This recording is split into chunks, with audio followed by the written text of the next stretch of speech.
Very good morning to one and all. Once again, welcome back to two-day national conference, day 2 on trailblazing pathways in life sciences.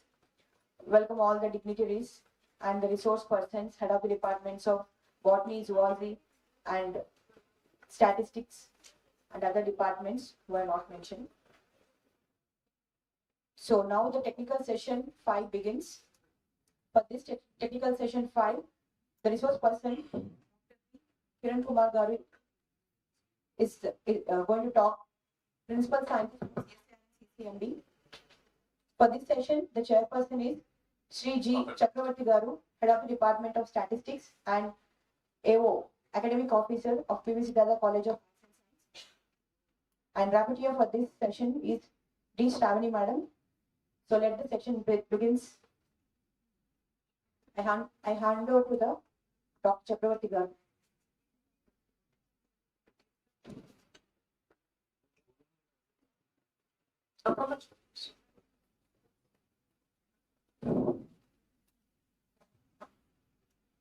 So good morning to all. Firstly, I invite to today's speaker, Dr. B. Kiran Kumar Garu, to the dais.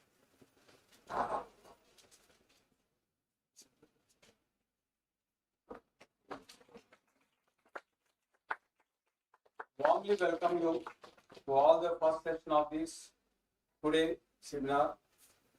It is my privilege to chair this session.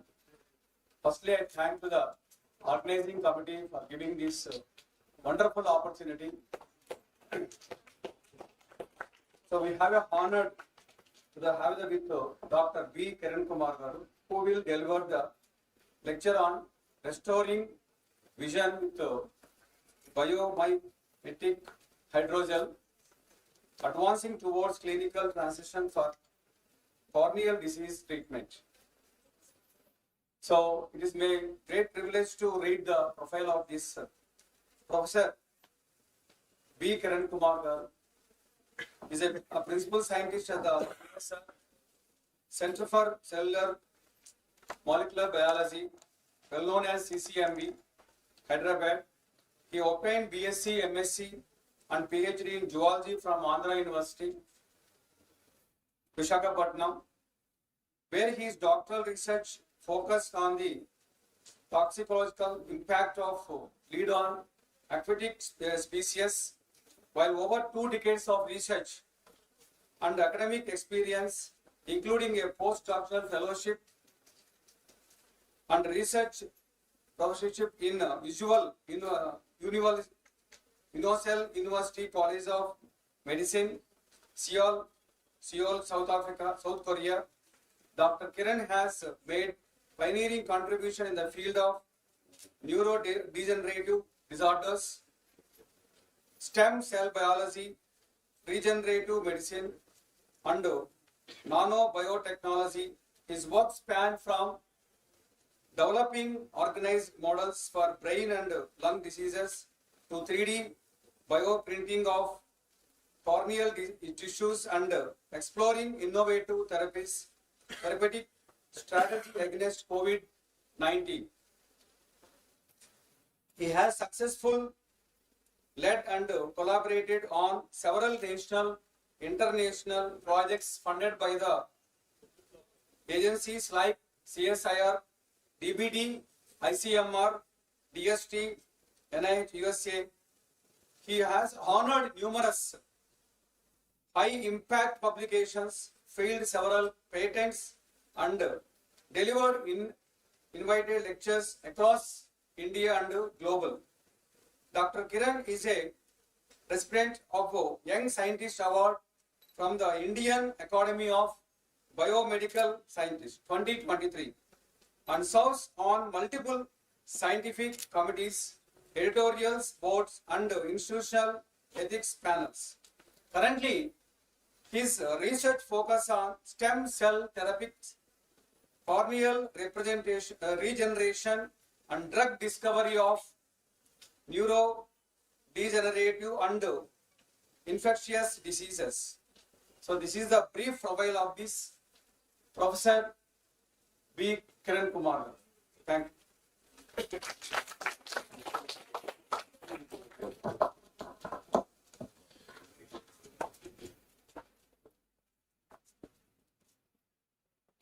good morning, everybody. So thank you so much for the kind introduction of mine. Right now today I will be discussing some data that was generated from our lab in collaboration with IIT Hyderabad and LUT Eye Hospital, wherein we are trying to take some therapeutic to the clinical trials. Okay, so this is the work that has been spanning for almost 6 years now, which has been funded from different funding agencies, right from DVTs, ESF, and a philanthropic organization called CPVF. CPVF gives money for the clinical translation, so we have been awarded in 2022 to get this therapeutic into the clinical application. So I will try to narrate the journey and how we could able to achieve from the bench to the bedside, which we are trying to do it in the past 6 years. So the topic what I have been chosen to speak here is about the biomimetic hydrogen, which actually refers to the components which are most humanic like nature, and how we are going to approach this biomimetic hydrogen towards the treating the corneal blindness. Before that, I just wanted to give some brief introduction about my institute, where I work, and what are the different areas that CCMB has it. So this is a picture of the main building covered with a lot of canopy. And when we talk about the genesis of CCMB, CCMB started with the vision of Dr. P.M. Bhargava, and we started having the first existence at 77, and then we had a new campus.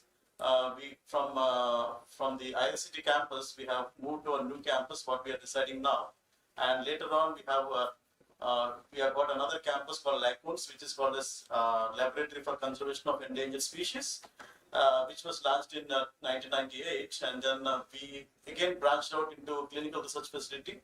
That's another campus in 2012, and in this campus we have another center called as an incubation center, where we promote the innovation research. We give it for the companies.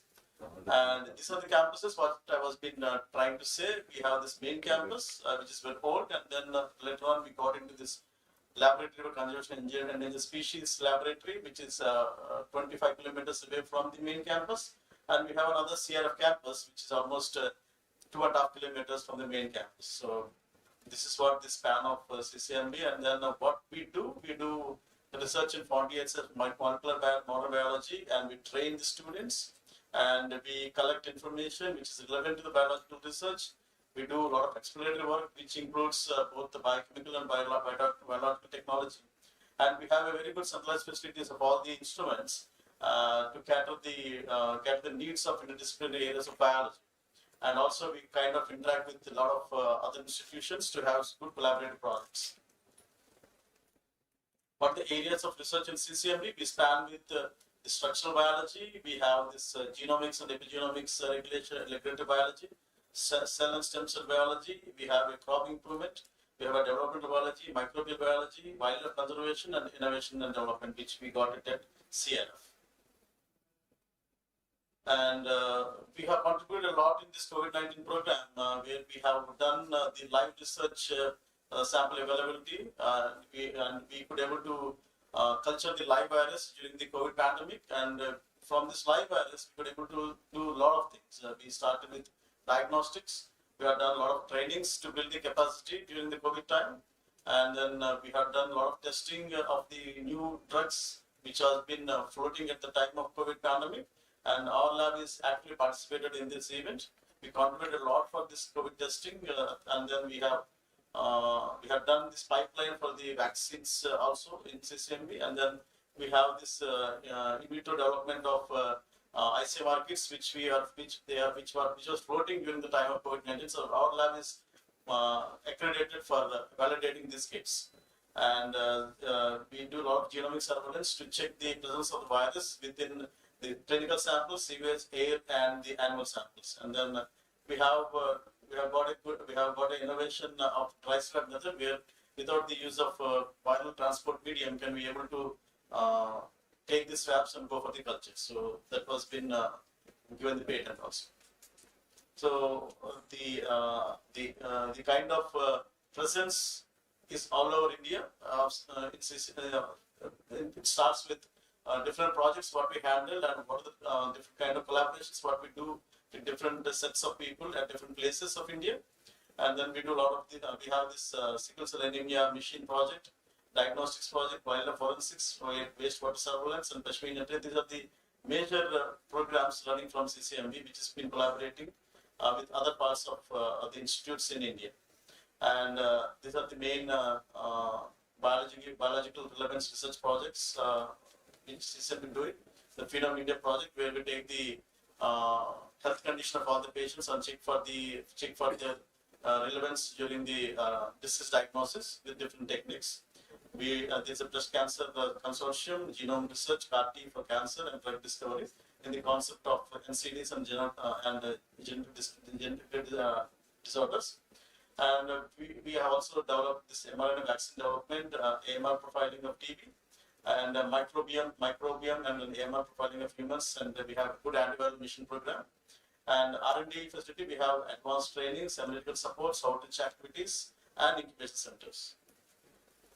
So we believe in the concept of One Health, where we concern about the environment, the human, and also the animal. So altogether, we cover the span of the research. So it comes into the mission called as One Health program. So we do offer a lot of training programs at CCMB. So people who are interested can log into the website and then look for the relevance of their importance. And then it starts with cytometry, animal cell culture. So you can just log in and then look for your interest. So in summary, so we do so we ask questions: how do life forms, and then what causes diseases, and how does disease help in the healthy condition. So we use different model systems, starts from viruses, and then we kind of use all the parasites, Plasmodium, E. coli, yeast, MTB, and then we use a lot of the and model systems ranging from Arabidopsis to rice and the fruit flies. And we also do the conservation using these centripedes and zebrafish. And then the frogs are also been used in some of the research. And then all together we kind of link to the human welfare. So how do we link all these organisms to actually study more detailedly and then can be used for the betterment of the life. So this is the summary of the CCMB. So this is the things what we normally do at CCMB. So coming to my research project, the plan of today's talk is to discuss some of our recent findings that were being now selected for the clinical phase 1 trials. The title I have said you before, it is restoration of sight with bionic hydrogen, which we think is an innovative approach for the corneal disease treatment. So this is our lab activity, research activity. So we try to understand the repair, replacement, and regeneration of dysfunctional cells, which can be both in vitro and in vivo models. And then from this, we want to understand factors which influences the tissue recovery and regeneration. They can and also use the therapeutic molecules such as stem cells for the restoration of the dysfunctional cells. And then current model what we started using is the ocular model in the rabbits and mice.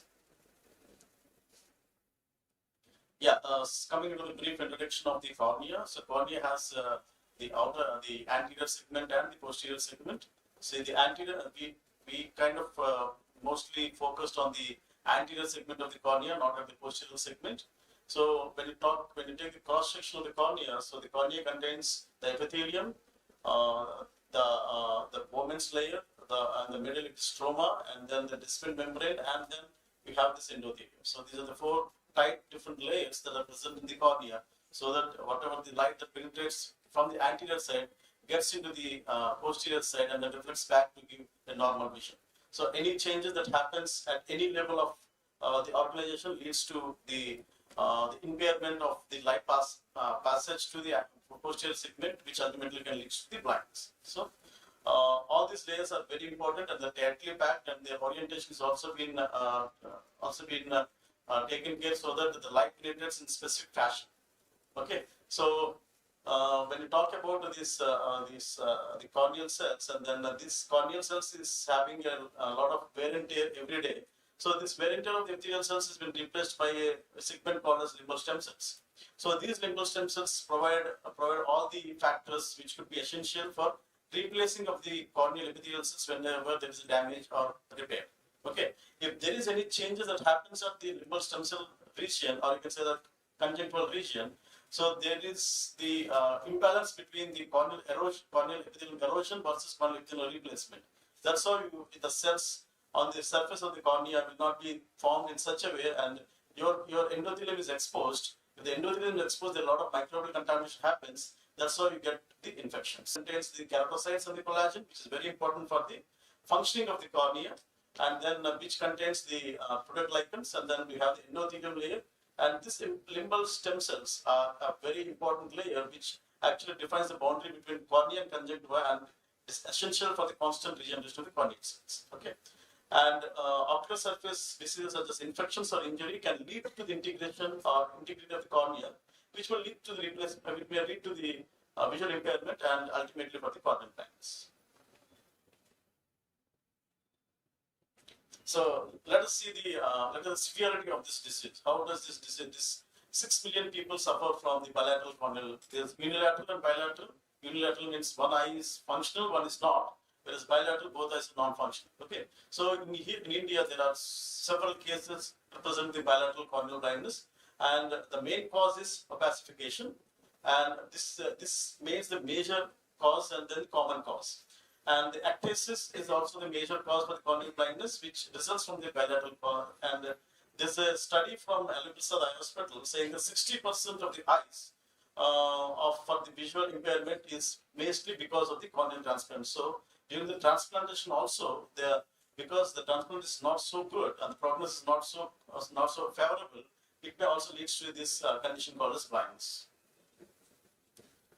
Now, why is a concern? What is the case of the concern? So, as you know, like this cornea leaves a translucent or opaque corneal tissue, and which may be resulting for the complete loss of the vision.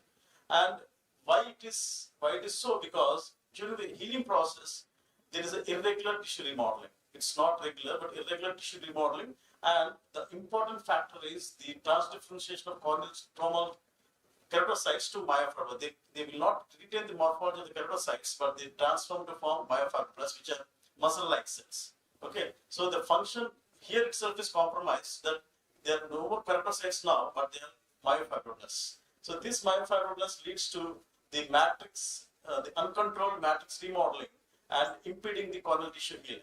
Okay, and this scarring, or you can say like the translucent layer, is because of the loss of limbal stem cells, and these limbal stem cells will take over the function.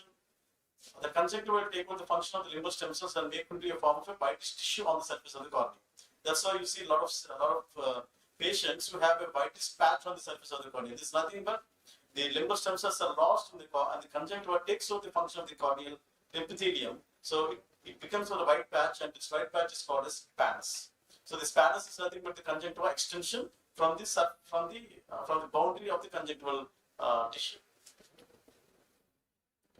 So this is how the scarring appears. You can see the whitish patch here, right? And this patch is because of the keratocytes. They not maintain the morphology of the keratocytes, but they form into myofibroblasts. And these myofibroblasts result in excessive production of extracellular matrix. And this extracellular matrix, which actually accumulates on the surface, gives you the opacity and ultimately to the blindness. Okay, and the causes for this kind of indications are because of the injury, infections, post-surgical interventions, and several more. And the current treatment strategy, or you can say the gold standard treatment strategy, what we kind of follow is cadaveric corneal grafting. And as you know, like there is no CAR preventive, but there is only prophylactic measures. So this triggered us to see why there is a need of corneal graft. Okay. Now you can see we can actually get into the main thing, like what is the seriousness of this corneal blindness? Fourth leading cause of corneal blindness. Okay. And in India, 6.8 million people suffer from this poor vision. And the gold standard method is corneal transplantation. And because, as you know, like there is a donor versus the receivers ratio. 1 in 70 only are covered. So you can see the ratio, how much need we have.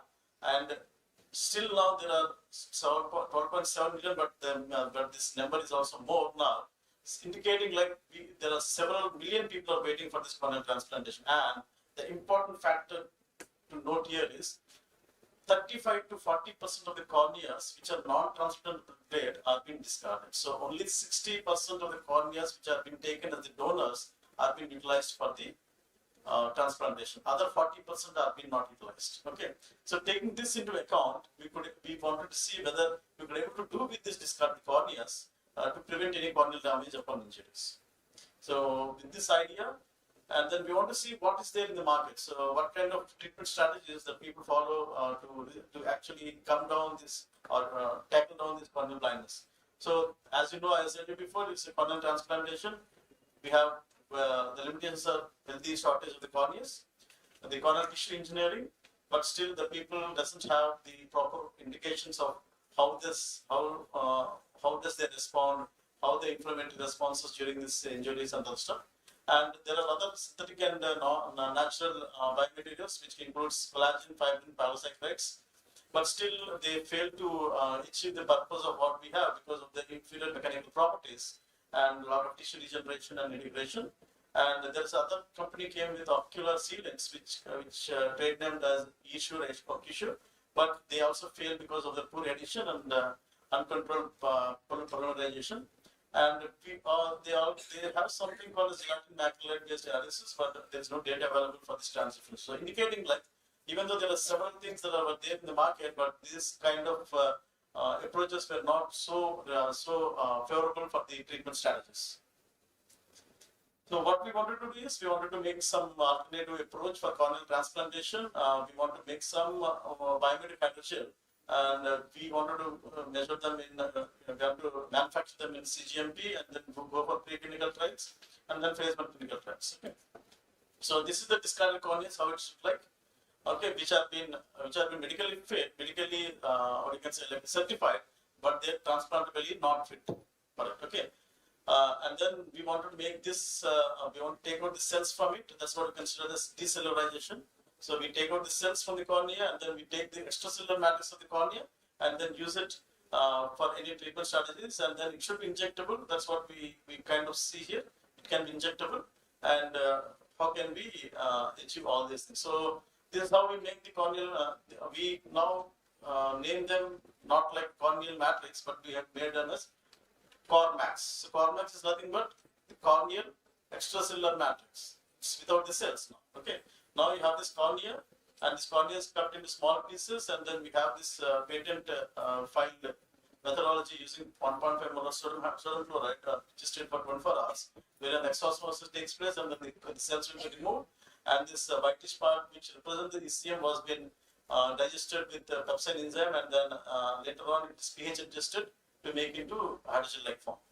And this is how it looks like. This is a collagen which contains the cells, and then we remove the cells, and then they're made into precursor alpha chains, and then they make, and then when because this collagen is self-assembly, then during the pH of 4, pH of 7.4, and temperature 37, they do assembly. They kind of assemble and they make it as a hydrogel. And we done a lot of the calculation of this hydrogel with different techniques.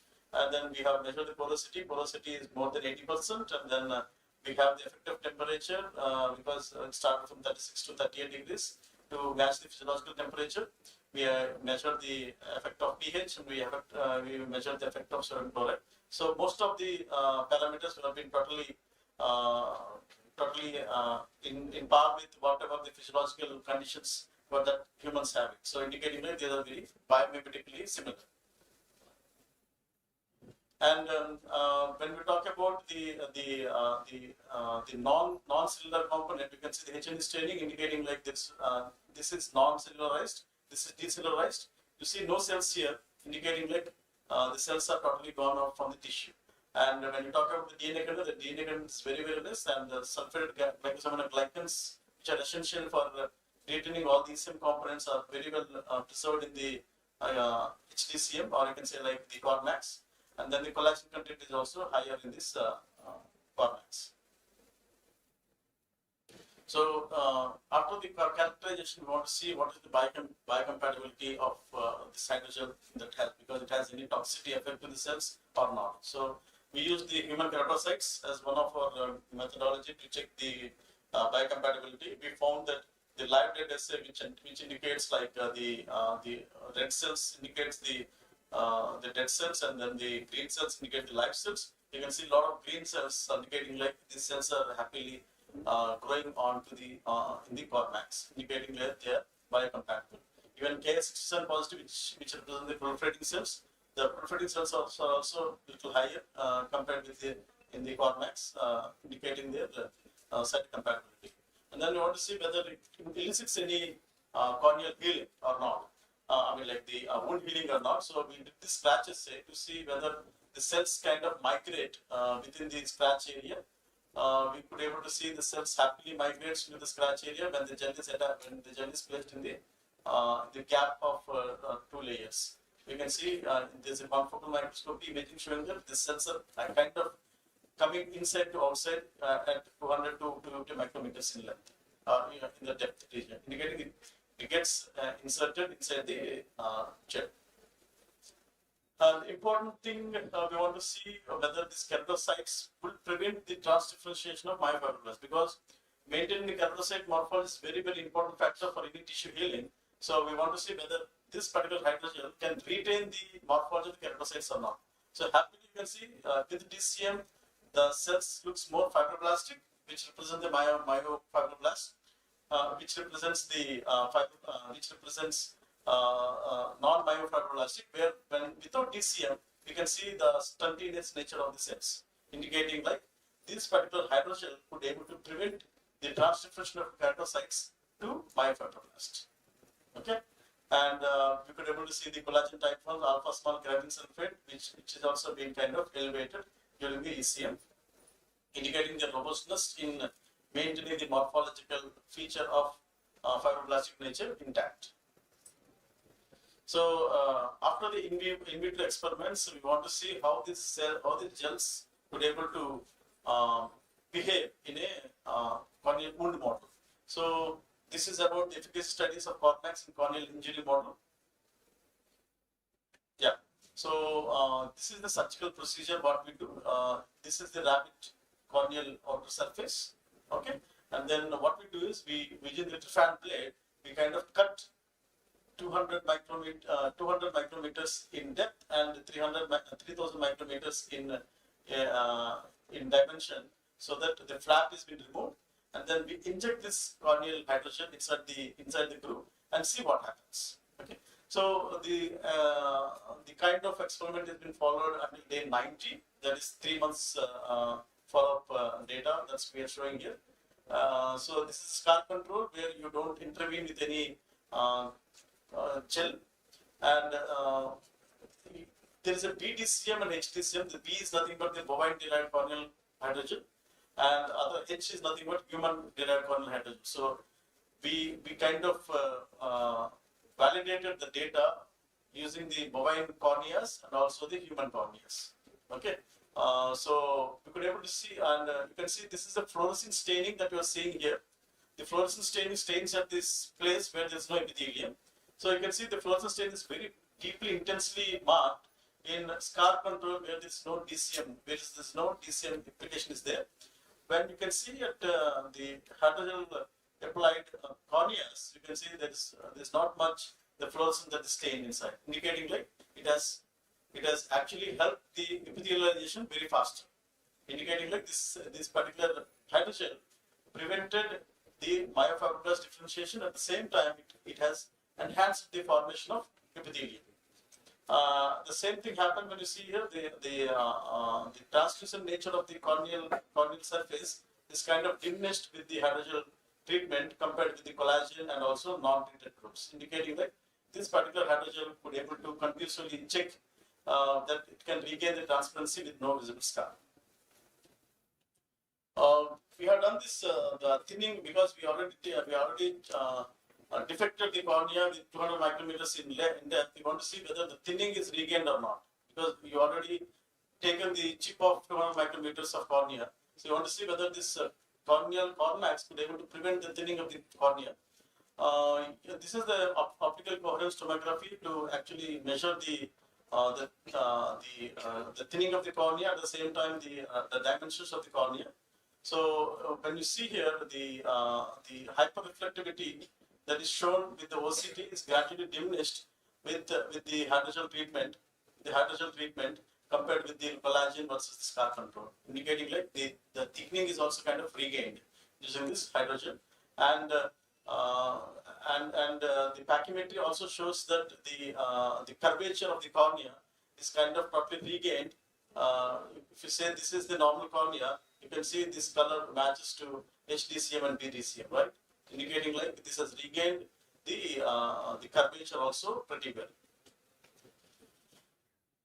Now we want to see whether this there is a influence of this cormax in the stromal layer remodeling, and we want to see whether the glycosaminoglycans or the proteoglycans along with the collagen has been replaced or regained with this hydrogel.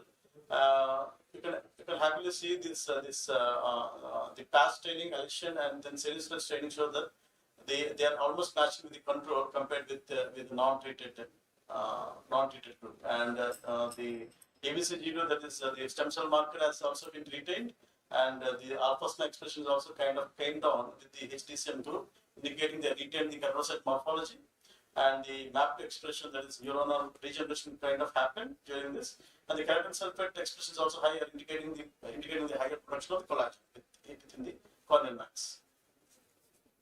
So overall, the summary could be like this. These are the methods what followed. This is the efficacy what we have done. So this is the discarded corneas which we used for making the hydrogel, and these precursor alpha chains are being used as a defect in the defect area, and because of the self-assembly, they made this collagen here, and they actually made this migration of the keratinocytes from the adjacent surface layers, and the migration of the epithelial cells and the migration of the stromal cells, which actually resulted in the ECM remodeling, or you can say like extracellular matrix remodeling, which ultimately led for the functional tissue regeneration. So this is the methods and the efficacy we have done. We have seen a very good early epithelialization, and the stromal regeneration has also happened within this. The curvature also regained. There is some kind of nerve regeneration that we have seen, and ultimately it has resulted in optical clarity.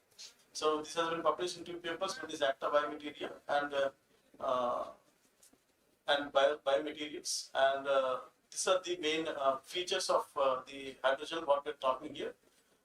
It actually retained the biological milieu, including the cell behavior, the protein components, the optical properties, curvature, regeneration, while they remodel the corneal wound after injury. And this application is sutureless and ultimately lead to the faster corneal healing. And this could be used as potential clinical application in preventing corneal scarring from corneal wounding. So right now we kind of got the indications both from in vivo and in vitro data till now, and we started applying for getting into the next steps of getting into the clinical application. So we started the applications to get into the CETESCO, the Central Drug Standard Control Organization, to check whether we could able to go for the GMP production of the cormax and can do the preclinical or toxicity studies in the GLP lab. So these are mandatory tests for any drug to get into the clinical trials. So this is the journey what we have followed till now. So this is the what we kind of say it is a CT10 application, that's clinical trial 10 application, which actually gives for the manufacture of product for examination, test and analysis. So we started in March, and then we got the approval in March 2024. So it took almost like a year to actually get into the permission to make this hydrogel in a GMP facility. So taking that into account, from March till now, what we have done is, these are the approvals, that is from CETESCO New Delhi, and this is from DCA from Hyderabad State.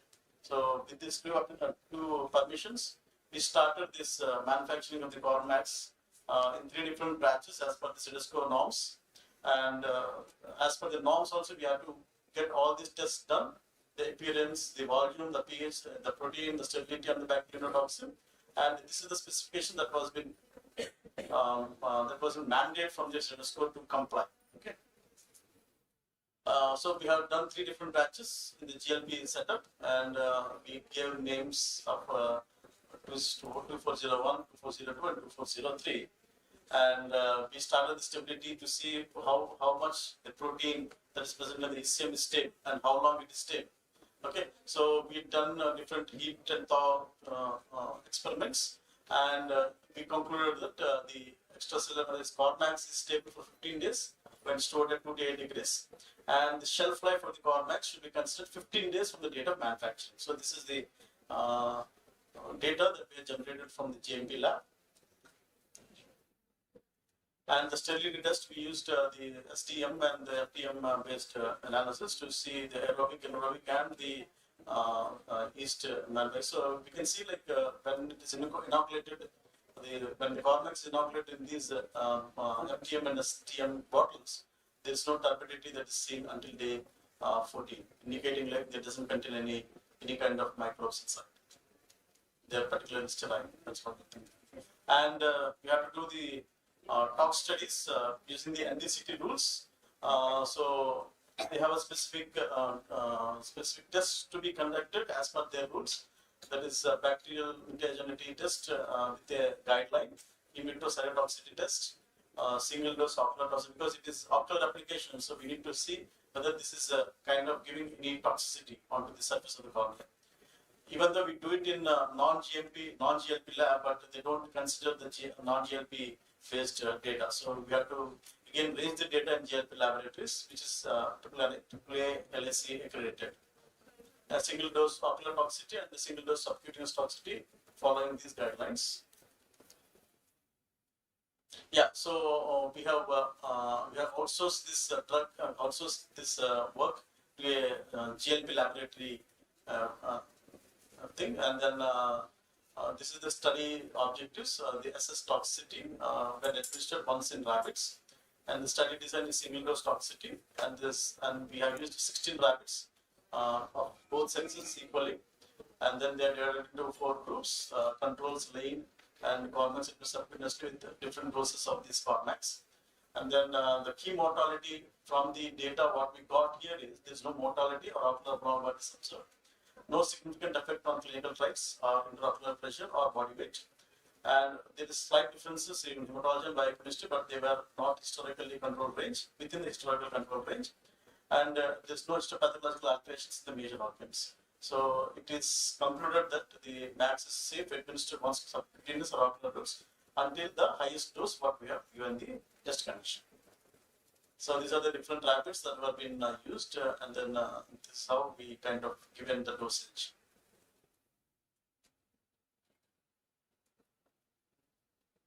Now you can see at the end of 28 days, there's no visible scar, nothing. So indicating that these are ultimately safe and they are self-healing properties. So from the GLP studies, we have done the bacterial reverse mutation test using the salmonella, and they concluded and we concluded that it is not mutagenic. And in vitro cytotoxicity test concluded that it is not cytotoxic. And single dose ocular and single dose subcutaneous suggested that there's no cytotoxicity and there's no major organ failure that happened within this Cormax.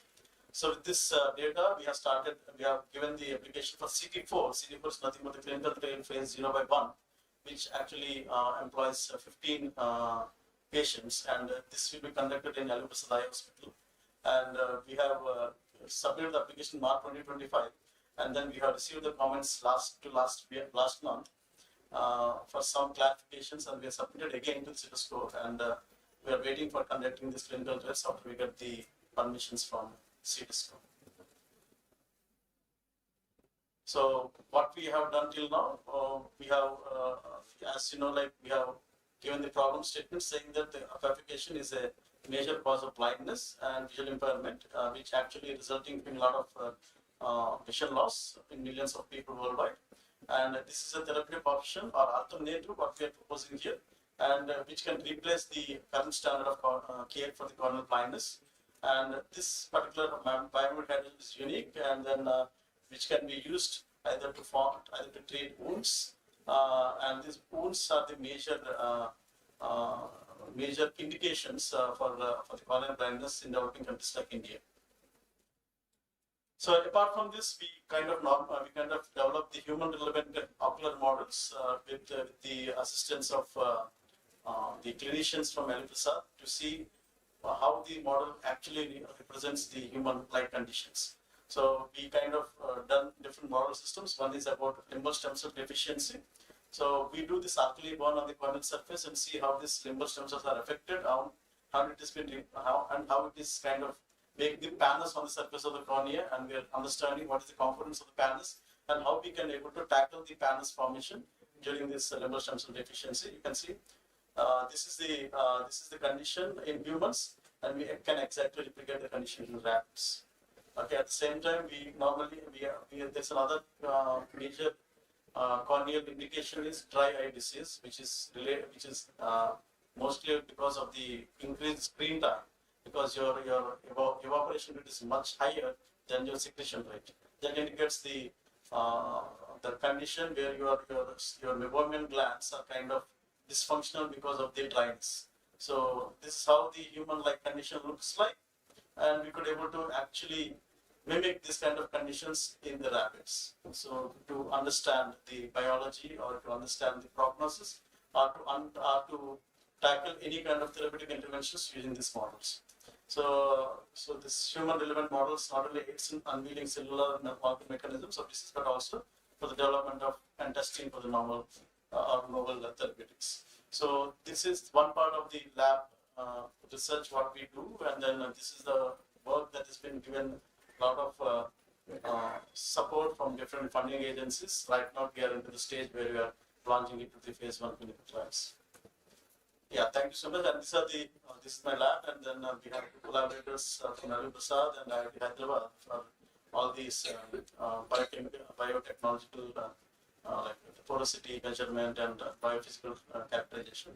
And we started with CSR fund, and then we got the DBT fund for the same work what we are doing, and then we again supported by CMR, and then again supported by SERB, and then we are now being supported by CPF grant for rolling out in the phase 1 clinical trials. So thank you so much for your attention.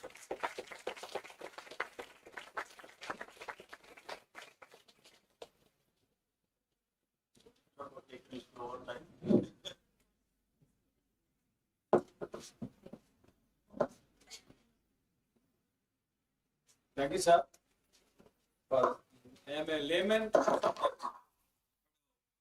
After completion of this session, but I observed here this is biomimetic hydrogel or innovative material that mimic the natural structure of the cornea, supporting healing and regeneration. It's an innovative idea, CORMOX. So it's promising and safe and cost-effective solution for repairing the corneal scars and restoring vision to the who are affected by the corneal diseases. So, based on, actually, I have two questions to the sir. Our students' average screening time, either mobile or laptops or desktops here, is averagely 4.4 hours per day. So recently I surveyed here. First, only 30-40 samples are collected, 4.5 hours here. It will maybe cause to cornea, may be affected, I don't know here. And also, one more thing, sleeping hours. Maybe sleeping hours is less, the cornea may be damages. So I request to the speaker to answer these two questions here. So, whatever you're saying, the time of 4.5 hours. So, this has been conducted in Ravi Prasad Hospital, actually exposing the volunteers for a maximum of 8 hours. So until 4.5 hours, until 6 hours, there is not much change that happened. Even if you have intermittent break of 30 minutes in each hour. After each hour, if you have a 30 minutes break, until 6 hours, there's no issue. But when you are having this continuous screen without any break between the hours, then definitely there is some changes that happens at the meibomian gland, which could able to result for the less secretion of the the TFL on the surface. Yeah. So intermediately you have to come out and then do some other relaxing exercises or blink some. And blinking is very, very important. So blinking actually stimulates the gland secretion so that the surface of the cornea will be moist. You should not actually stare it for a longer time. Rather than you should have intermittent blinking between whatever you are seeing. Sleeping hours recommended is 6 hours. If it is less, then definitely they have some problem in various levels, like for the brain also it's not good. So yeah, depends. Before concluding this talk here, this session, any questions from your audience? Students, you are not interactive. Shivani. Shivani.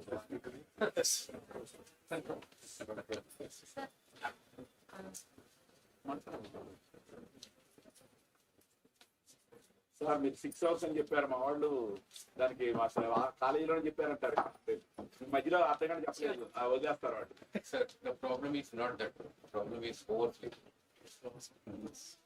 8 hours, 10 hours. Nobody is accepting it, sir. All right, okay.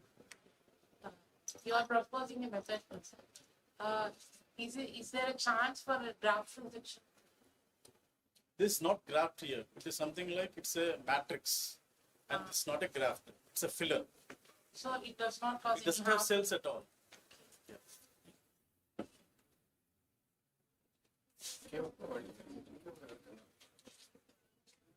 From boys' side,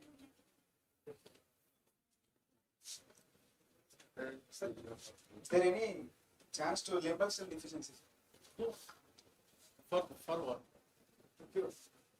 Limbal cell deficiency curing of it's a cadaveric corneal grafting. That's how we wanted to have some studies done using a mouse model, rabbit model. See, Precautions, like any precautions? precautions. Not getting the limbal stem cell deficiency. You should be careful not getting exposed to any chemicals. You should be careful not getting exposed to heat, so that your limbal layer will not be damaged. Mostly it is because of the chemical burns. Hereditary is there. We are not talking about the hereditary aspect of it, but we are talking about the physical aspect, how the limbal stem cell can be eroded or can be dysfunctional. It can be. Maybe transfer from genetics, sir, like other than. Yeah, hereditary, yes. Hereditary, yes. We are not talking about the hereditary stuff here. We are talking here about only non-hereditary mode of limbal stem cell deficiency. Is there any chance to cure this generation or transfer from another generation? Not yet. Genetically, no.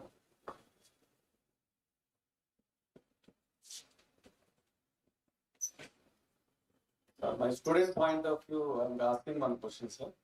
So our second year students has to complete the in-house project from second week of November to December second week, 30 days span. Is there any provision in CCMB to complete that in-house project in this one? No, the minimum is 6 months for us, and then we get only the master students. Masters, yes, not for degree students. But ICM are also offering this some internship For degree students? for degree students in Chennai. they are out. System is not offering. But actually, some skill courses are offered by this one. And mostly they are for masters. Masters, Yes, not for degree. Yeah, we expect that they need to have some knowledge on it and then get trained more efficiently. It's not like from the scratch.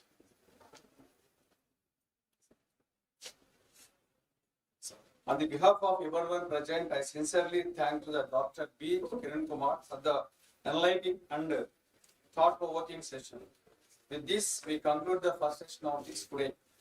Thank you, one and all.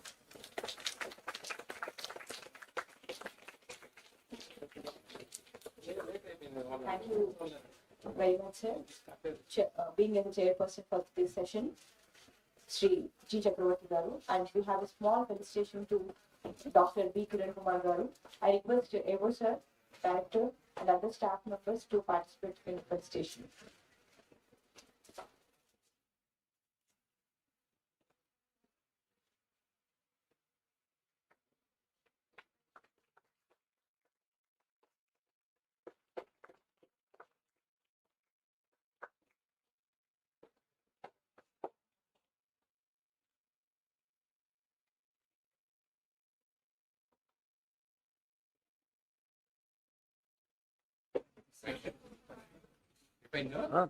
ఒక్క నిమిషం.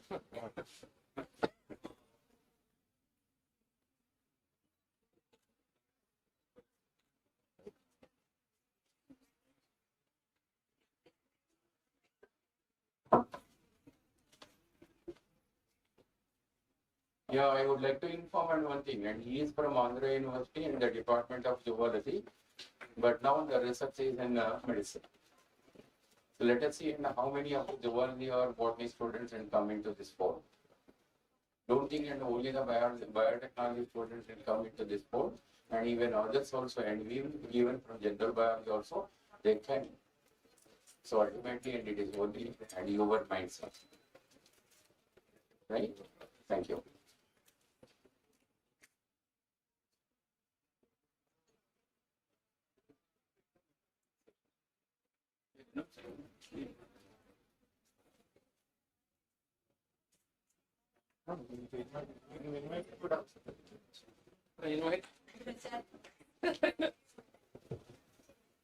Now, technical session 6 is going to begin. Chairperson for this session is Dr. P. Srinivas Raghavan, sir, Head of Department of Botany. Now, the session will be taught by Dr. NSTPLS Garu, University of Hyderabad. Rapporteur for this session is C.S. Samaran, Department of Zoology.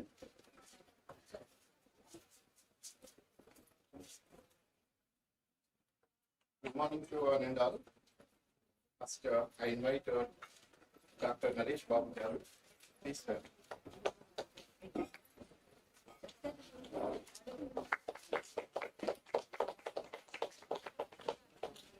So I'll give a brief introduction to Naresh Babu Sepuri. ఒక్క నిమిషం.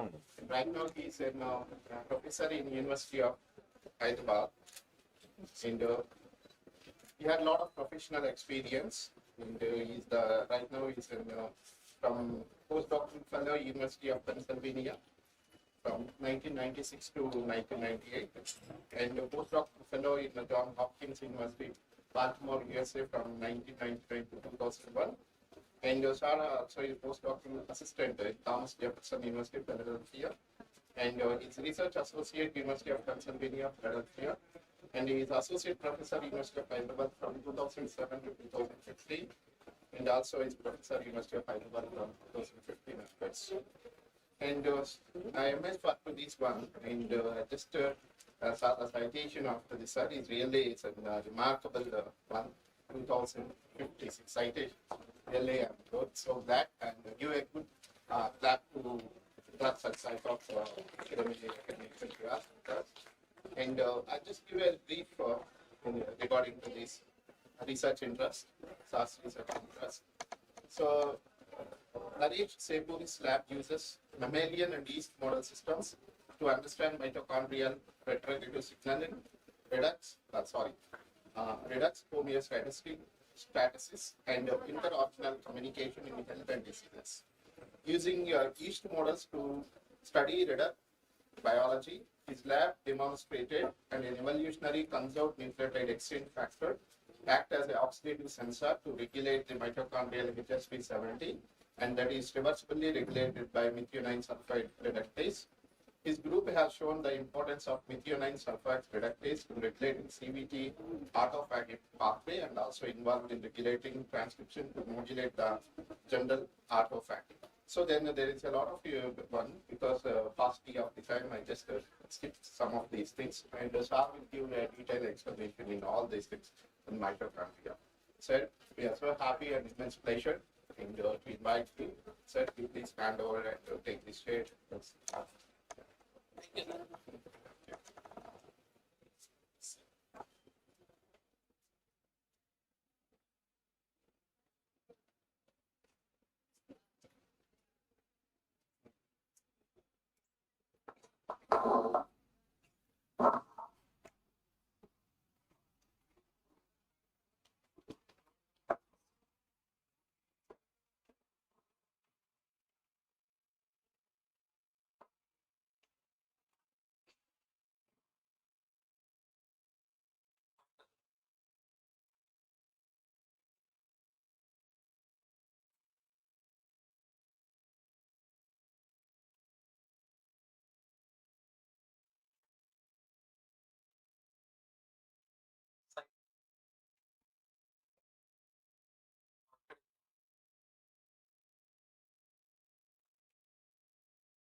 Well, thank you all for inviting this wonderful seminar. And when Shiva asked me 1 month ago to come to Siddhartha College to give a lecture, I readily accepted. See, actually, in India, if you read the statistics, 98% of the students comes from the colleges. Only remaining 2% are all combined central universities, IITs, and other things. So the large pool of students coming from the colleges. Okay, unless we improve the college education, we cannot progress. India cannot progress into a research innovation hub.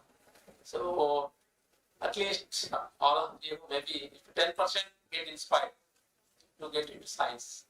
So there's a lot of help to the nation.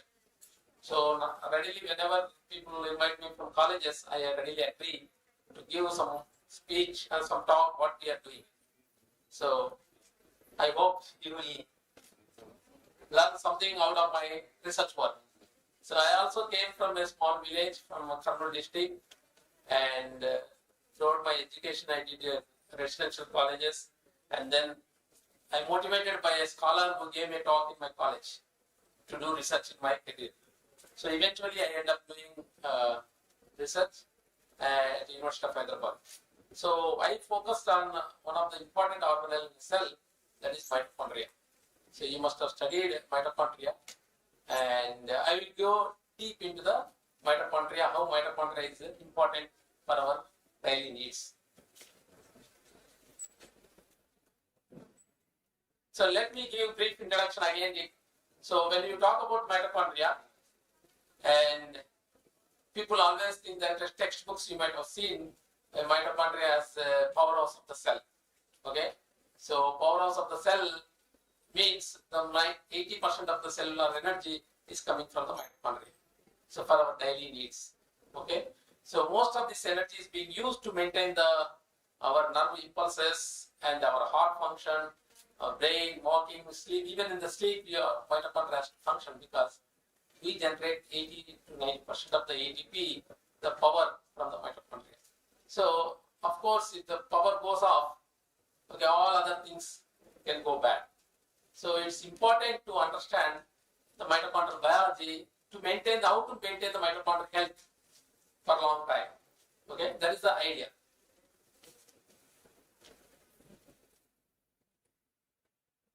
So, what we know is mitochondria is not a single or flat kind of structures what we see in the textbooks. It's always a tubular branch chain network. So in life cells, if you see, okay, what we think it's not an isolated one. The mitochondria is always fused and combined, looks like a branch chain work. Say, here we used a GFP tag mitochondria so that you can visualize the mitochondria under the microscope. So this looks like a branch chain of network.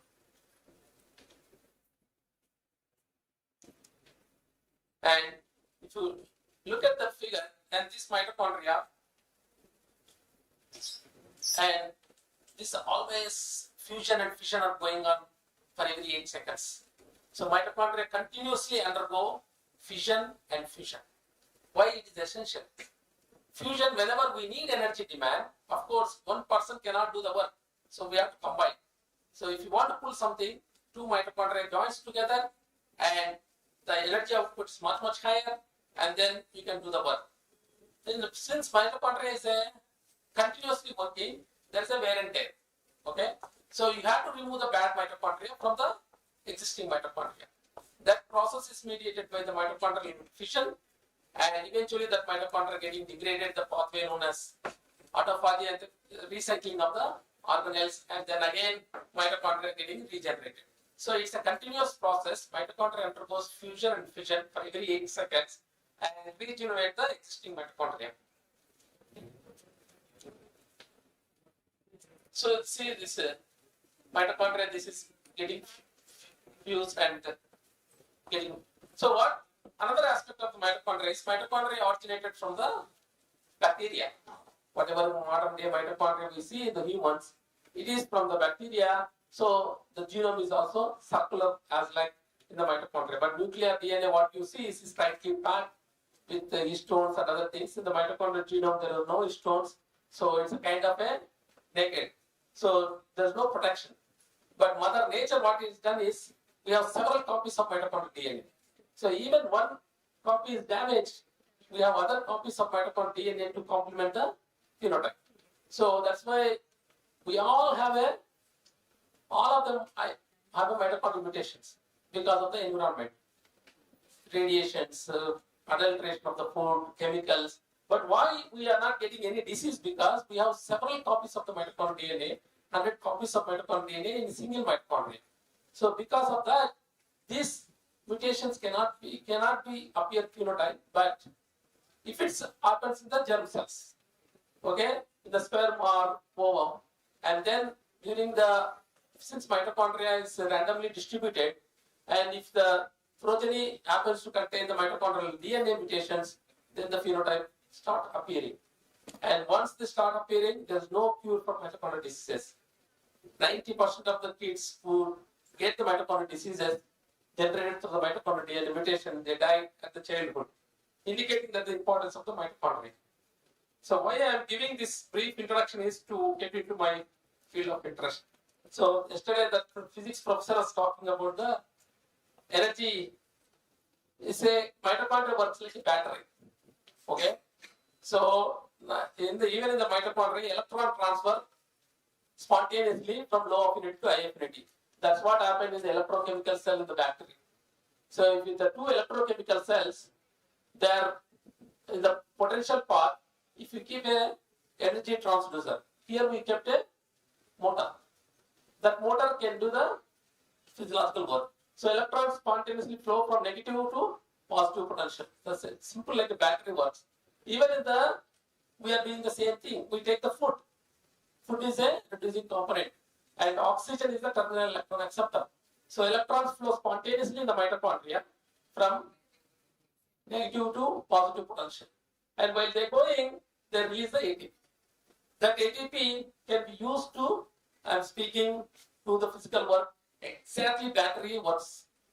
They're exactly mimicking the battery system in our body. And because of this body, even if anything is wrong, the motor cannot work. Similarly, you have to keep our mitochondrial health good so that we can generate optimum amount of the ATP, and then we can do the energy. And this is very, very important during aging.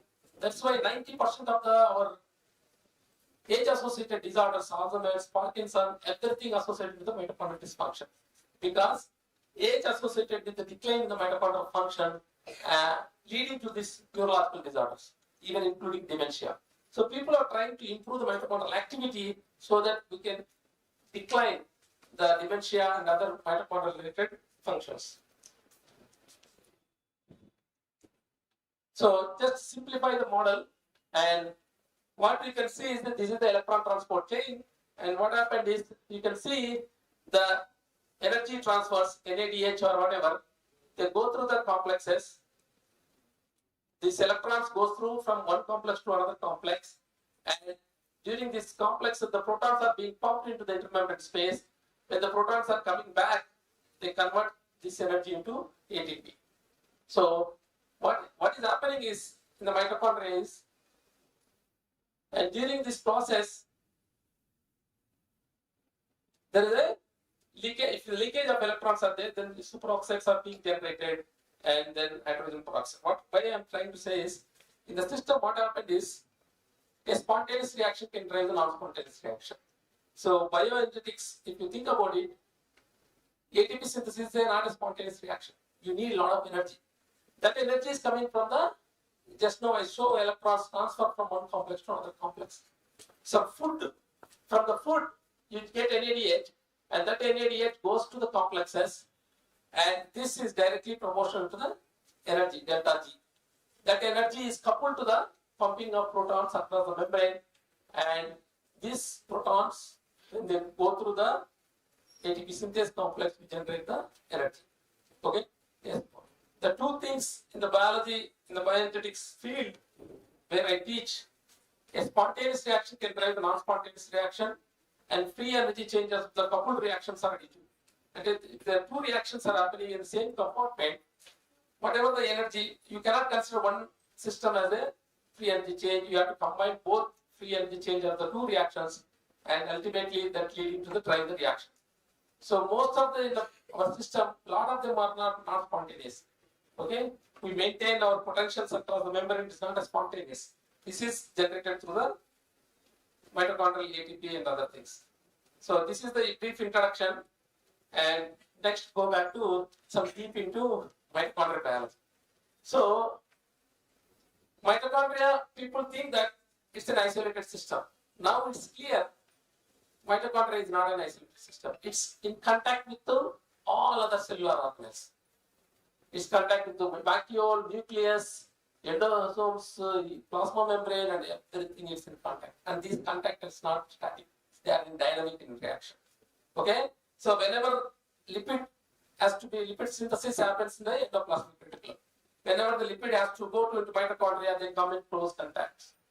And whenever peroxisomes in the weak oxidation, most of the lipids undergo oxidation in the mitochondria, and they also come in the apparatus. So there are specific functions I am not mentioning, but these dynamic interactions are essential to maintain the cellular homeostasis. So we work on one of these challenging aspects, and I'm going to do two examples. One is in the yeast model, the simplest eukaryotic model. Another one is in the mammalian system, and that is connected to the disease model. So what we do is, I may not show all the data, but you can ask. So this is the connection between the various organelles. So one of the protein we worked on it.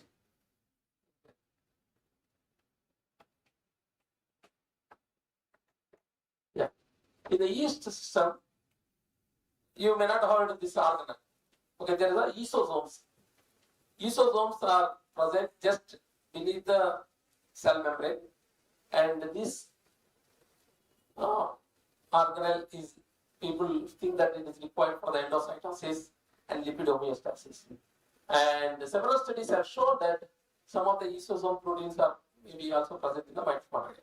So the proteins may be present in the dual organs also, dual organelles. See, one of the protein we worked on is that is called a PIL1 protein.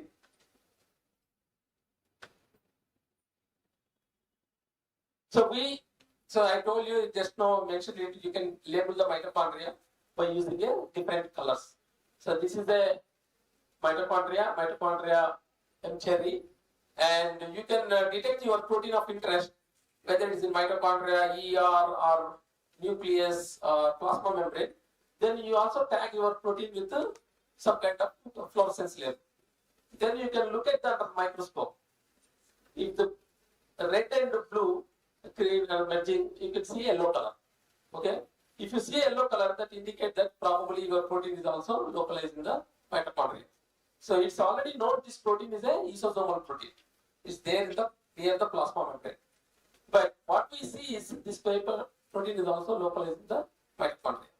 So what is it doing? So if it's in the mitochondria, besides lysosomal function, what is the extra organellar function? And what we did was, then in the yeast, that is the yeast genetics are very, very powerful, and most of the genes or knockouts are available.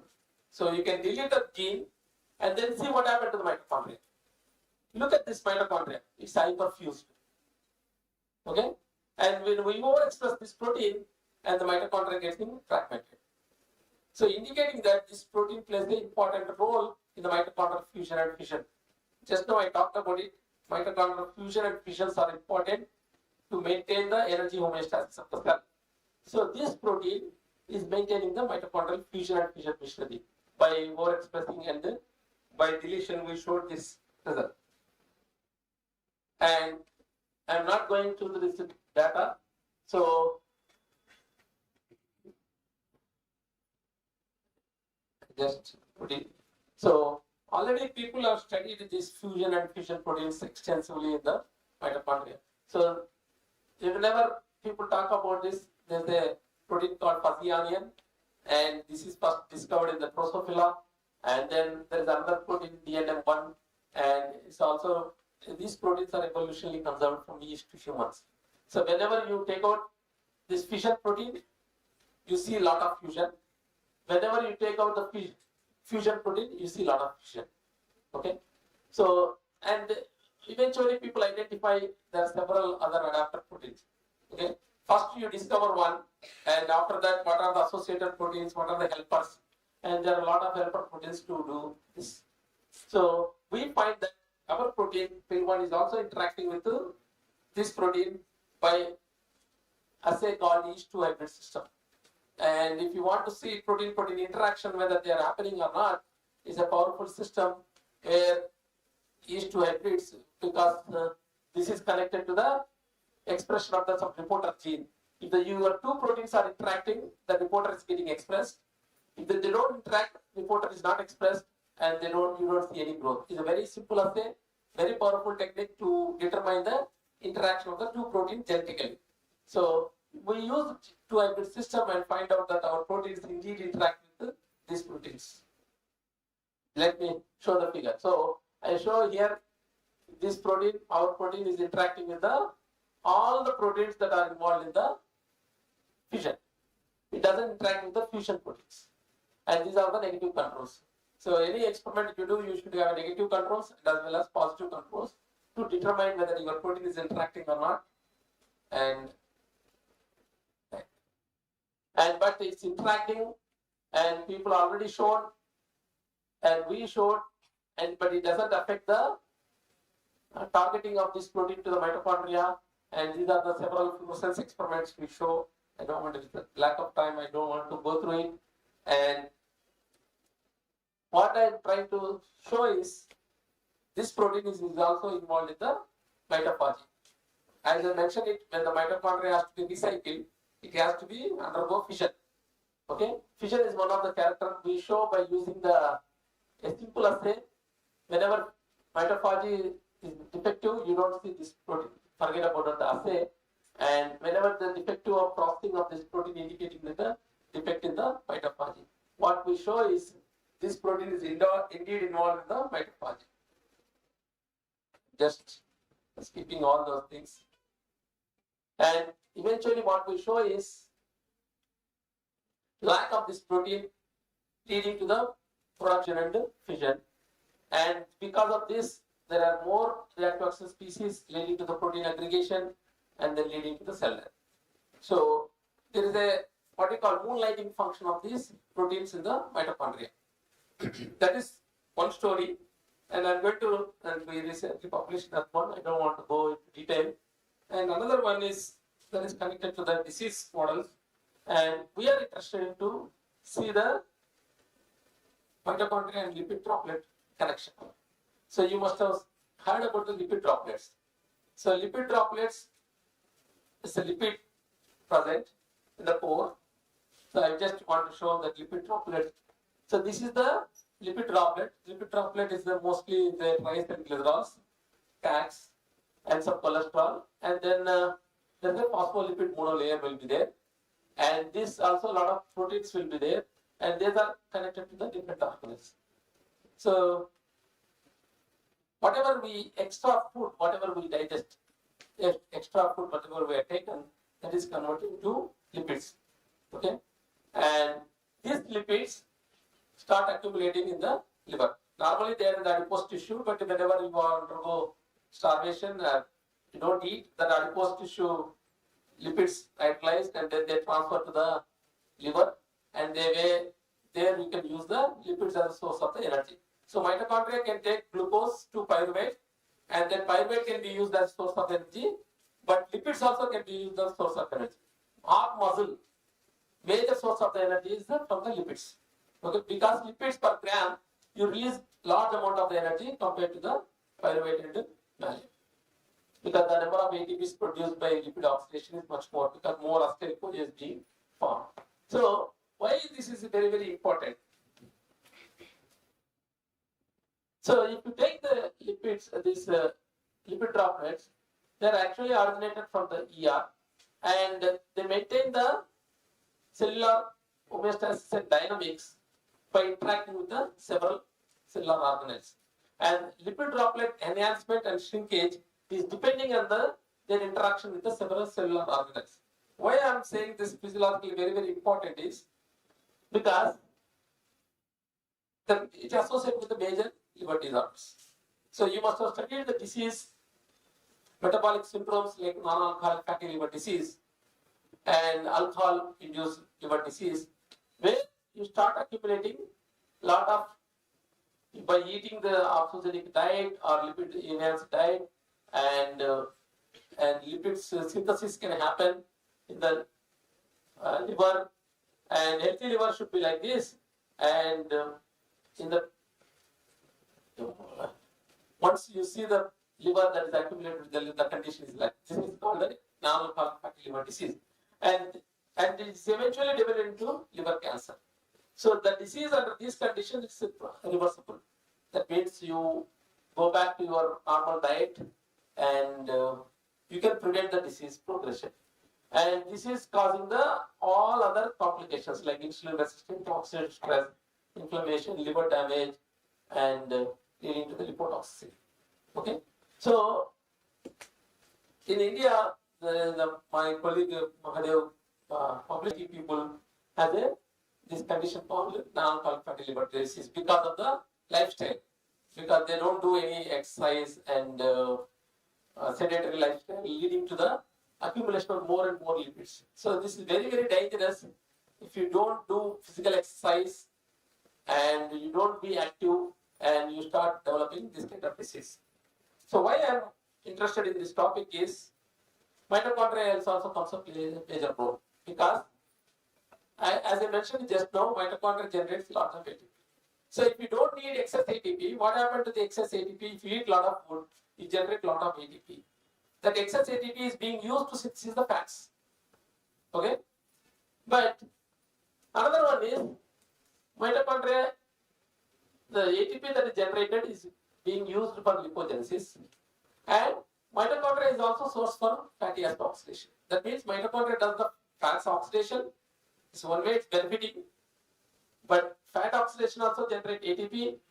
But if you eat even carbohydrate food, no lipid food, that excess ATP is being used to synthesize the triglycerides. So mitochondria involved in the beta oxidation as well as synthesis of the more lipids through the other foods.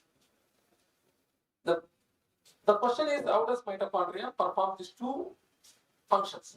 So when does it know to use the ATP that is being generated to synthesize the lipids, or when it blocks the beta oxidation? So the malonyl-CoA is the enzyme, substrate. Whenever you see where malonyl-CoA means, that the system is tuned to more fatty acid synthesis. And more acetyl-CoA indicating means that the system is more bit oxidation is taking place.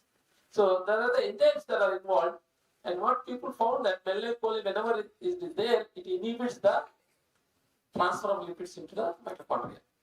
So it inhibits the activity of this enzyme. So more melancholia inhibits the activity of enzyme and it decreases the fatty acid oxidation. Okay, and that is mediated by the phosphorylation of the acetyl-CoA carboxylase. Whenever this protein is getting phosphorylated, and this conversion is going to be decreased. So they work is antagonistically. Whenever the system is tuned to fatty acid oxidation, and this is phosphorylated, whenever the system is being more prone to fatty acid synthesis, and this is inhibited, melancholia inhibits the CPT1 activity. The question we were asking is, in a single cell, is there any two subpopulations of mitochondria that doing the specific function? So far we are assuming that in the cell only one population is there that is trying to regulate the different functions. So now we started questioning, maybe in a single cell there are subpopulations of mitochondria. Okay, like in a classroom we dedicated for some people to do this work, some people to do this other work, something like that. There is any labor distribution among the mitochondria. So that's the question we are asking based on the study from this another study. They found that in adipose tissue there are two populations of mitochondria. One is associated with the lipid and another was without association with the lipid. And adipose tissue is very, very important to generate the heat because this is where the electron flow is not coupled to the synthesis of ATP. Electron coupled is associated with the release of the energy in the terms of heat. So the energy has to be released as ATP or it has to be released as a heat. So the same principle we applied. We want to look at it in the liver. Okay, what we see is in the liver, this is the electron micrograph, and these are the mitochondria, and then you can see large lipid droplets, and mitochondria is being associated with the lipids. Even in the liver, there is some mitochondrial population is being associated with the liver, and we use several methods to isolate these populations. Okay, so the advantage is simple. Fat always floats in the solution. So we use centrifugation so that we can float the fat. Okay, from this fat, we disturb this fat layer and then again centrifuge, and we got the mitochondria that is associated with the lipid. And other mitochondria, the remaining mitochondria, we consider as a regular mitochondrial population. We did several studies, I'm just showing this one, and we developed a method, and eventually we purified the mitochondria that is associated with the lipid droplets. And whether it's a lipid is there or not in the mitochondria, so again I said we can use the fluorescence labels. So this is the mitochondria, you can see nicely, and this is the body pipe that labels the lipids, and you can see how nicely the lipid droplets and mitochondria is surrounding the lipid droplets. Okay, and then we disturb these interactions by just by vortexing, and then we strip these lipids and then we isolate the mitochondria. Okay, now, and this is the another figure to show the separation of the method. Okay, now I just want to show the interesting data. Okay, now we isolated two subpopulations from the liver. One is lipid binding, another one is cytosolic without lipid. Then we asking the same question, what happened to the lipid oxidation? The both mitochondria can do the lipid oxidation, so we supplemented the isolated mitochondria with the lipid substrate and see lipid associated mitochondria highly enriched to do the fatty acid oxidation and not the other mitochondrial population. And it is see the phosphorylation of phospho-ACC2, it inhibits the conversion of acetyl-CoA to malonyl-CoA. So this is also enriched. That means the lipid associated mitochondria highly prone to do fatty acid oxidation, and very excitingly what we got is the CPT1 activity, whatever I'm saying, the transfer activity is also high in this lipid droplet mitochondria, and I just want to show other respiration. I don't want to go all those things. The important thing is what we show is the per ATP generation. Even though I told you the lipid oxidation can lead to large amount of the ATP being generated. But in this mitochondrial population, even the lipids are undergoing oxidation, the per gram of ATP production is very less. That means in our system, there is a subpopulation of mitochondria that is meant to maintain our lipid homeostasis by undergoing oxidation continuously and producing small amount of the ATP production. Because of the other reasons like membrane potential and other characteristics that beyond to understand, we studied several aspects. Finally, we came to conclusion there is a subpopulation of mitochondria in the liver that is trying to regulate our lipid homeostasis. Now you can ask the question, what happened in the disease condition? Okay, I have mentioned it. If you large amount of the lipids start accumulating in the body, you generate the disease. Non-alcoholic fatty liver disease that can lead to NASH, non-alcoholic steatohepatitis, and then it can lead to liver cirrhosis. That can happen, is very, very prevalent in our country. So what we did was, why can't we generate a model? So we, in animals, you started putting high fat diet and they develop a disease, alcoholic fatty liver disease for 16 weeks. And standard diet, they don't develop a disease. And once we develop the disease, and then again we isolated the two populations, lipid droplet and fatty liver model. And this is the model we developed. See the liver, high fat diet, the liver is all accumulated lipids, and the HLD staining shows a lot of lipid bodies, and then the liver weight increases tremendously per gram weight, and body weight, there is no difference, but high fat diet and triglycerides and other goes up. And I'm not going to show only one data. In the lipid droplet mitochondria, what we see is it loses its function. Okay? Now it started producing ATP as well as started taking other substrates and leading to the, so this is the high fat diet and this is standard diet as well as what we see is high, but it's losing its function. Okay? So what we think is during the disease development, there is something going to wrong, or something went wrong with this subpopulation of mitochondria. They are losing their ability to oxidize the lipids and produce less ATP. Instead of that, they started producing more ATP. So what we think is that there is a mitochondrial, if you increase the population of this lipid droplet associated mitochondria, probably you can prevent the disease of accumulation of more lipids in the mitochondria or in the body.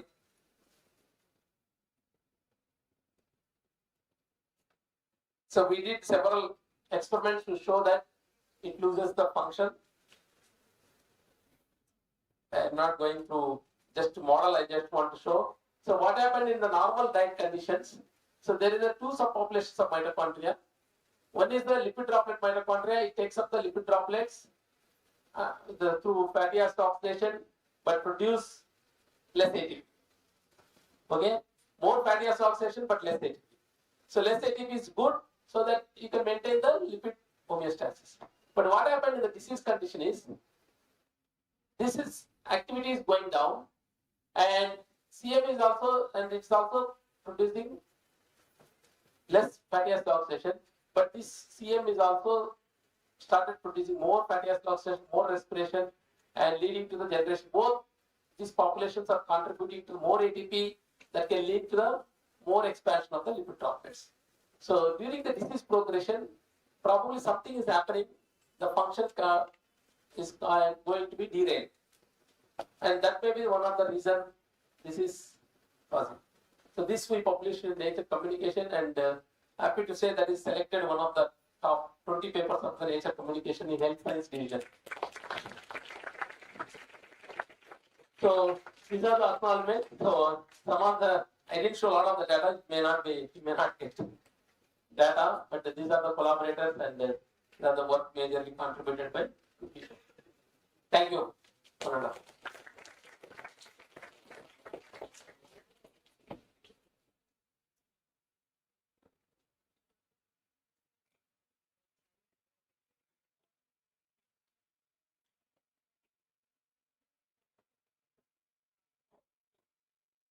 Any queries from your side? If students wants to ask, let them ask. Then I will No.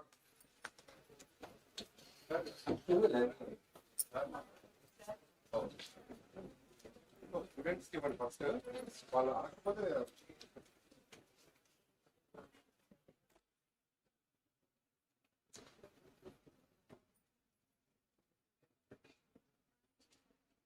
Birds.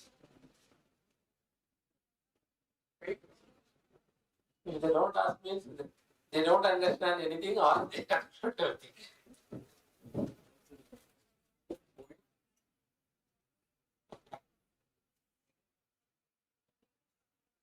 Come on, no question is a stupid question. You can ask any question.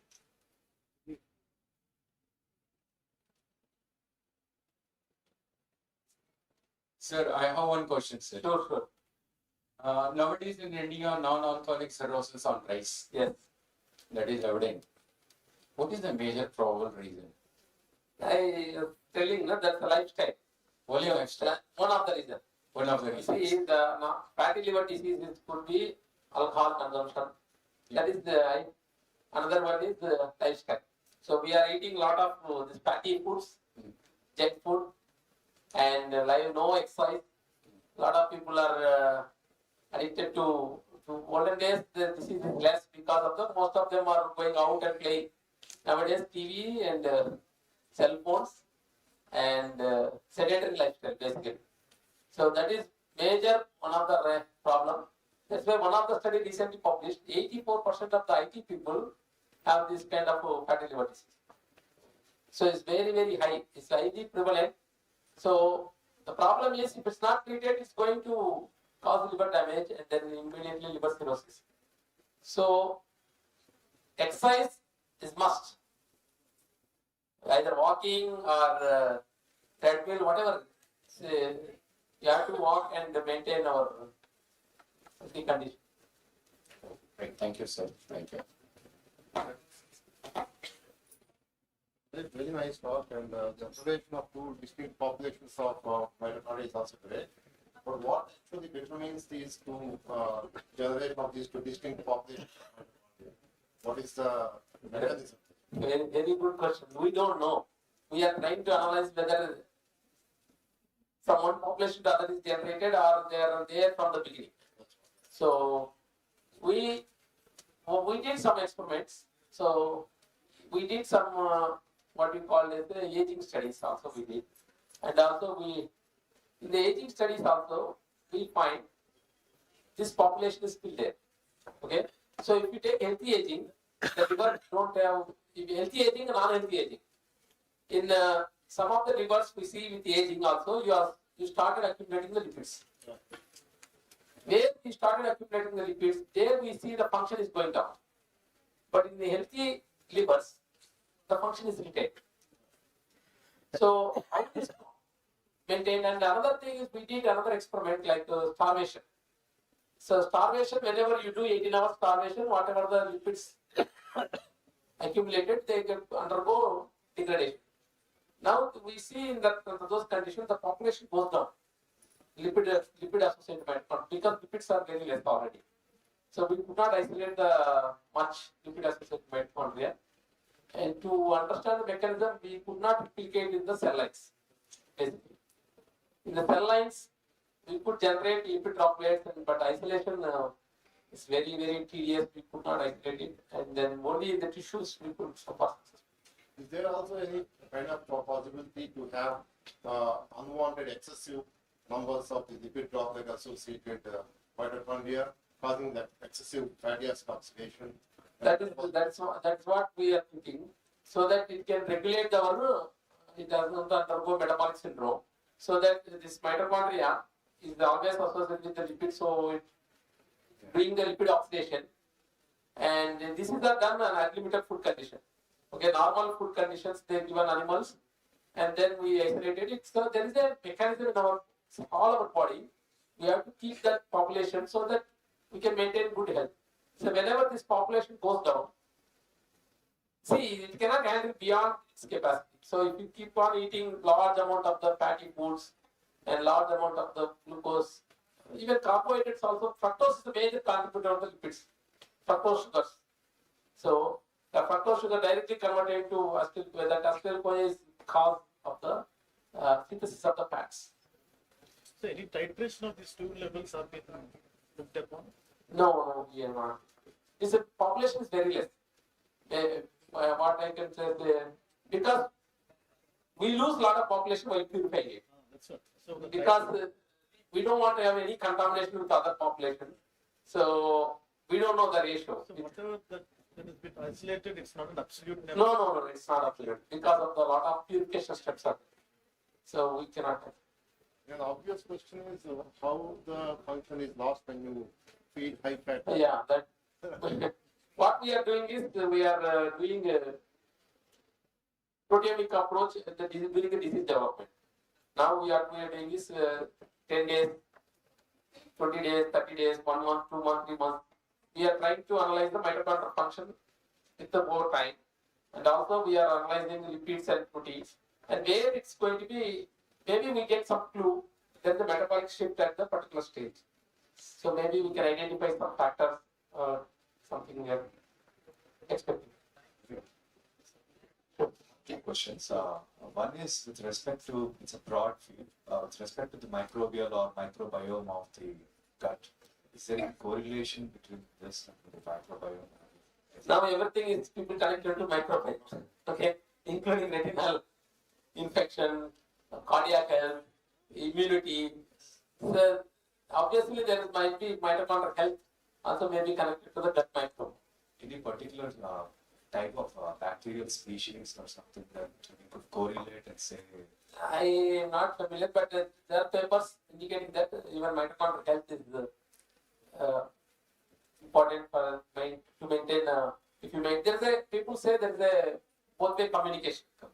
Yeah, because the mitochondria nothing but is originated from the bacteria, protein bacteria.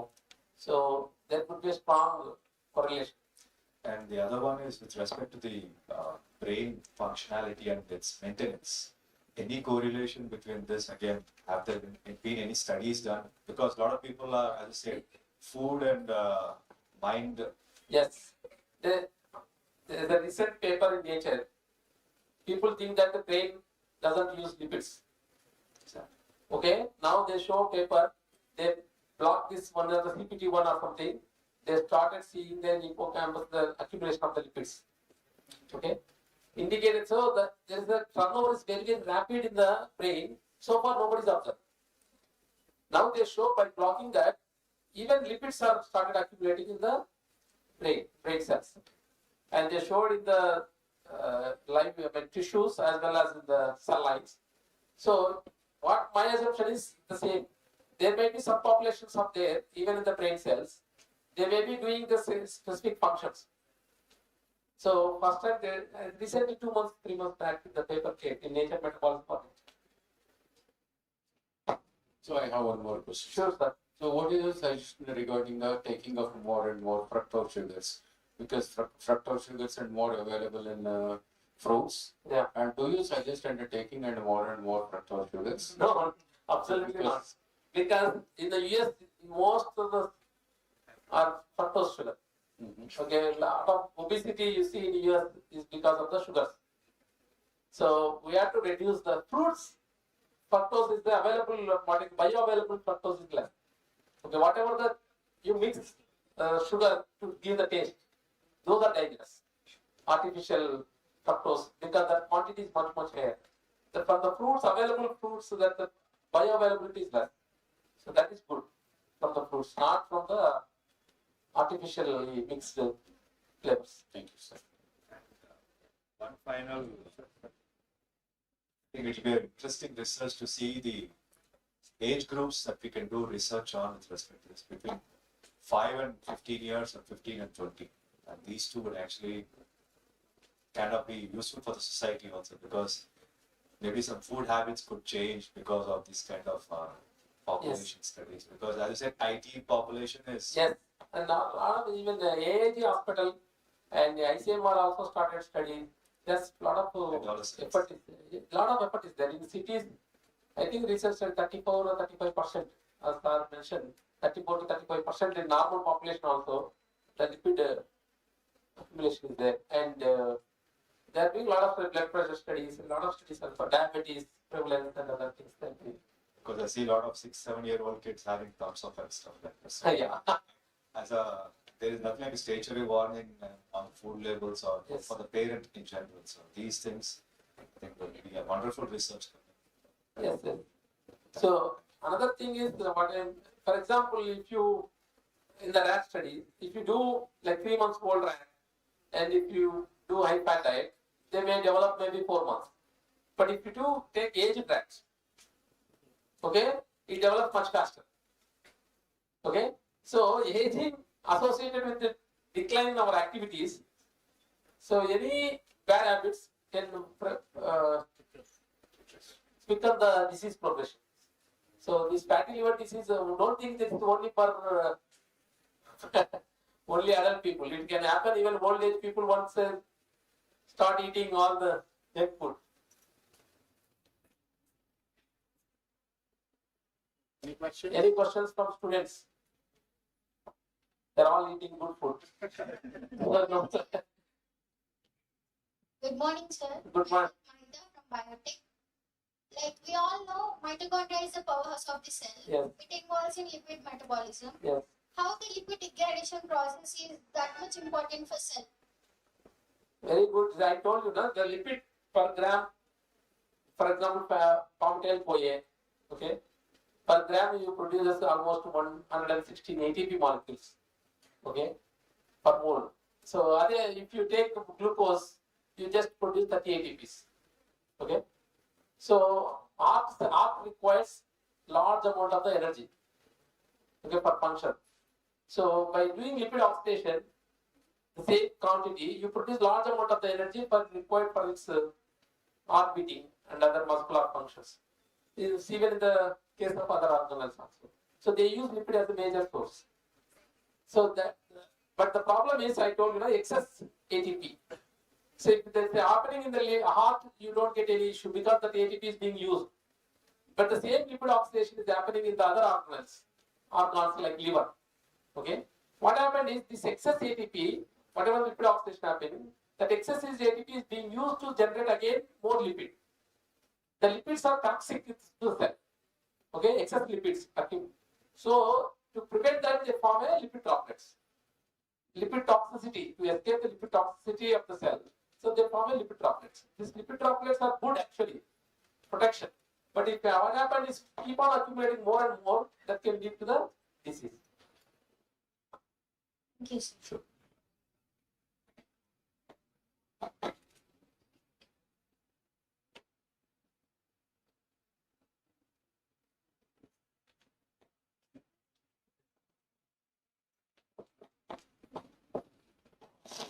Sure. First and foremost, we are very thankful to Dr. Shivan. First we speak to him and then mobilize and then come to here. So thank you so much, sir. Thank you. I'm very, very thankful to you. And starting from his humble background and reach such a top institute in India, you know that education institute. And most of the time, the students are very favored to go and study in UOH. You know that University of Hyderabad. And sir, if you don't mind, you just give a small brief background in regarding to this University of Hyderabad and how the student will prepare and get the seat from your university. See, University of Hyderabad, as they said, is one of the premier institutes. So we have both undergrad program as well as MS program. So we go through this now CUET. CUET National Interest Test. So CUET and lot of we also offer the skill development center, as I was saying, CCMB also offering. But our skill development center offers for all. No undergrad, no MSc. There is a skill development center. Look at the University of Hyderabad Skill Development Center. If you want to do internship, short-term internship, training program, and extensively the laboratory training program also available. So you can look at the University of Hyderabad School of Life Sciences Skill Development Program.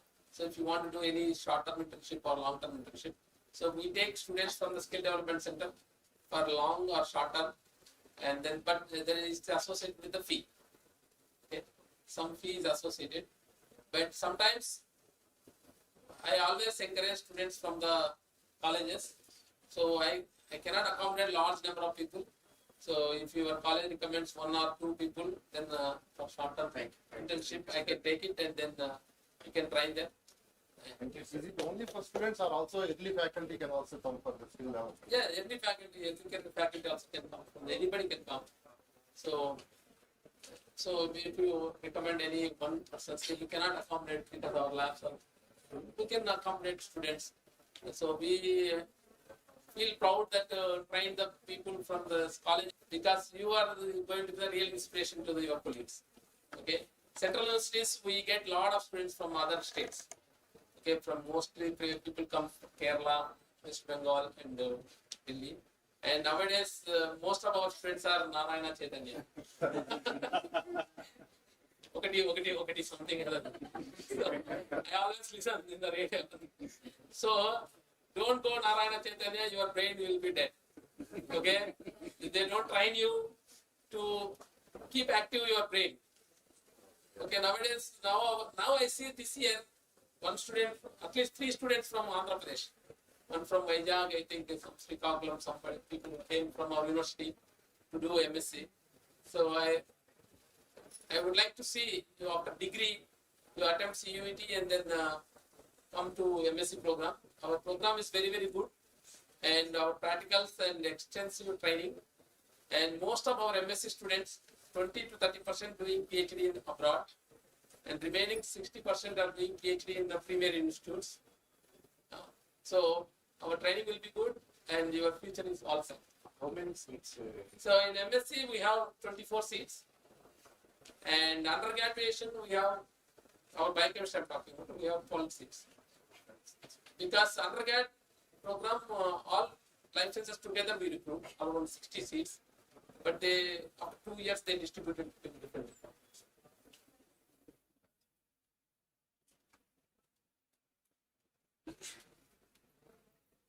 Sir, thank you very much, sir. Thank you so much for your wonderful presentation. And thank you, sir. And I just give a brief one, starting from mitochondrial biology and mitochondrial health to fusion and fission. And later on into this mitochondria work like a battery, and you know that. And in our studies also in previous, especially in our childhood onwards, then we study this the wonderful organelle. Undoubtedly, and the functions from starting from the events are mentioned about the Krebs cycle, how the functions of the Krebs cycle, how the ATP is generated, and everything. It's an excellent into this one before going to the topic. And the next one is in lysosomes factor. And few days back, then in Hindu newspaper also there is this article coming from lysosomes and how it affects and all these things, and lipid droplets and everything. So very much thanks to you, sir, and particularly disease control management methods also. So thank you so much for your wonderful talk. Thank you, sir. Thank you so much, sir. Now talking especially to the department wise. Thank you.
Thank you. so much.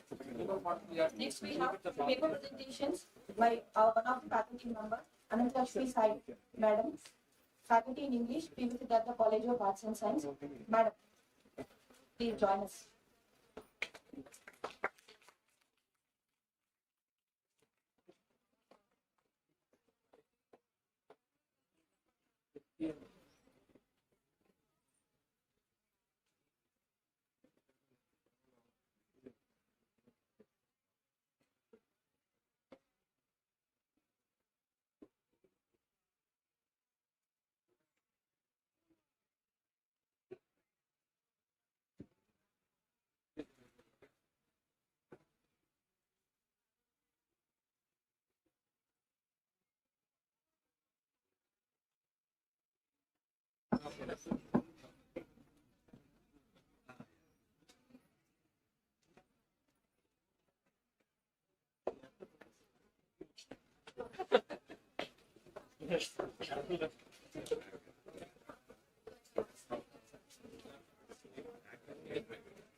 Respected dignitaries, my dear colleagues and students.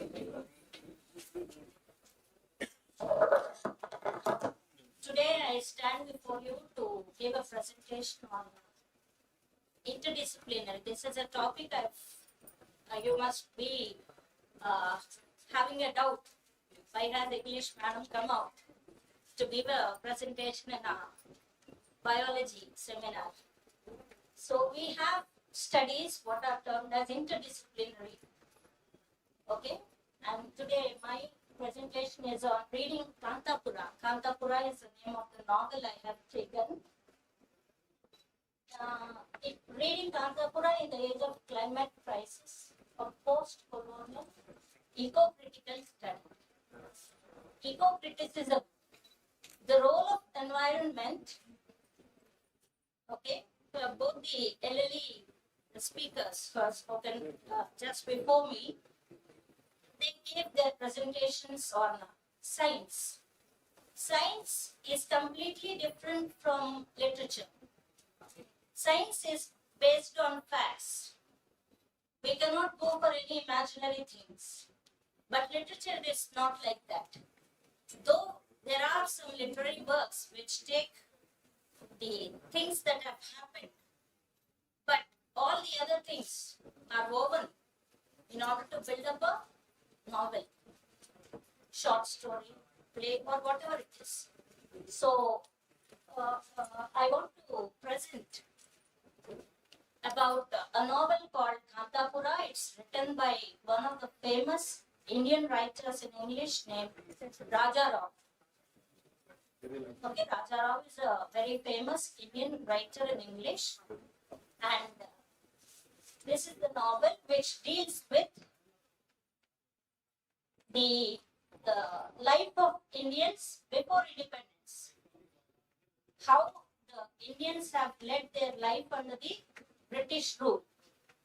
And this particular paper is concerned with the role of environment and what happens if environment is not taken seriously, and what happens if we disturb, what happens if we are intact with the environment, and what happens if we try to disturb it. Both the aspects could be seen in this presentation. Okay, as I just told you, this presentation explores how Raja Rao's classical novel Kantapura offers profound insights into our contemporary climatic crisis through a post-colonial eco-critical lens. Most of the time, recently we have seen floods, both in north as well as southern part of India, of our country, okay?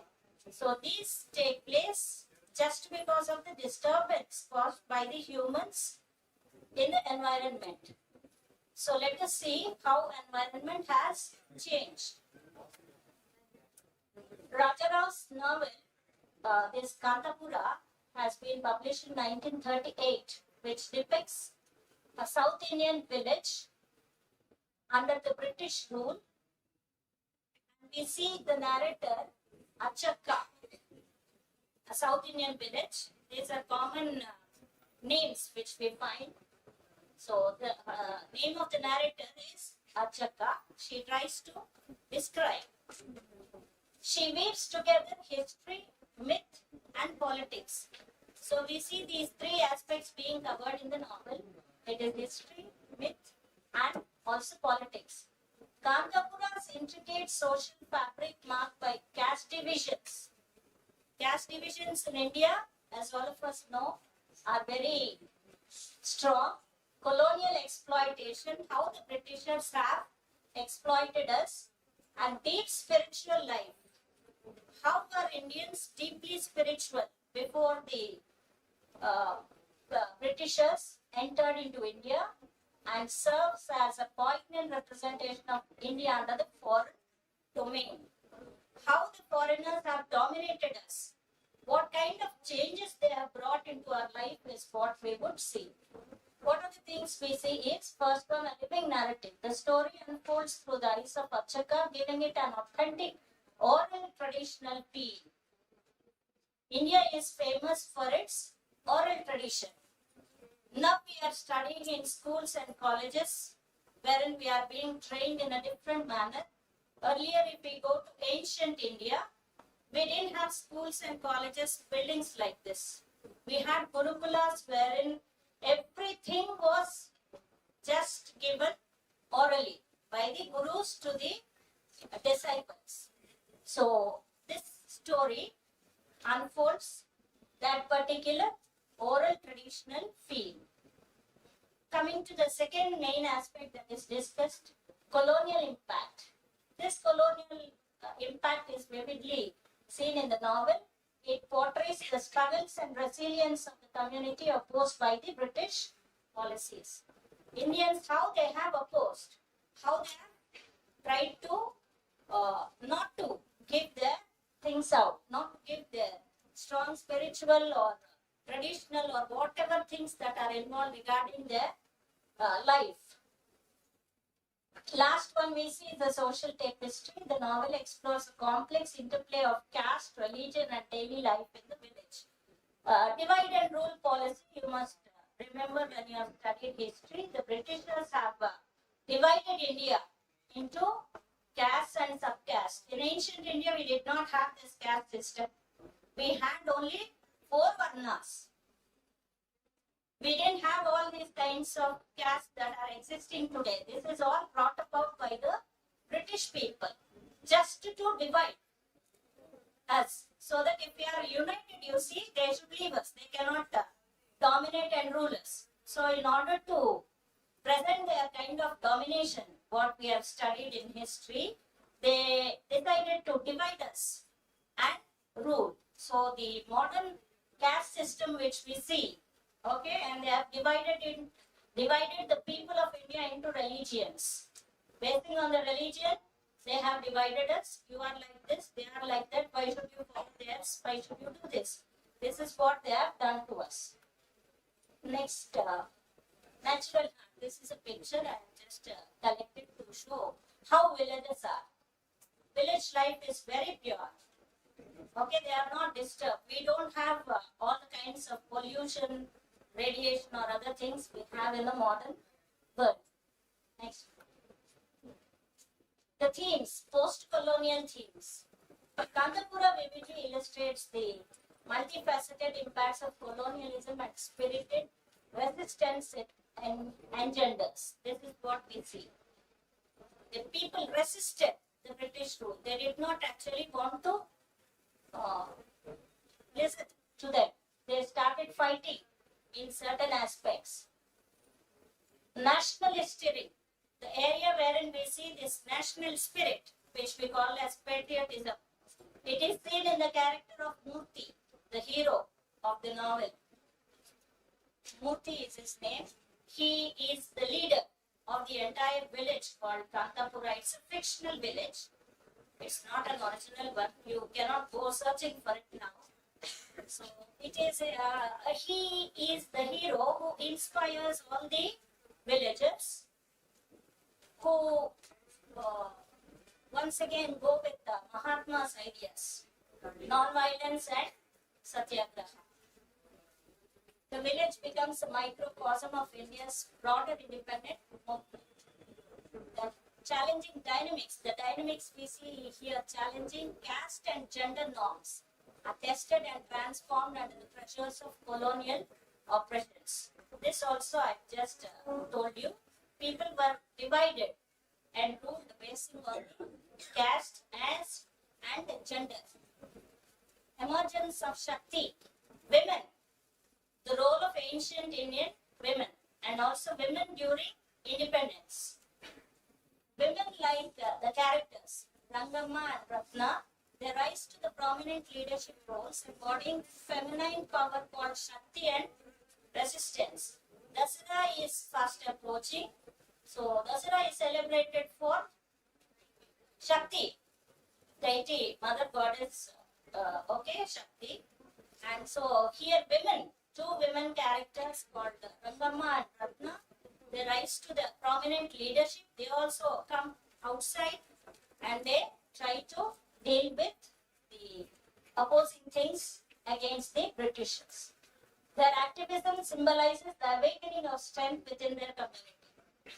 Wherever they are living, they try to activate. Not only they are activate, but also they make other women in their village get activated. Nationalistic.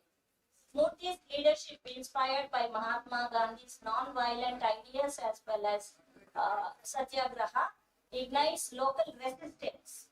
People in that particular village, they resisted the British rule. The village becomes a microcosm of India's broader independent movement. We can see the spirit of independent movement right in that village.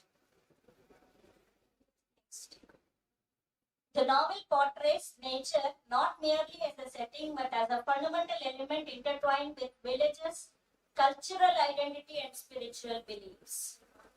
Villagers, they are not very easy to get themselves accustomed as we people who are in the city do. We just get ourselves used to any kind of things because we are living in the city. But villagers, especially in those days, this novel speaks about the village Kantapura, which was before independence. So people living in village areas during those days were very strict. They had a strong cultural identity. They did not wish to give it up at any cost to the Britishers. Next important aspect touched in this novel is exploited lands. Entire lands were taken over by the Britishers. Food crops were destroyed. Cash crops like coffee and tea plantations in many areas were forcibly made to what we call as, they were implemented by the Britishers, and this is the area wherein the people in the novel in that particular village have opposed. They did not wish to go for this so-called other what we call as cash crops. Some of the examples are given here: coffee and other spices.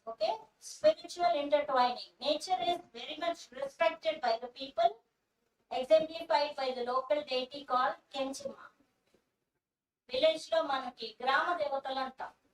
Every village, even today, has a village deity.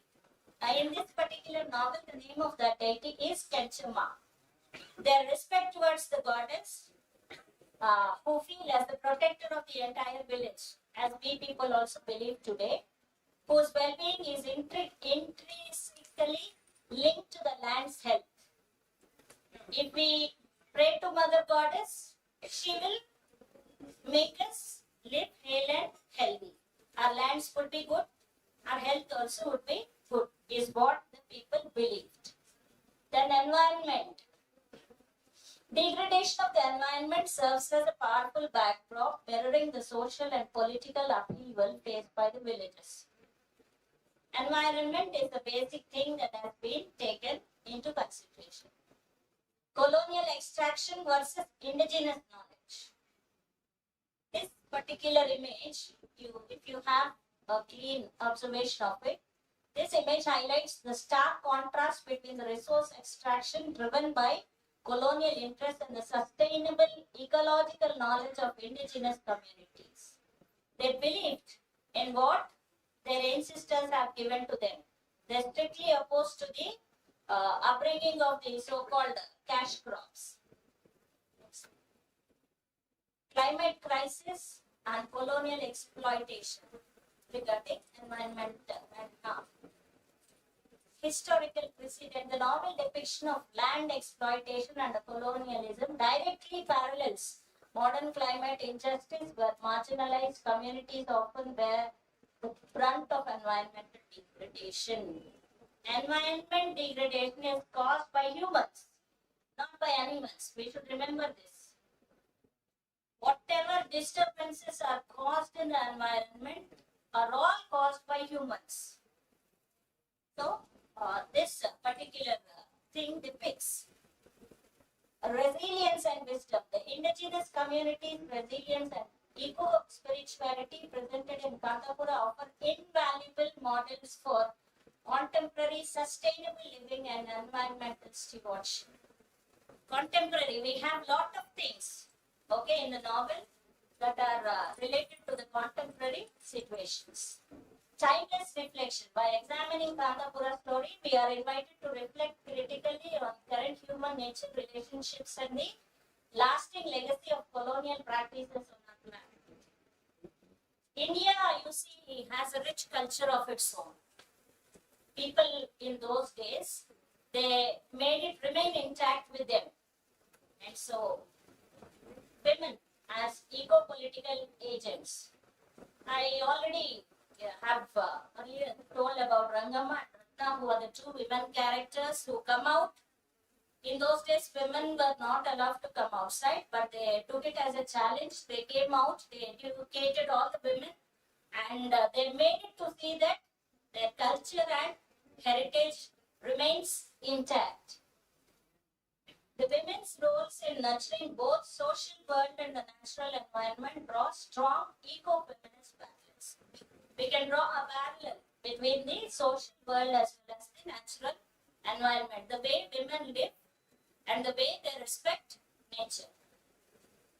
This intersection of gender equality and post-colonial identity highlights the holistic nature of their struggle. Holistic nature of their struggle, whatever kind of struggle they have underwent. They did not wish to give up their so-called, what we call as natural nature worship.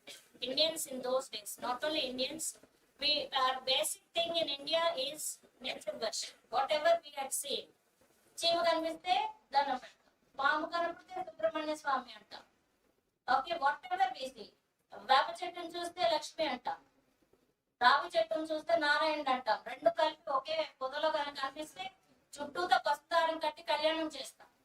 Nature worship is what made Indians come so strong.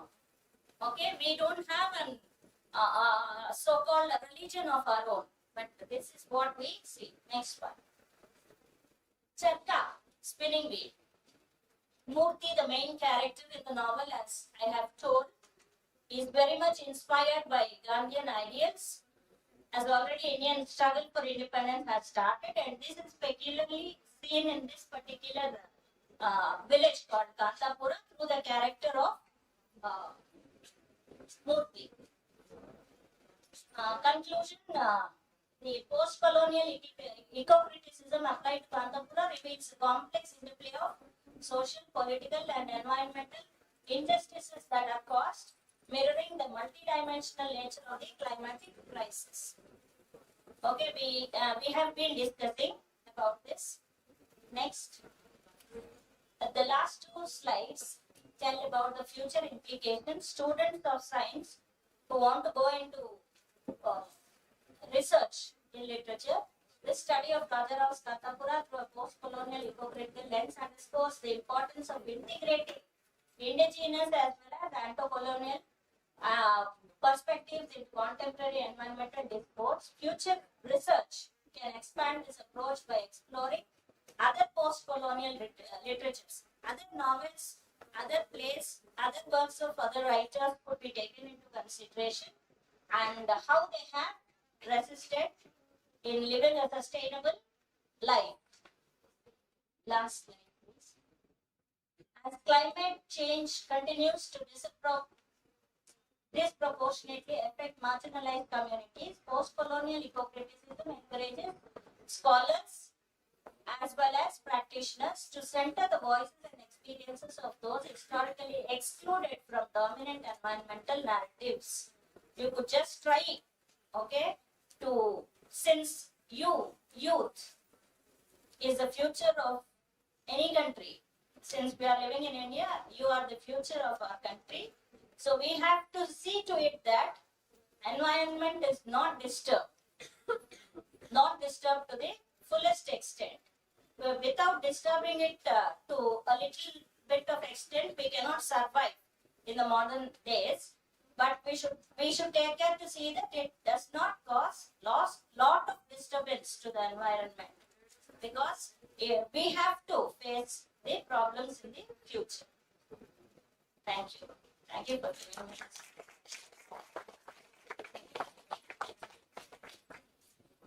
Thank you so much, Madam. Ananta Sai Lakshmi Garu have given a wonderful presentation. Here, Madam wants to talk about Kantapura, how it is before the independence, and Madam also created one important character like Bhuti, and Madam also given insights about local deity like Kenchama, and Madam also talked about different culture traditions at that time, like Ragama and Ratna, how they are going to be involved in maintaining the culture and tradition. So Madam has given all the insights, how it is happening before the independence. And Madam also mentioned that it's a fiction story, but we never felt like that. We are seeing something already we have learned in the same way. We have good imagination. If the people are in a good imagination, you can imagine how Madam explained various methods, various culture techniques, right? So most of you people were enjoyed. Why? Because till now we have sessions like completely your academics, right? Now we have a small entertainment by having the good story. So I don't feel that it's a fiction story. I had somewhere we have read like this. So Madam taught in such a way that we are in short a movie or a short film we have seen just now. So most of you people are connected with this. Why? Because Madam also explained about nature, how we are also related with the nature. And you know the one thing, man is one particular person. I used to say in my class, he is only the responsible for what you have destroying the environment, right? So I said that using of different plastic. So man is only the one particular person responsible for degradation of environment. No other organisms on the earth, they won't behave like that except human beings. So good insights, Madam. Thank you so much for accepting our invitation and you have present program. And yes, I think most of the students will motivated. So thank you so much. Thank you, Lalita Priyanka. And a small, it's not a request from my side, but as an elderly teacher, I could advise all of you to go for reading. I don't ask you not to go for watching phone, because watching phone has become a part of our life now in the modern days. But spend a little bit of time. Say, for example, if you give 3 hours of screen time, cut it short into 1.5 hours or 2 hours and spend 1 hour in reading. Reading is a very good habit which all of us have to develop. So this is an advice from my side to all my student friends. Thank you.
Next, one more participant, S. Monica, student in Pharma D from KVSR Siddhartha College of Pharmaceutical Sciences, Vijayawada. Sure. She is going to present the paper.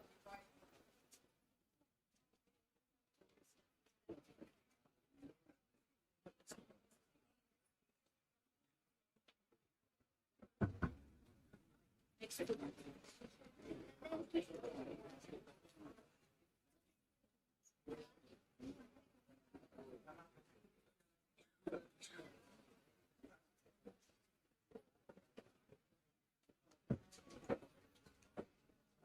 So good afternoon everyone. I am Monica Simuluri from KVSR Siddhartha College of Pharmaceutical Sciences, Vijayawada. I am here to present about synthetic biology for biodegradable plastics and global sustainability. Plastic pollution is one of the major challenges nowadays. More than 400 million tons of plastic is produced worldwide, but only less than 10% is recycled, and the rest is accumulated in landfills and marine sources. So we have a existing solution for this called bioplastics, whereas these bioplastics are naturally occurring from microorganisms which degrades faster. Examples are polylactic acid and polyhydroxyalkanoates. But the limitations are they are very expensive and are even weaker, and they compete with food supply for resources. These are the limitations for conventional plastics, where they are non-biodegradable, whereas harm to wildlife, and even they contribute to global warming. So we need for innovation. So we combine synthetic biology and bioplastics, where we combine molecular biology, system biology, and engineering, which enables microbes to produce bioplastics from renewable sources. We have eco-friendly and cost-effective plastics. So we have three key approaches. The first one is pathway engineering.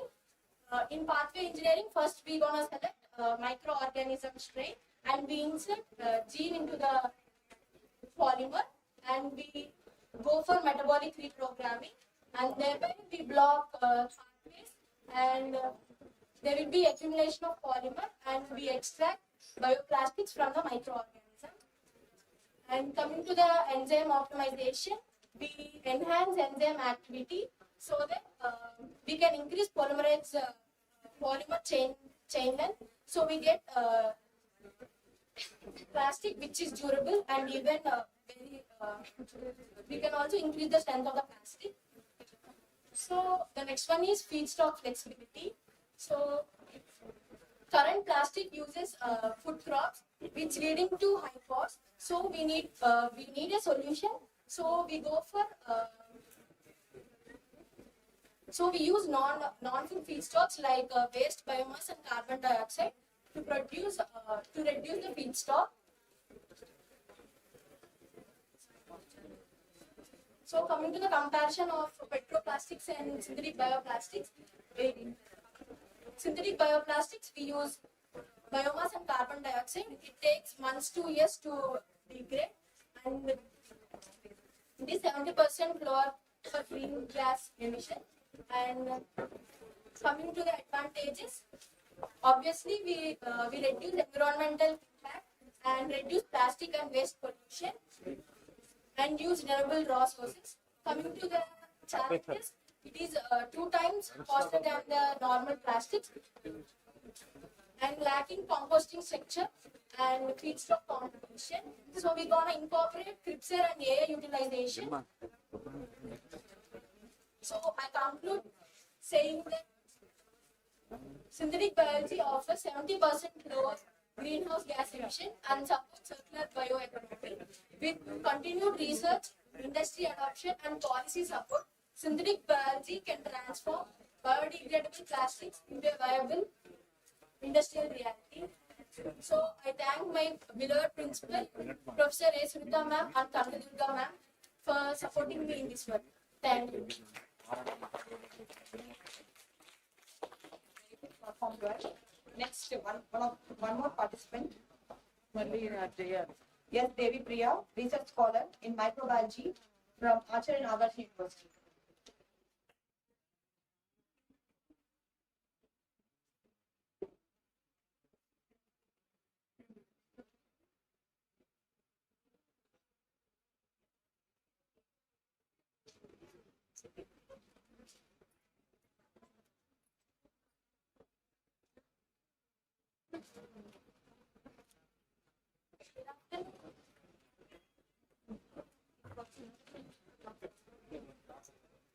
Good afternoon, everyone.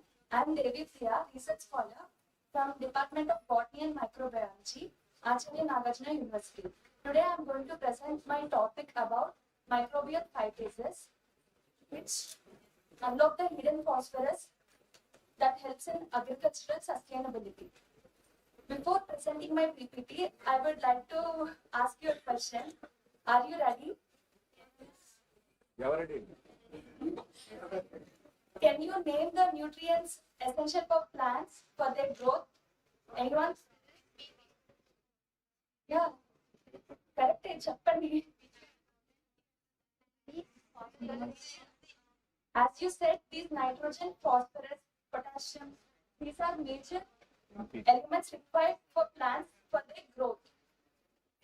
But when coming to the soil constituents, the nitrogen and potassium are present in more abundancy when compared to phosphorus. But phosphorus is also essential for plant because it is a vital component of DNA, RNA, ATP, the energy currents of cell.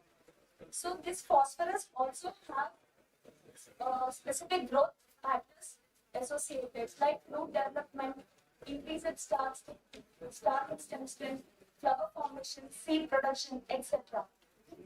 But this phosphorus is very less abundant in soil. That is up to 0.1% of the total nutrient contents. And this phosphorus exists in two forms, organic and inorganic.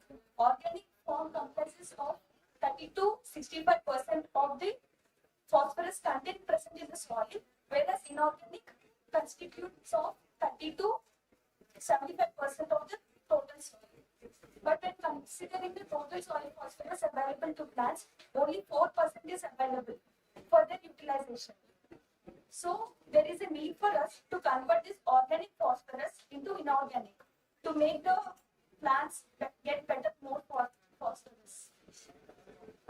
So soil contains phosphate in organic forms, right? In one such organic form, phytic acid is one such organic form. Okay, this phytic acid can reach up to 51 million metric tons annually. What is this phytic acid? It is an organic form of phosphorus present in the soil.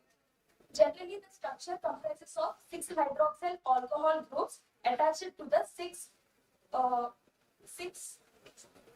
phosphate groups, forming a complex structure.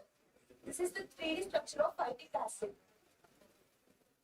Generally, this is present in organic form. So, the metal ions get bind to this phytic acid so that the phosphorus is not available and the minerals are also not available like calcium, iron, magnesium. So, this inorganic phosphate. So, we need to release the inorganic phosphate present in the phytic acid. For this, plants take help of soil microorganisms. These are phytic acid effects on soil and plants. Generally, phytic acid is the phosphate reservoir present in soil. It leads to the mineral immobilization so that the plant growth gets reduced. Then how plants access this phosphorus? By taking help of the microbes, or by some plants have plant microbe interactions. So by utilizing those interactions, they degrade this phytic acid. Phytase. Phytic acid is different, which is also called phytate. This phytase enzyme is different. This enzyme breaks down the phytate. Okay. This is also a type of phosphatase enzyme that breaks the phytic acid. It is naturally present in plants, animals, and microorganisms like bacteria, fungi, microalgae. This is the structure of phytase enzyme. These are sources of phytase enzymes with examples. Generally, we prefer bacterial phytases and fungal phytases for industrial production, but majorly we use fungal phytases because of the large mat formation, we get large production of phytase. the significant difference between bacterial phytases and fungal phytases is that bacterial phytases are cell associated. That means they're bound to cell so that the purification and extraction processes become difficult. The downstream processes will be becoming difficult. But when coming to fungal phytases, these are extracellular enzymes, so that the purification process is easy and cost effective. So major industrial persons prefer these for production of phytase enzymes. We are considering microbial phytases rather than plant and animal because these are cheaper source mainly. Cost effective, higher field and efficacy, specificity and stability. By seeing these properties, we consider these microbial phytases for production. This is the mechanism of microbial phytase for plant growth. Here you can see the phytic acid reacting with the enzyme phytase, releasing the organic phosphatase, myoinositol, and divalent elements. The plants take up the inorganic phosphate and divalent elements, utilize them for their growth. Here you can clearly observe that the difference between the plants utilizing it is in the presence of phytase enzyme and it is in the absence of phytase enzyme. These are other applications of phytase enzyme. These are used for feed supplements too. Not only soil, the phytic acid is also present in the grains and seeds which we consume. Those will be given as feed supplement, feed for poultry and pigs, right? So they don't have any phytase enzyme for digestion.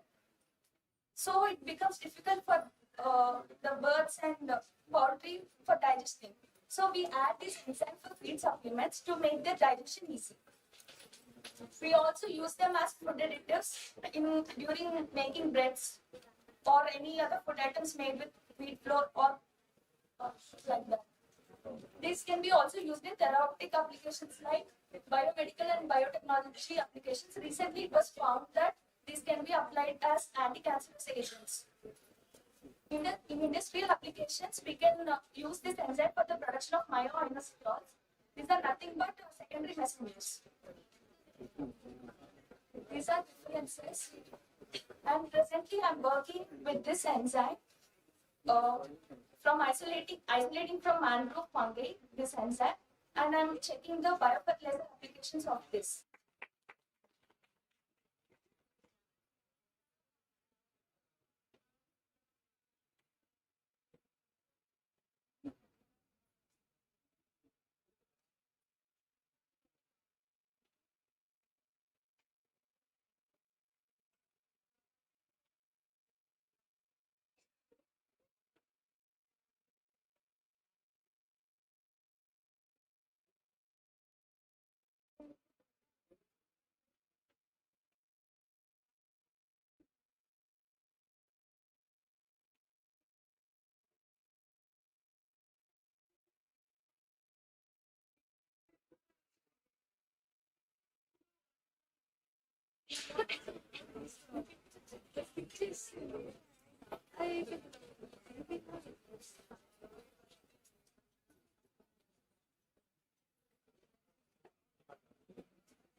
Hello everyone, a very good afternoon to all present here. Myself, Maria Sirisha Akramkoti from the Department of Botany and Microbiology, Acharya Nagarjuna University. I'm very thankful for all you present here. The topic on the review I have written in a review on nitrogen containing compound, a plant secondary metabolite, that is alkaloid. Presently, I'm working under the supervision guidance of Dr. V. Uma Maheshwara sir, Department of Botany and Microbiology, Acharya Nagarjuna University. So moving on to the topic, the contents which I have kept is the introduction and the objectives, Coming to the importance and followed by the classification and the biosynthesis of alkaloids and the pharmacological activities of the alkaloids. Then the role of alkaloids that are important in drug discovery and their significance. Coming to the ecological role of importance of alkaloids and the advantages and the challenges and the future perspectives of alkaloids. Finally, conclusion and reference. Let's move on to the topic. The objectives, which includes like overview of the alkaloids and followed by the recent advancements and followed by the therapeutic potentials. Then identifying what are the research gaps and the future directions. Moving on to the forward introduction. As we all know, the primary metabolites, which are main organic compounds that are present in the plants, fungi, and microorganisms. So some of the primary metabolites, those includes like sugar, amino acids, and nucleic acids, as we all know. Next, from these, they are produced secondary metabolites, which are, though directly they are not involved in the plant reproduction, survival, and defense mechanisms. Secondary metabolites, they play a main role in the defense mechanism from the herbivores. As we all know, secondary metabolites, they contain a nitrogen alkaloid, which includes the amino acids, which are found in the amino acids, which is a heterocyclic ring. As we all know, some of the secondary metabolites, those includes morphine, quinine, caffeine, and the nicotine. Followed by its importance. In plants, they form the alkaloids play as a defense compound, and followed by they also help in the survival and the reproduction, and also they help in acting as the growth regulators. While coming to the microorganisms, alkaloids play an important role in competing against the microorganisms. One of which we can see the symbiotic relationship, where the fungi, it produces an alkaloid that can maintain as a microorganism defensive. Then coming to the pharmaceuticals, alkaloids play a major role and they are the source of the drug. Coming to the classification, they are mainly depends on origin. Based on origin, there are true alkaloids, proto-alkaloids, and pseudo-alkaloids. True alkaloids, they are derived from the amino acids, which contain a nitrogen ring, and the pseudo-alkaloids are, they contain nitrogen ring, but they are not derived from the amino acids. While coming to the pseudo-alkaloids, they are not derived from amino acids, they contain a heterocyclic ring. Some of those examples are like morphine, quinine, and nicotine in true alkaloids. And in proto-alkaloids, we can see the methylene and the epipene. And pseudo-alkaloids, we can see caffeine, atropine, and the theobromine. So the other type of classification is based on the synthetic origin, biosynthetic origin. There are two types: benzyl isophenol alkaloids (BIA) and the monoterpenoids, indole alkaloids, which can be the morphine, berberine. Those are all alkaloids that are produced from those synthesis classification.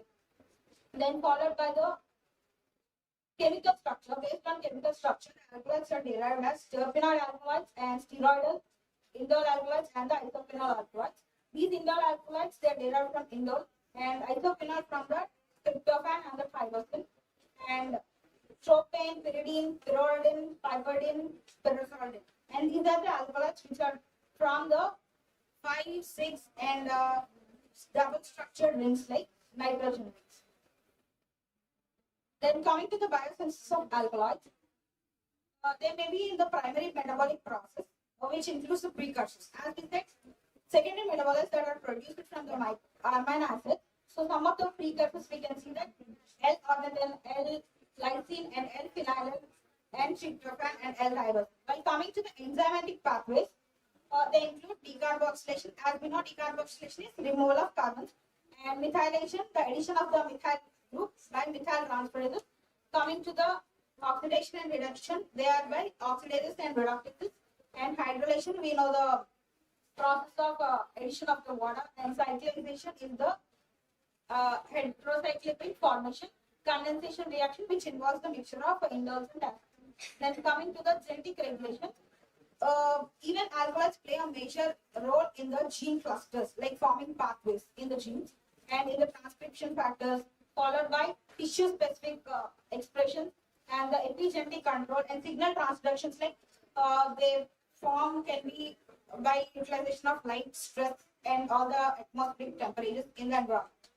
Next, moving on to the pharmacological activities of alkaloids. As we all know, some of the activities like analgesic, anti-malarial, anti-cancer, and antioxidant, antimicrobial, anti-inflammatory, and followed by stimulant and psychopathic effects. Some of the main alkaloids we know, right? In anti-malarial, one of the alkaloid that which known is, can anyone guess any anti-malarial drug that is alkaloid? Anti-malarial, one of the fact we all know that it's quinine, right? Which treats as the anti-malarial drug in treating the malaria. Then going on to the anti-cancer, in cancer like vinblastine, vincristine, they are utilized in the anti-cancer therapy. Then following back to the antimicrobial, in microbes also like berberine, piperine, and these are some of the alkaloids which help compete the microorganisms along with the alkaloid formation in the plants. Moving on to the role of the alkaloids in drug discovery, as we are in a major role, drug discovery, in the drug discovery, as most of the alkaloids are involved in drug discovery in the CNS agents, as we all know the central nervous system, right? In that, morphine, codeine, and caffeine, nicotine. As we all are fed up with coffee, some of the people, right? Which acts as this coffee which contains caffeine, which is produced from the coca plant. So, which treat as the anti-stimulant to our body in the brain, it acts as and stimulating to make us get into the hyperactive mode. Next, chemotherapy agents like win alkaloids, vinca alkaloids, camptothecin, and taxol. These are helpful in the treatment of chemotherapy, that is in the treatment of the cancer patients, and followed by the neurological and cognitive agents like galantamine, hypertine, berberine, and vinco. These are helpful in the neurological, nerve-related diseases like nervous system in the brain, and followed by the cardiovascular, which are related to the heart. Some of the alkaloids like atropine, scopolamine, and risperidone, pallosine, and quinine. These are helpful in the treatment of the heart diseases. Moving on to the ecological role, as we all know, we have said that the alkaloids that are majorly plays role in the plant defense organism, as alkaloids they're bitter in taste, so that's why they play an important defense role in microorganisms, and they act as the main pathway in attack from the herbivores, insects, or pathogens, followed by the allelopathic effects and the interaction with herbivores and insects, as I mentioned. Then followed by recent advances going on in metabolomics, genomics, and biosynthetics and bioinformatics. And the extraction and analytical methods that which we follow is liquid chromatography, gas chromatography, and HPLC, such a high pressure, high perfume liquid chromatography techniques that we use in extracting the alkaloids from the plants. Then followed by sustainable sourcing. So these are the challenges of sustainable sourcing, synthetic production, and the resistance mechanisms, which can be the future perspective of the alkaloids. Finally, the conclusion and reference. And in the ecological and medicinal value, so alkaloids are vital for plant defense and offer signal and scientific potential in medicine, agriculture, biotechnology due to their diverse pharmaceutical properties. While coming to the technological advances, innovations in biometabolics and genomics and synthetic biology, they have enhanced ability to identify, quantify, and manipulate alkaloid sources in plants. While coming to the challenges to address, sustainable sourcing and the complex biosynthetic pathways and resistance development and remain key hurdles to fully harnessing alkaloid potential. So by this we can see that the future direction is integration of the traditional knowledge into the modern scientific tools in essential for ethical and efficient exploration, conservation, and utilization of the alkaloid resources. With this, my project is on the phytochemical analysis of a plant, which deals with the utilization of all the pharmacological activities and everything, which is under guidance of my sir. And thank you for all your patience listening, and thank you for this opportunity, sir.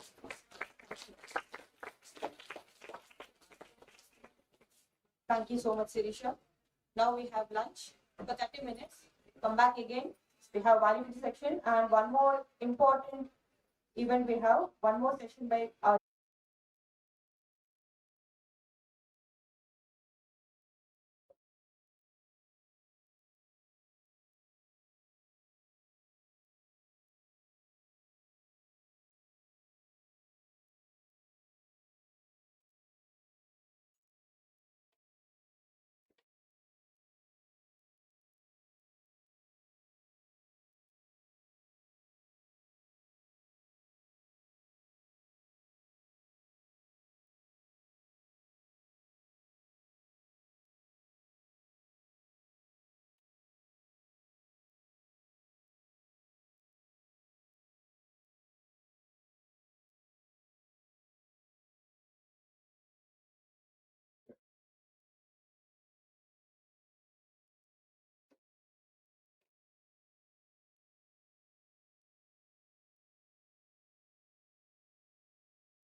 Welcome back to once again the 2-day National Conference on Trailblazing Pathways in Life Sciences, Think Ahead.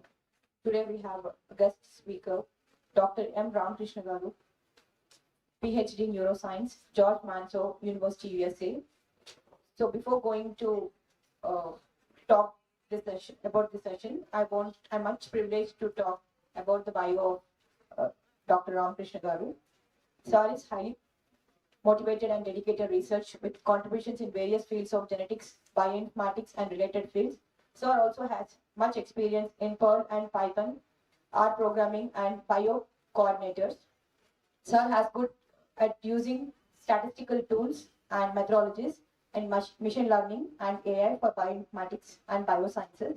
Sir has enhanced and experiments in different tools, techniques in next generation sequences and data analysis. Sir has expressed in structural modeling studies analysis using Swiss model and visualization tools like NCBI, PyMol, and RASMol. Sir has knowledge and hands-on experience in genome, nucleotide, and protein databases, genoontology studies, and phylogenetic analysis. Sir has done his PhD from neuroscience, George Manso University in neuroscience from USA 2024. Recently, Sir got PhD, and Sir has certified many certified courses like AI for medical diagnostics, deep learning in AI in the year of 2022, MSc Bioinformatics from the same university, and Polytechnic Institute of NYU, USA in the year of 2008, and he done his master's from Andhra University, Molecular Genetics, and BSc from Andhra University in Human Genetics, Biotechnology, and Biochemistry. So, Sir has a professional experience in the Department of Biotechnology, Botany, and Zoology, Dr. V.S. Krishna Government Degree and PG College. Sir has both experiences with UG and PG students too. Without any further delay, I want to talk about today's topic. So I want to discuss it with you people. In silico approaches in drug designing and drug discovery using bioinformatics and computational applications. So it's a very innovative title. So hope you people will understand very well. If you have any kind of queries, please ask and get clarified. Thank you. Now I switch over to Dr. M. Ramakrishna Garu onto the stage, please.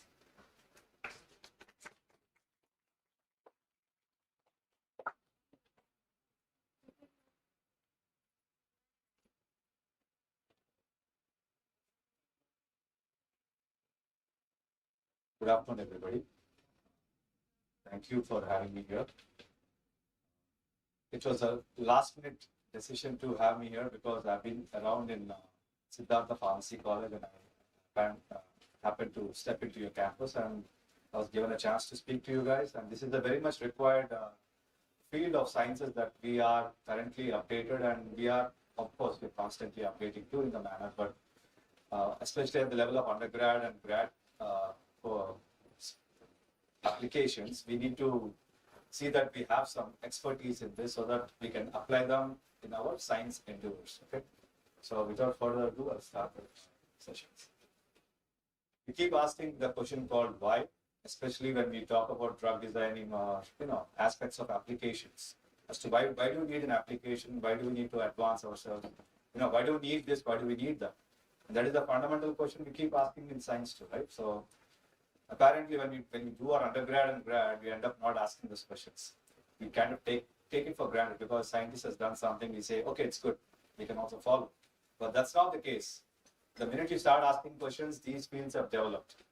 A lot of people have asked questions globally, and that's how advances in computers and advances in the fields of other sciences and applications majorly have been coming out, as well as smartphones to latest radio labeled fluorescent proteins and or whatnot, and also diagnostic techniques. So when you ask a question why, obviously you come up with several answers. So that is something which you always have to ask. Briefly about just a couple of seconds on this slide. This talks about how drug designing has been going on for the past couple of decades, to be frank. The amount of money or time they keep spending on discovering a particular drug molecule to actually testing it and approval. So the phase of drug designing is basically about discovering what kind of a protein, optimizing it, discovering a lead molecule, which is basically a small molecule, and optimizing it. But this is where most of your time is gone. And then obviously, the phase of clinical testing or clinical trials is where people have to show up for this to happen. But this is where most of your R&D is right now. Okay, and the amount of money, as you see, that is being spent, is like huge. But thanks to the applications in computers, we are slowly narrowing this gap. So in a matter of couple of close to a decade or maybe half a decade, we can basically get this whole thing done. Okay. So this is where we are mostly situated. So most of us sitting here would be more eligible or ideal for this part of the drug discovery or drug designing approach. Okay. Look at the amount of money that is being spent. Okay. Now, number of molecules that are initially identified to the number of molecules approved in this span of decade, there is like amount of money being spent, time, everything. So it's like, back in the old days, we had bullock carts, carriages to go from place to place. But now, it's all super fast trains, flights, etc. So this is something like that. So AI is making us do these things today. Now, again, traditionally we do extraction of molecules. We try to look at them at the in vitro and also in vivo level, obtain the tissues and try to figure out the omics analysis, and then we try to understand the pathways and what are the genes responsible for this, etc. But here we are bypassing all of this by doing something called chemoinformatic analysis. Okay, that is where a lot of R&D is basically putting their money into it. Basically the pharma industry and biotech industry. And this is something about integration of both bioinformatics and chemoinformatics when you're doing analysis for huge sample sets. Okay, and we do something called high throughput screening, which already the previous scientists have spoken about. But this is now being sped up by the integration of these both chemi and bioinformatics, which are their own fields in existence, but integration is something which is the next level. Okay. And again, when you say chemoinformatics, it's basically like storing of data, analyzing of data, prediction of what this data could do, and understanding the substructures, their structures, and figuring out how do you store them, how do you retrieve them, and all the tools necessary for analysis. So these are some basic components which any chemoinformatics or somebody who has informatics experience in life sciences can do, which is again a lucrative career. Some of the fields that are required or relevant right now with respect to each component of initial part of drug discovery, as we talk about the target selection, which is nothing but the protein identification, is nothing but bioinformatics and docking, whereas target validation is nothing but predictability of the target, druggability, prediction of the active sites, where the drug would bind, and figuring out what drug will bind to these targets is basically designing molecular libraries in silico and doing some docking studies and virtual screening and optimizing this by doing something called QSPR studies, okay, and something called molecular dynamic stimulus. Basically, figuring out how a molecule would bind to a protein structure in its active site. And then you do something called preclinical, which is basically in vitro tests, wherein we are doing something called in silico ADME toxicity, which is basically a decade back, I would say approximately, we were all stuck in the labs. Now we are basically able to continue this pipeline up till in silico. Okay, we've been successful so far. And we do something called pharmacokinetic studies too, and computational biology continues here. So these are some of the popular, renowned techniques or algorithms that are being used to figure out the initial part of drug discovery. Again, this is something of the same slide, but just a repetitive one.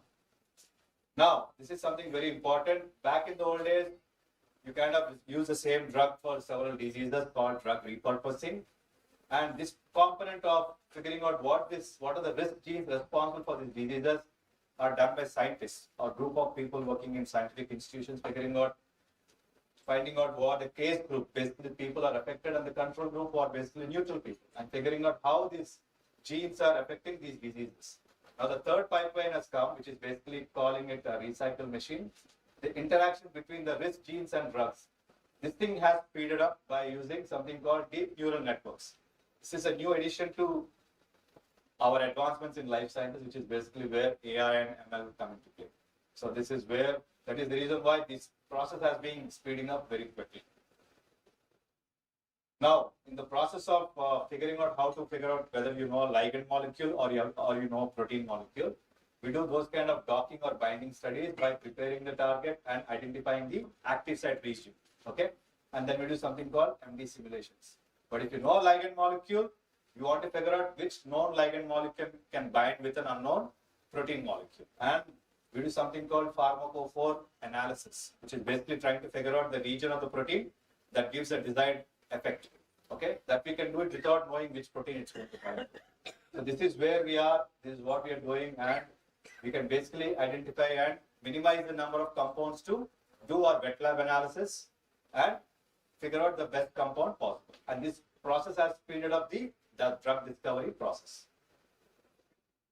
Now again, this is one aspect of lead optimization, wherein you design your molecules by using something called molecular operating environment, and then you do something called compound synthesis evaluation. And then you kind of test them for the pharmacokinetics, and then you go do something called study structure activity relationship between the type of the structure that the molecule has and its activity. Both are correlated, okay? They're interdependent. And you can also talk about the SPR study, which is basically structure and their properties. So based on this, you can figure out if the molecule is good enough to go for next stage of optimization, and we kind of get into the marketing or production of the molecule, and then we market them. Up till here, we're basically figuring out which molecule is important and relevant for our analysis, drug discovery. And what do these two things, QSAR and QSPR, they are basically quantitative techniques used in drug discovery, which are basically done in all R&Ds, and they are basically statistical techniques, which do something like, which are used for something like virtual screening to understanding the ADME properties of a molecule, okay?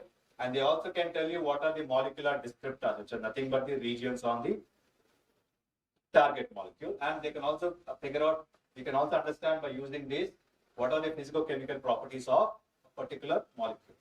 And these are some of the popular tools, and they have to go through this to actually figure out the lead molecule is essential or not.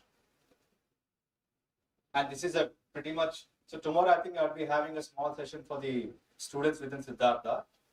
So this is something like a pipeline we would be actually following tomorrow for doing our docking studies. Basically, we figure out, we download our protein and we download our ligand molecule. We figure out how this ligand molecule is going to attack the protein.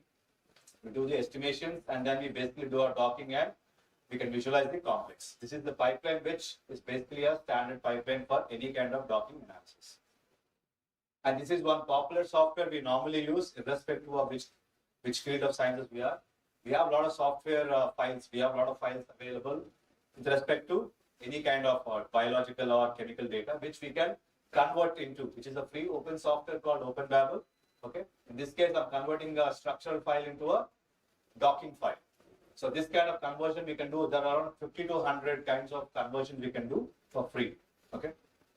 Because most of us don't know programming, so this is kind of an easy way to go along. And this is some of the components of docking, which I'm just putting a few slides here. But I see that you will actually do it tomorrow if you're part of the program, where we have designed a grid where the ligand molecule can actually go and bind. Okay, this is the protein which is engulfed in the grid. We're telling the ligand molecule to go actually figure out where all it can bind based on the binding energies. Okay. And once we have finished binding, we can also see the distances between the ligand molecule components. So basically the side chains of the atoms between the ligand molecule and the side chains of the protein molecule, basically the amino acids here. Okay. So these are very much important, because even a single mutation in any of the binding pocket, any of the binding region of the drug molecule can affect its druggability, meaning its binding activity, binding affinity, and also the druggability of the drug molecule. So these things are very much essential for it. So every component here is very much relevant. And this is a very popular studio called Discovery Studios, which you can actually visualize the protein ligand complexes, and you can do several types of analysis over here. Okay. And this is how you kind of would want to show your publication editor or a journal editor saying, okay, I found the binding pocket, and each of them have a different kinds of bonds here, okay, based from conventional hydrogen bond to number of alkyl bonds. So this is something which, once you know what is missing, you can actually tell if the ligand molecule is going to effectively bind or not. Okay? So this is very much important. This is kind of like a rough 3D of the particular same molecule. And some applications of molecular docking is, one is drug repositioning, one is prediction of adverse drug reactions, which you can basically predict before taking in the drug molecule. You can also do something called virtual screening for the same, for the number of ligands that you have for a particular protein. So you can figure out which drug molecule is better suited for your particular protein. Because as you know, each of us have a different type of genetic material, right? So based on that, we are coming to a point wherein I would need a different drug or I would need a different dosage of a drug compared to somebody sitting in some part of the world. So I can figure out, I can use this virtual screening, I can use something called drug repositioning, I can use something called polypharmacology. I can also predict the drug reactions or side effects of a drug based on the concentration of the drug I take and also the type of drug I take. Okay, I may be resistant to a drug, whereas you would not be, vice versa. Okay, and I can also do something called target fishing and profiling of a particular protein molecule. These are some of the few applications which are very popular. There are more number of it, which we can discuss later on. And this is something which we continue after our docking, which is called molecular dynamic simulations, wherein we're trying to understand what is the right topology of a ligand molecule that is required for this ligand molecule to bind effectively to the active site of the protein. So what are required for this particular ligand molecule to bind effectively are some biophysics or biophysical forces or physical forces. One is distance between two atoms, which are basically safeguarded by van der Waals and other kinds of forces, non-visible forces or weak forces. One is the hydrogen bond, and one is the torsion angle. How much can any side chains rotate? To what extent can it rotate? And also the torsion angle. Okay, between the bond angle between two atoms and also between on its own surface. Can it rotate in this direction or in this direction? So this kind of all these alterations of this flexible end of the drug molecule can interfere with the binding affinity of the ligand molecule in the active region. So it's something very much relevant, and we can only do that when we actually do something called molecular dynamic simulations, which is very computer and time intensive. Now most of these activities are done on the cloud, compared to like again decade back where you need a standalone system to perform all these kinds of high-end computational things. Now we require, all we need is click of a button, we can connect to the cloud and perform all of these applications on the cloud. So you don't need a high-end computer to perform this. All you need is some knowledge of this. Okay. So I'm sure everybody has an Amazon account or a Google account. So we can easily have access to all of those softwares, because most of the popular softwares are available on the cloud right now. Okay. And we normally try to understand the quality of a ligand molecule based on the RMSD value. So any ligand molecule which actually has, so every ligand molecule is led to be in its environment, and we do some kind of minute, we kind of basically irritate it for a couple of nanoseconds. So it vibrates delicately, and we see that it should not deviate from its original topology. If the deviation is a lot, which is basically greater than 2 angstroms or more, we kind of remove that particular ligand molecule for further analysis. So it has to be very close to its original nature. So those kind of ligand molecules are very much required for lead optimization. So this is where lead optimization comes into play. And the background concept for understanding how molecular dynamics works is understanding of the RMSD value. We are not going to complete detail of this, but this is the superficial idea about RMSD values. And again, bioinformatics, I'm sure you know, it is interaction of or integration of both biological components with physics, chemistry, and mathematics, and obviously computers these days. So integration of all of these fields are very much important for actually understanding our existence for a staff. And she is one of the very popular figures in bioinformatics, Margaret Dayhoff. She was the one, thanks to her, we have insulin today. But she was the one who actually was able to design an atlas for proteins. She was the first one, in fact. Okay. And some applications of bioinformatics, which is basically we try to optimize therapies based on your genetic component in your body, your genome component, or genome copies we call it. We can also figure out the genetic variations between you and your ancestors and understand why we are so different. We can look for new drugs, which is obviously known. We can also we do something called DNA chip analysis, which is nothing but microarrays, where you can basically put the whole of Vijayawada in the small chip and do a lot of analysis. Okay, figure out what kind of strains are available in Vijayawada with respect to coronavirus. That is a simple thing. Okay?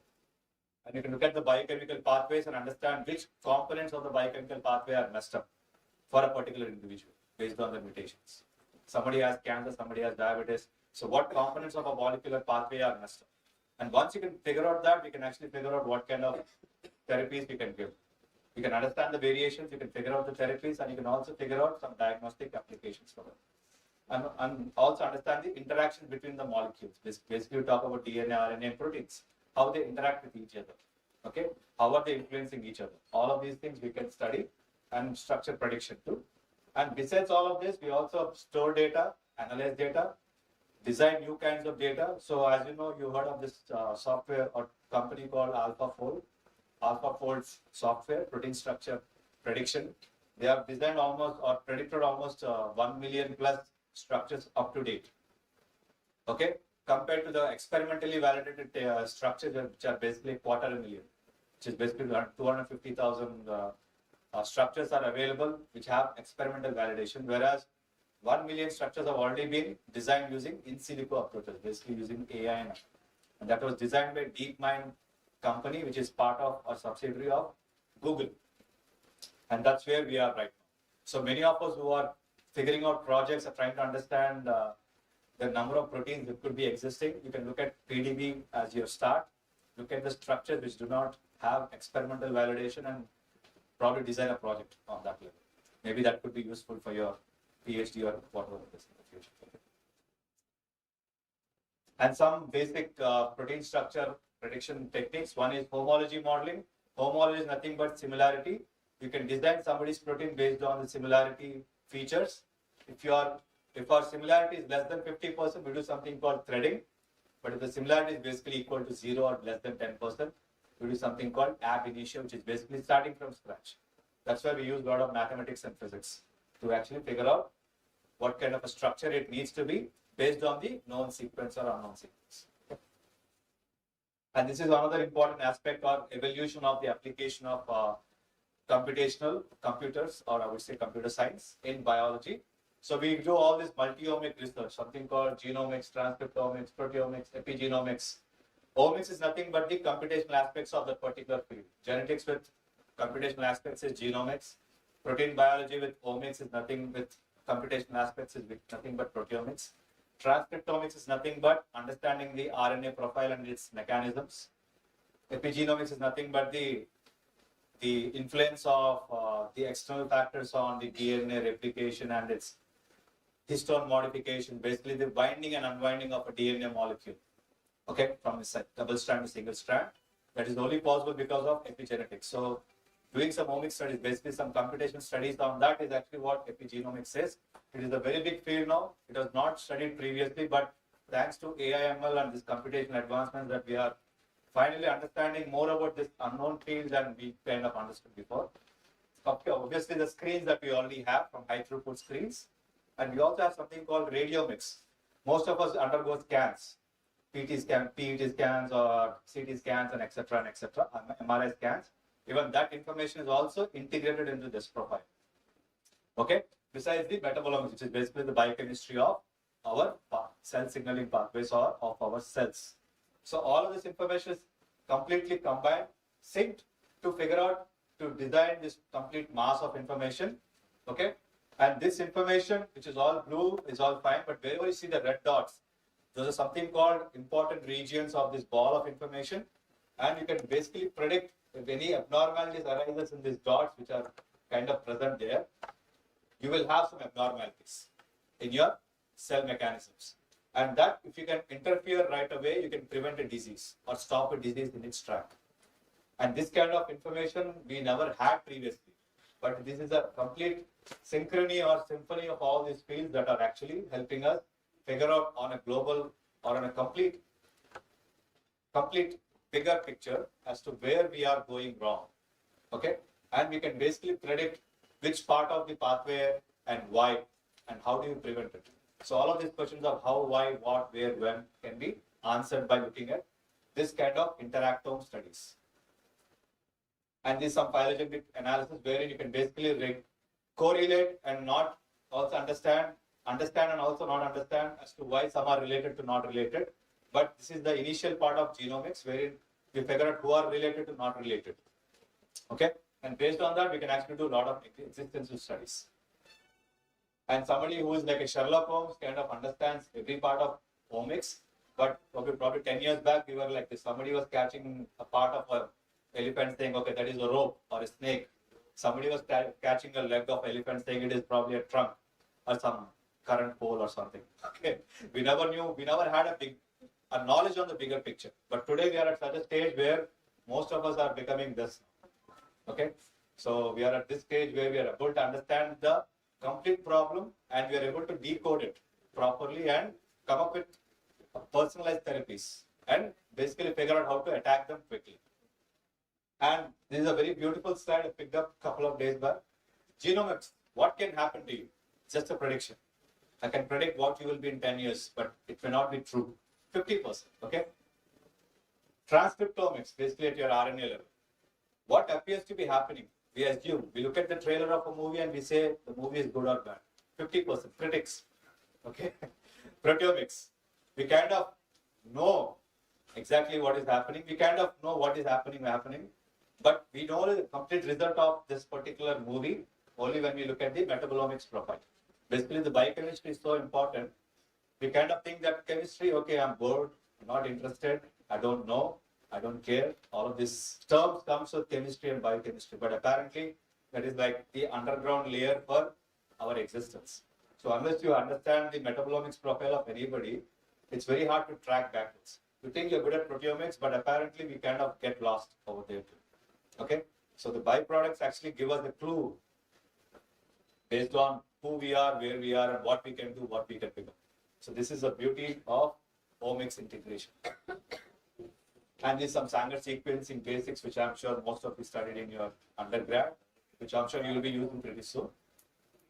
And there's some functional genomic aspects wherein you're looking at the functionality components of a biomarker or a regular protein or a regular RNA molecule, which requires different kinds of technologies to look at different components of it. Okay.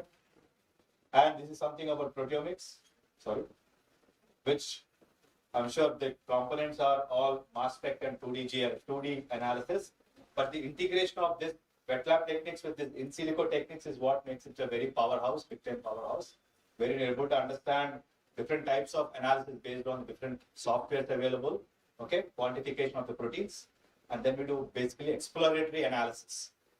And we try to figure out based on that the pathway analysis. Okay. So this component has only come into picture in the last 10-15 years. And this is a big rage right now. And transcriptomics talks about the biomarkers. We can figure out, we can predict, we can prognose, and we can say what can happen, what could be happening based on our transcriptomic profile. And this is the metabolomics part, wherein you again pick out all your basic vitals and do some exploratory analysis, meaning your wet lab analysis using mass spec and IR. But then this is the part which is very much important, which is the pathway analysis using statistical. So statistics plays a huge role. So again, people say we don't want stats. We don't like math, most of the biology people, but this is like a kingmaker. If you don't have this kind of, we are lost. We're kind of shooting something in the dark. It's all prediction then. But this kind of helps us whether our predictions are good or average or below average. Okay. And different kinds of technologies that are kind of relevant in today's age, depending on the type of biomolecule we are targeting. Again, with respect to the organs, this is a very recent field, radiomics. This is with respect to the human brain. We used to have scans, it's been there forever, but analyzing this using computational methods is what is making the changes. Okay.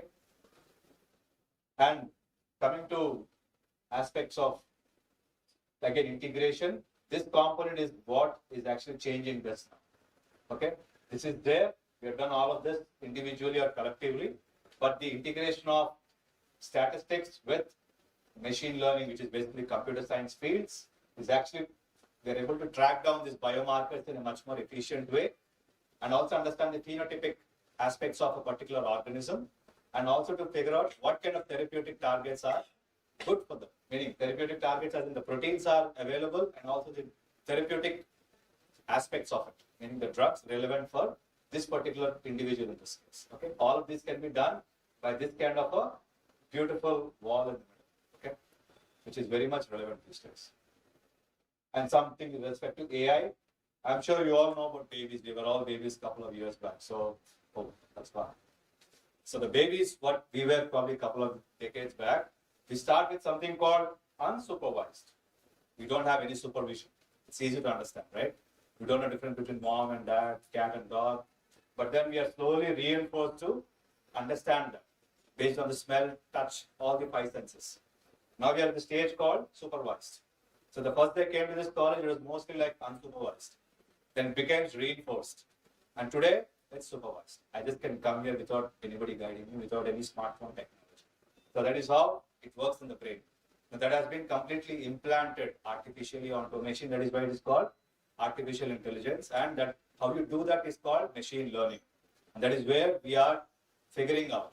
And we think that machines are going to replace humans. That can never happen. Trust me, you can take it down today. That can never happen. And something with respect to precision medicine, I think till date, we are still doing the same thing. One medicine fits all.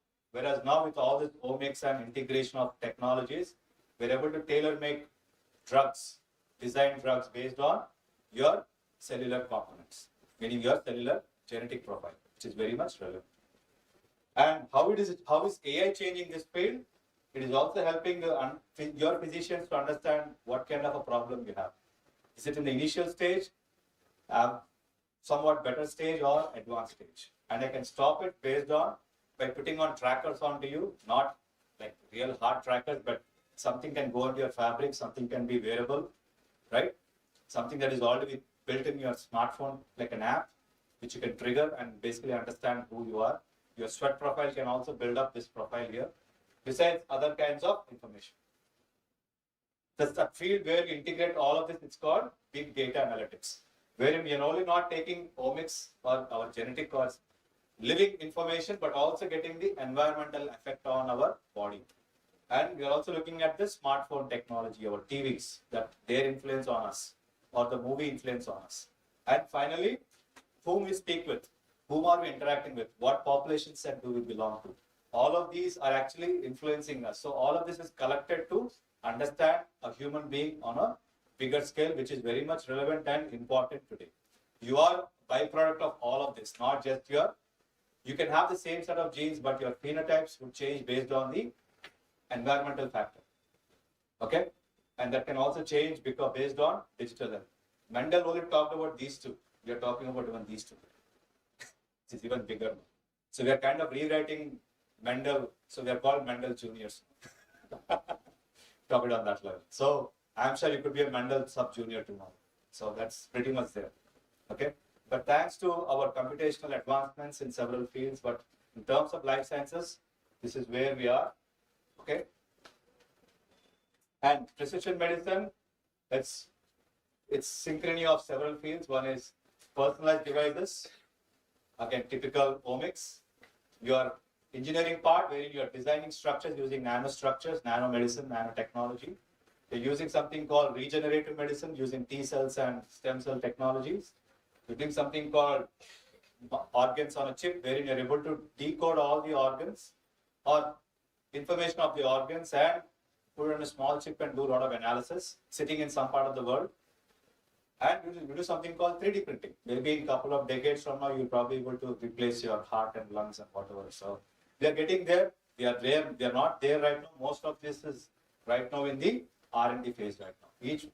Each company is doing their own bits, but they're all going to come together, and suddenly you'll have a big publication somewhere saying, yes, we finally have something. Okay? And most important part of our precision medicine is machine learning. Look at the number of techniques that we normally use. Okay, they're all talking to each other. They're all talking to our existing neighbors and figuring out the toxicology predictions, hidden risk analysis, benefits and analysis, and also disease management. And this is something which is helping us in designing a drug. Pipeline is nothing but the systematic flow of it. Okay, and then we are able to design a particular medicine for the particular individual, depending on the situation. And again, this is just another thing, another slide talking about integration of personalized medicine. One is the disease part, wherein you do network and transcription signatures, target evaluation by softwares, and drug designing by, again, using these techniques and fields. So it's integration of several fields. It's not like one person can do it all. We need a whole village to actually come up with this. So the whole village meaning everybody in general. Okay. And some companies, last year we had around 1600 odd approximately. This is not like a exact figure. This is like an approximate figure. They're working on something called pharmacogenomics. I'm sure some of you guys have heard of it. Radiomics, rare disease diagnosis, molecular pharmaceutics, regenerative medicine, which is a very big deal now. Molecular profiling. These are all the companies who are actually working on these, okay, these fields, which are where precision medicine is. Okay, I think we have around 30 drugs available for FDA to approve using in silico approaches right now. And there's some information for the students where they want to go learn some basics. Please check out Khan Academy. I'm sure some of you guys know. If you don't know, it's a very popular and free site. Khan Academy, which is very much important for biologists to learn some ABCD of other fields. Even I do that every day because I'm sure I didn't learn everything when I was in school. So any fundamentals, I go back to that. But there are a lot of other things in YouTube, but YouTube gives a lot of distractions. So please stick to your code. And then it's up to you what else you want to learn, okay? And for somebody who's like looking at AI machine learning, but before you get into this, please look at your basics well, and then you can get into this. I'll share it with you guys later on via your faculty members, so don't worry, okay? And these are some images that I pulled out and some which we did in our lab using GFP proteins, proteins. Okay. So this is the whole larval imaging that we use, confocal imaging in my lab. I'm sure it's not a very big deal, but something that we normally do. I do a lot of studies on Drosophila and mice, but stick to Drosophila mostly because it's too advanced. So it's like the flies on a Red Bull. So they are like in a week you get the progeny out. So if you're not ready, you're over. So we do like 20 generations of process. And we have to be constantly active in the lab, 15 hours, 17 hours of lab work. Mice takes couple of months to maybe whatever. Humans, I'm sure you know. So what you can see in humans, we already seen it 20, 30 years back. So Drosophila is very much more advanced than humans in this aspect of analysis. So you have to be very sure about where we are. And this is something again we do. We are basically trying to represent all the neurons present in our larva. These are the segments, as you can see, the white regions. We are using different fluorescent tags. Okay, so that we can basically see how these neurons are interacting with each other. Unless they interact well, our functions are not possible. So as simple as feeling, touching, sensitivity to environment, all of these are representative of the neurons present beneath your skin. Okay, so that is something which we are doing a lot using imaging studies and other IHC and basic wet lab techniques.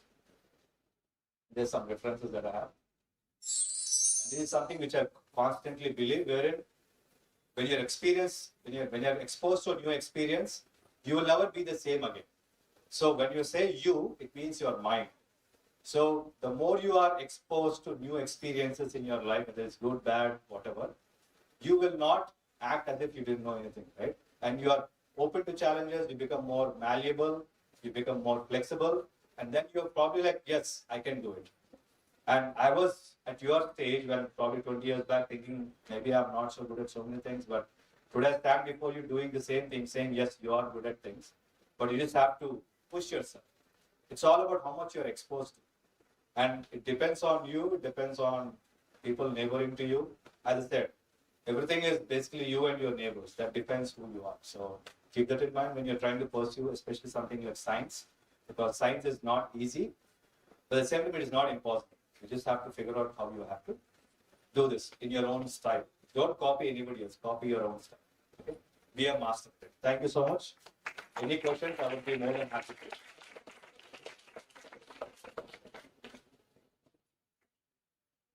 So I've kept it very simple so that nobody is scratching their head under the base.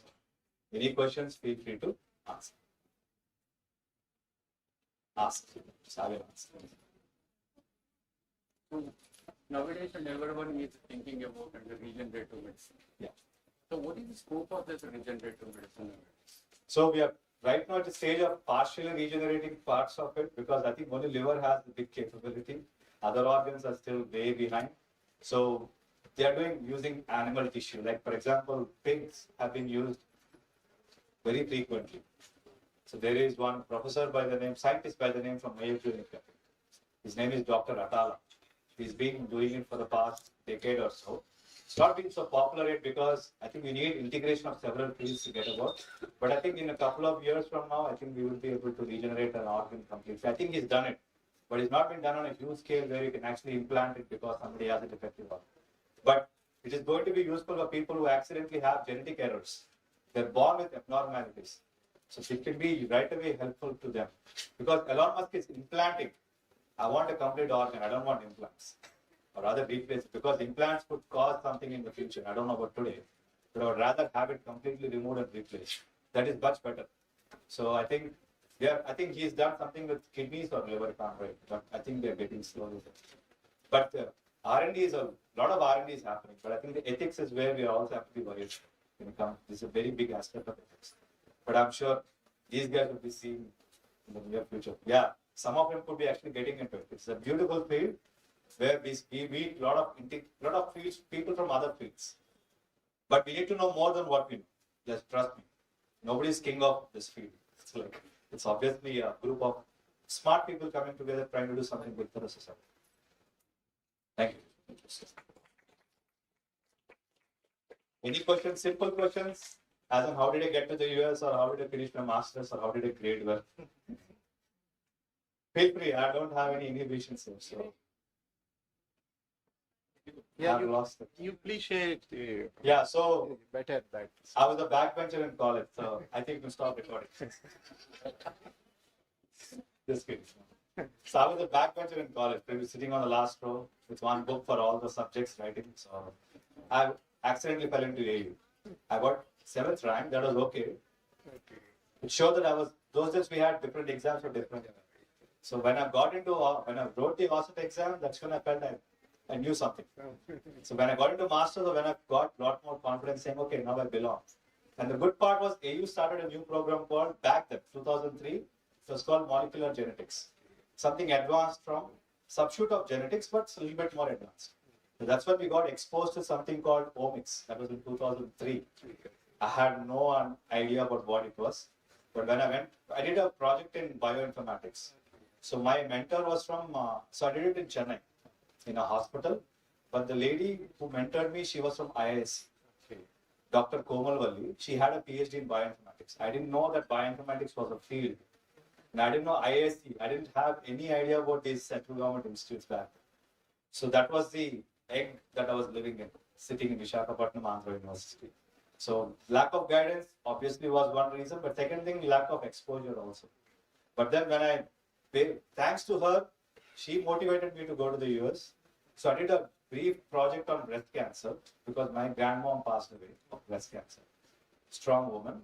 So I was like, how come that women get it to more compared to men? Of course, everybody can get it, but why is it the population of women to men?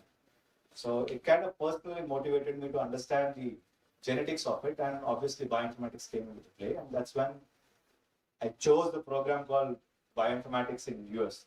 I think that was when the genome project got finished too. So we had a clue about the human genes. Of course, I'm not saying we know everything about human genes, but we have a clue about the phenotypic, meaning the external factors of the genes of humans. But we still don't know what they do. They're still figuring out.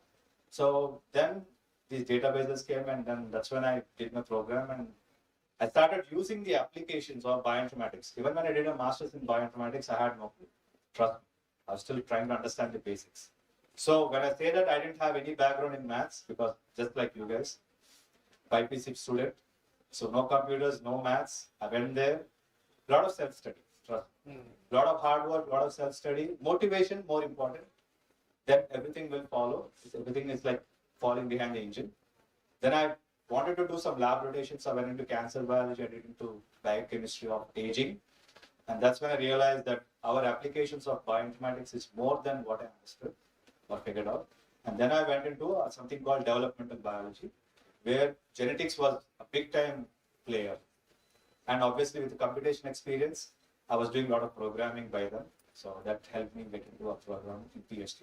And in the process, we got an award from the US government for our best research award. And Obama Garu was done, he acknowledged Indians, not me in general. He said Indians are very smart. So it goes to all of us. So, but then we have to just use it. Application is more important. That is why we keep asking the question called why. Why do I need to go study? As simple as why do I need to come for a conference? So when you show up, something happens. So the why needs to be there. And then what will happen is when the why first question is answered. So today I'm here. So finished my PhD and getting my postdoc. So thank you so much. It's an average student stage. It's not a superstar stage. So no celebrity. Thank you. Just, I want to say one thing about him. He did not come here and just as invited. All the way he walked into our college to address our students. For the last 3 days, and he is attending to the workshop in our pharmacy college. He inquired about our college. He walked into our college and he wanted to address our students. But our students, they are unable to receive.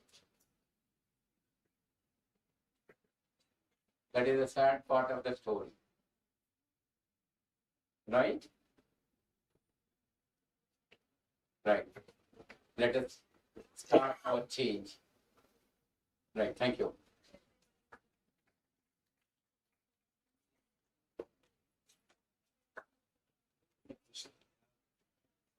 My own questions. If anybody have a question, feel free to ask. Now, bioinformatics useful for the how bioinformatics useful for the evolutionary studies like phylogenetics? Yeah, so we can basically use this, since we have the sequences, we have technologies to sequence any kind of data, right? Once we have the data, we start comparing. We came to the coronavirus came from a specific group of bats sitting in China. China has a lot of bats, but we have a specific group of bats sitting in one particular cave to one particular species, not all species. That was only possible because of phylogenetics.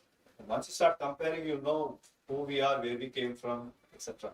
Somebody is from forensics, they know exactly whose baby it is, right? So using phylogenetics. Phylogenetics is a very big field, which I'm still learning a lot, but all of this data assembly and data analysis, we can understand, we can make some sense of the random data by using how are we related to them? How is it useful to us? And how is something related to something else? So the relation is very much important as to why would you want to study them. You don't have to just study something for the heck of it. You have to understand that you have to study something based on its relation to something. And that relation aspect is what phylogenetics gets into play. So coming to the cancer cells now, sir. Yeah. It can be transferred to the next generation. No, I don't. Most of the cancers are still based on our phenotypics, basically what we are exposed to. I think very few cancers are actually genetics. For that, there's something called gene editing, which is again still in the R&D. But there are programs available in India and abroad where I'm sure if it's study. But cancer, as I said, if you can figure out the whole omics profile of a person, we can probably figure out some medicines or. So I think I'm sure you all know about CRISPR-Cas9, right? So using CRISPR-Cas9 on patients, editing the genome slightly so that they're receptive to the immunotherapy or chemotherapy. So most of the cancer patients, to cure them, they're not responding to the therapies. That is a bigger problem. So we are kind of using these technologies along with, so for example, one of the places that is actually doing it is Memorial Sloan Kettering. We are actually having a collaboration with them. So they are the ones who are coming up with this kind of new novel techniques to help the patients recover, especially cancer. So this CRISPR-Cas9, which is again gene editing tool, which came from microbes. You have to understand that. Microbes are very advanced. They've been escaping us. That is why it's called antimicrobial resistance, right? So which is something which, so cancer, not even cancer, any field that we have to use, this kind of field or informatics field is very much relevant, and it helps us make sense of some nonsense. Let me keep it that. Future we expect for the medicine of the cancer. Yeah, so medicines for the cancer are available. Like all the allopathies and Ayurvedic are available. But when you start helping our internal engines can decode it and allow the therapies to help us grow, then probably we can. And we can also remove the gene, but the problem is you just can't remove a gene just like that, right? Because it's not like one gene, one protein. It is actually multiple genes and one protein. So even if I can play with a component of a gene, I'm probably messing up with other components of the signaling pathways. So therapies are available, but if you can respond, you'll be cured. So this is what is happening at not only Memorial Sloan Kettering, but other hospitals and research institutions across the globe who are using the gene editing mechanisms, and they are coming up with ways we can cure, because most of it is right now discovered only in the 3rd and 4th stage. We are unable to intervene in the cancer problems, which I think we can do in the future, but it's still not there yet. Thanks.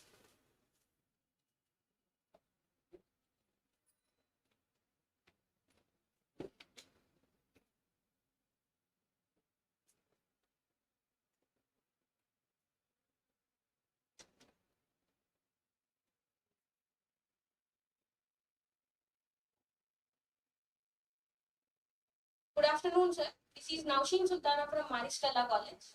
Yeah. I would like to ask that you told that during the research of breast cancer, you said you got into bioinformatics. Then Yeah. how come bioinformatics explain about the understanding of the disease? So it tells me exactly what are the components affecting the regulation of the gene. So when you say gene regulation, you're basically talking about the RNA to protein, right? So what are the factors or elements responsible for the expression of that particular gene, so the particular RNA molecule to protein? So we have an experimental validation, but we were unable to see all of them under one microscope or one between two eyes.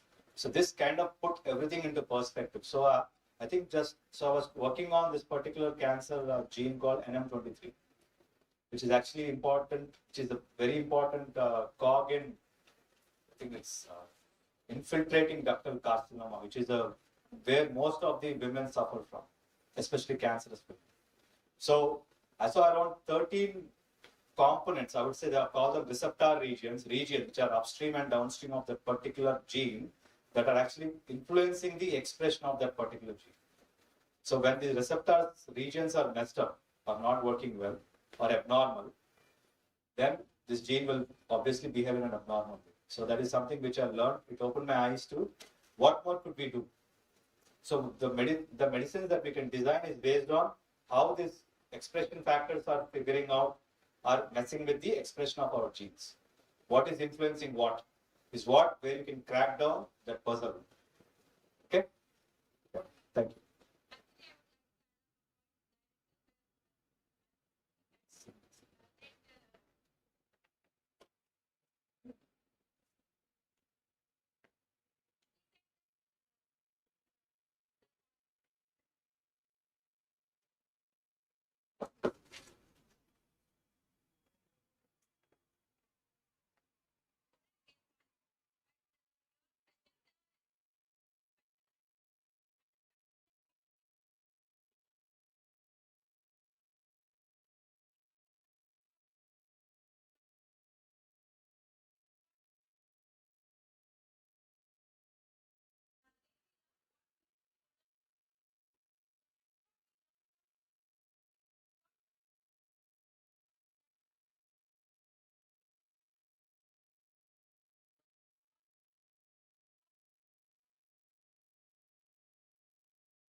An experience that tomorrow there is one session with him, and in case if you are interested, you can join.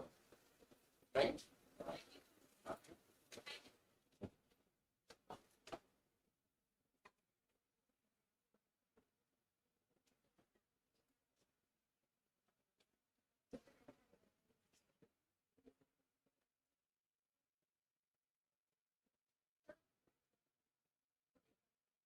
Good afternoon, sir. Myself, Darshan Manavar.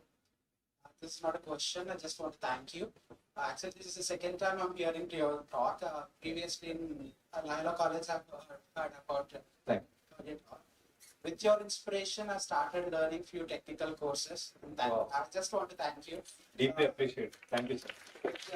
After listening to your talk, I was inspired to take a research path instead of going to doing something randomly and settling in life also fast. So right now I'm doing my masters. And thanks for your inspiration, sir. Thank you so much. Thank you, sir. Glad I came across paths with you again. I'm glad that I'm here today to listen to you again. Thank you so much. It was an accident waiting to happen. Thank you.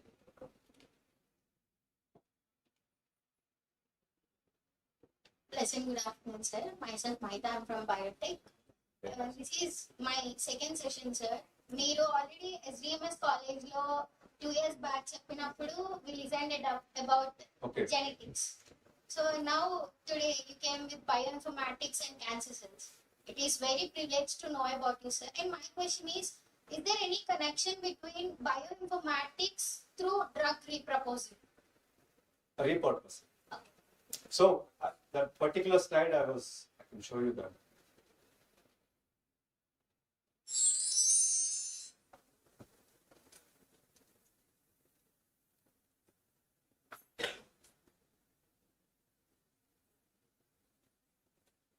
Slides.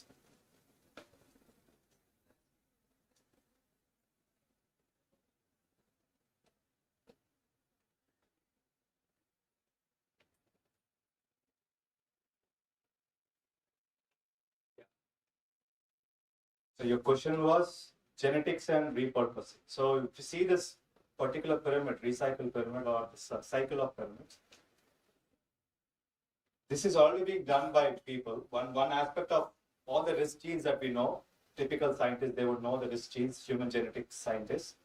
They've been designing population genetics, is that the field of it, where they deal with populations who are where they have where people are, or patients, have some problem, but control patients are normal people like us. So they do that kind of analysis and they know what genes are actually causing that problem. Okay. Now, simultaneously, the companies, they also know the genes that are responsible for this particular problem. Okay. They are using AI. So this is a new core. Is how we actually are decoding this. Until now, it was only these two phases of it. It was like going up, going sideways. Now this third component came because of advancements in computers. Simple as. So that is where we're using AI. That is why I put my title as AI and ML. So they're trying to automate that aspect so that we can basically figure out what are the genes and what are the therapies. And that's how we've been able to do some with respect to drugs. Problems, we have the solutions. How do we use them on the population and what kind of diseases they cause? So this triangle of synchrony is what we are trying to harmonize. Okay. Thank you so much for the brief information about bioinformatics, sir. Thank you.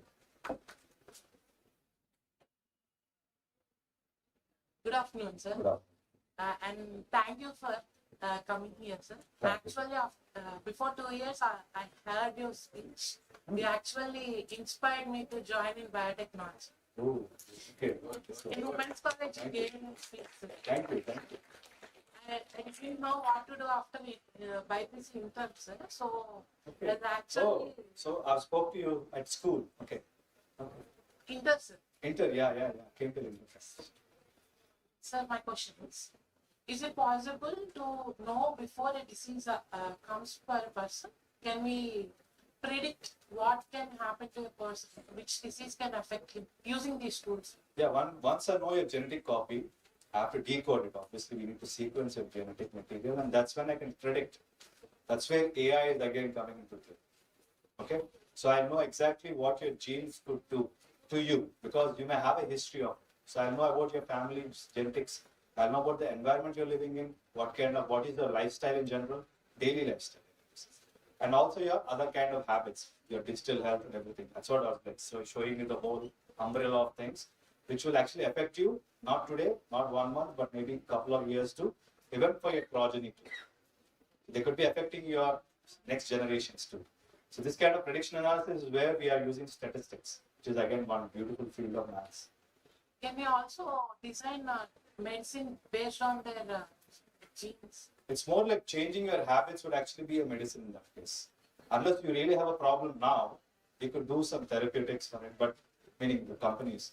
But something with respect to your lifestyle changes, which can be where you can reverse something with time. You don't need a medicine for it. So you can prevent something before it happens. So prediction is more about what could be coming. It's not about what you already have. So I could prevent that by actually changing something right now. So that is something which these technologies are going to help us. So it's not to say I want something tomorrow. It's like saying what I could be getting tomorrow or not getting tomorrow. Thank you. That's what I think one of the scientists was speaking to today morning about liver diseases and mitochondria. So if I can put in an AI machine, it will tell me exactly what our mitochondria are talking to us and tell you exactly what kind of an issue we will have. That's what I was telling him, that maybe we could do a study for the teenagers and the smaller population, because you never know. If I can do some prediction analysis, I could probably stop them from drinking thumbs up or other kinds of sugary therapy drinks. I can make them drink some kashayam instead of that. So maybe they'll be happier later on. Yeah. Thank you.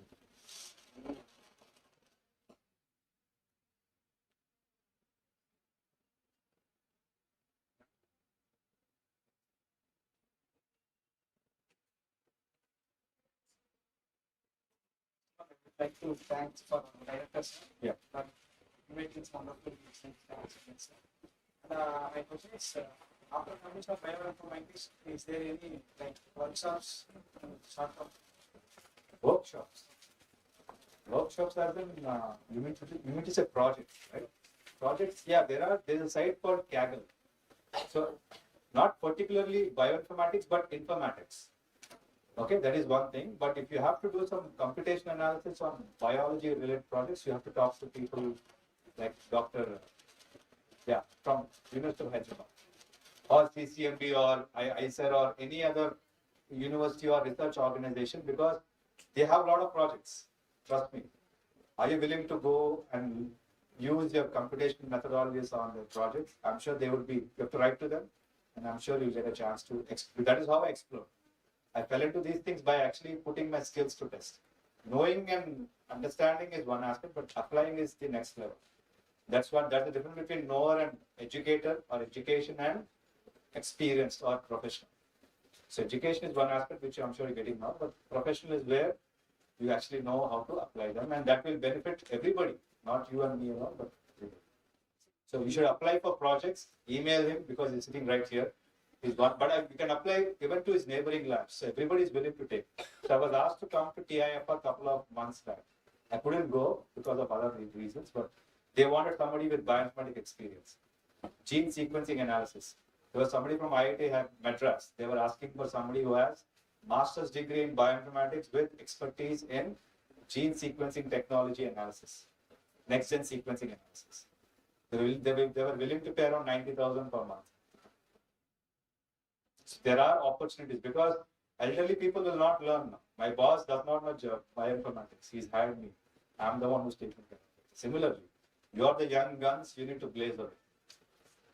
Scientists will be scientists. They'll tell you what to do. It's all mentoring. They're not going to catch your hands and make you do it. So, are you willing to? Sure, there are a lot of opportunities.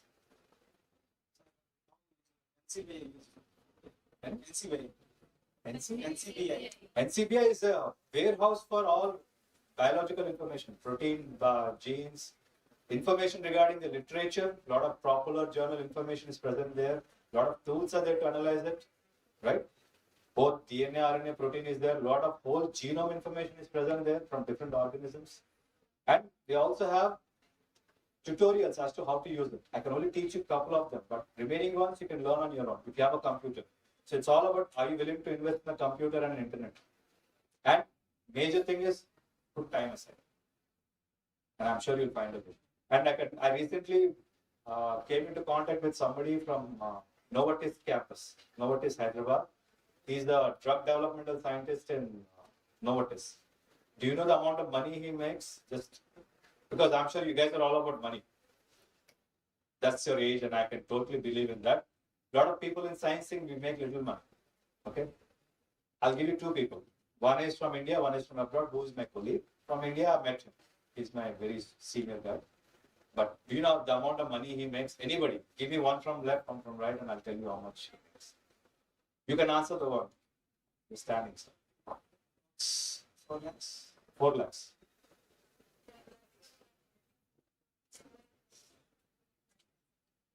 5 lakhs. So he makes approximately 4 crores. It was a reality bite for me. So I was at the faculty development program in MVGR, and he was one of the guest speakers. So I met somebody at Novartis again in Hyderabad, and he said we need people who are expertise in computational fields and statistical fields, at least the masters. So a lot of R&D in pharma is looking for people in these experts, these fields of expertise. Everybody's trying to automate things and move things quickly. So are you willing to move quickly? Another question. So there is. But you need to prove that you are good by doing projects. So that's where internships, projects, summer internship projects, 1 year working at a research institute, all of these will help you.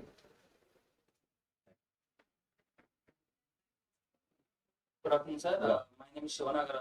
Sorry, Yeah. Recently completed doctorate. Very nice. Yeah, my thesis also in applications of breast cancers only. Very nice. First, completely in statistical orientation. Very nice. Yeah, and I hope, just want to thank you, sir. Yeah. I don't have any doubts there.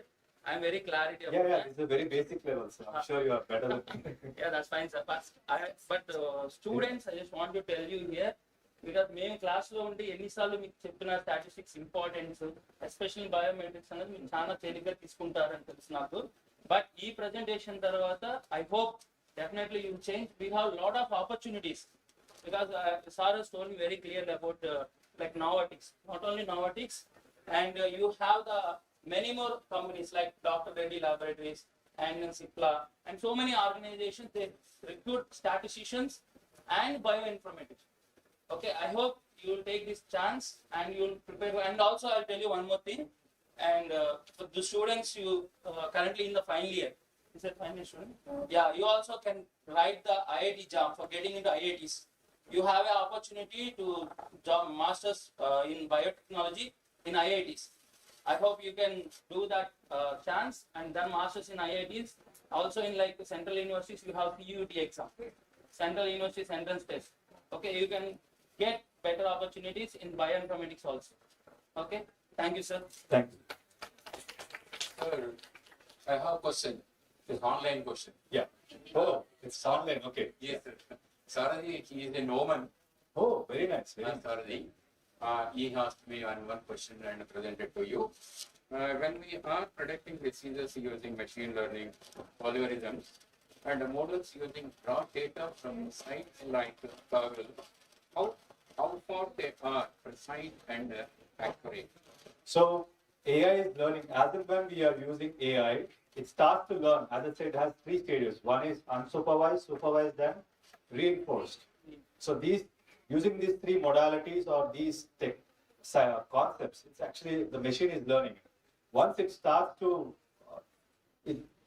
the time when it is actually learning all this, it is in the R&D phase. But the minute it is able to actually churn out more than 80% accuracy, that's when the technology is actually marketed. So most of them that are actually in the market have accuracy up to at least 80% at the minimum and 90-95% at the maximum. But there's always an error because again machines could have some bugs in their algorithms. Sometimes out of every 100 times they could have like a small error. So you have to go with a minute detail or minute amount of salt when you actually look at the analysis. But majority of the time they give you a bigger picture as to where we could be going. How we could, what does the prediction tell us? It is 99%, that's what some prediction analysis algorithms are right now.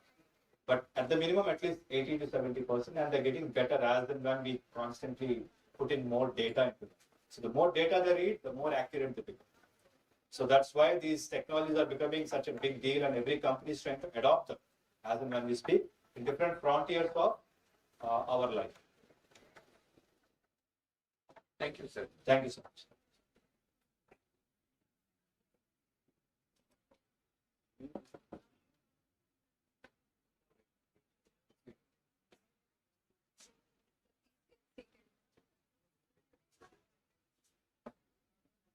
good interaction session with Dr. M. Ramakrishna Gandhi. Sir has insights about various departments of bioinformatics, machine learning, artificial intelligence, molecular docking, drug discovery, molecular dynamics, genetic variations, how the DNA chip arrays. So Sir has given some modules of structure predictions and storing databases like NCBI and some other protein databases. Sir also explained about homology modeling and again with regarding of structure prediction in protein. So Sir has given a lot of insights and opportunities to the students after when they are pursuing their masters. So bioinformatics is not that much of easier, but you have to understand. If you have an interest and zeal, then that makes you perfect. So without any further delay, we have a small presentation session to our speaker. So I request all the faculty members to join on the stage.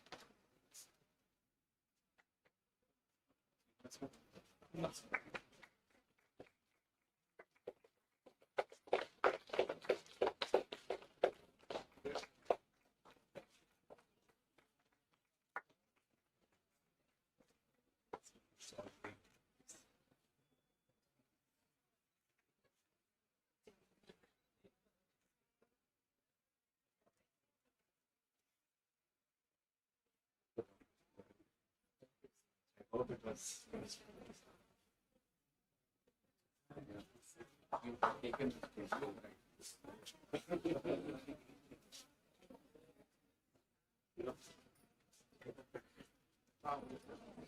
next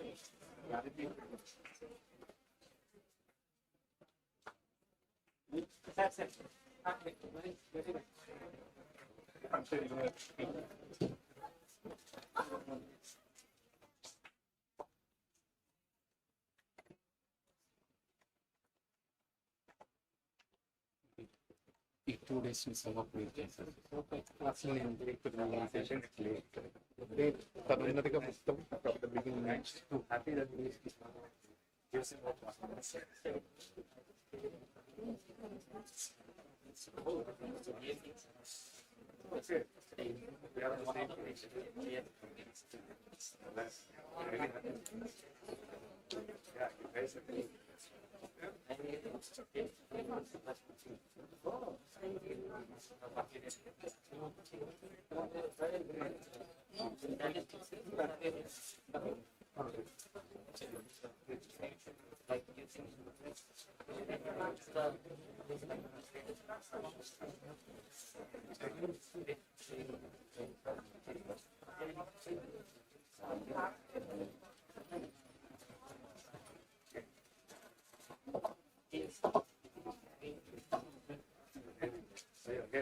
So I request Naresh Shefoli Garu, Professor Naresh Shefoli Garu, please come on to the dais, sir.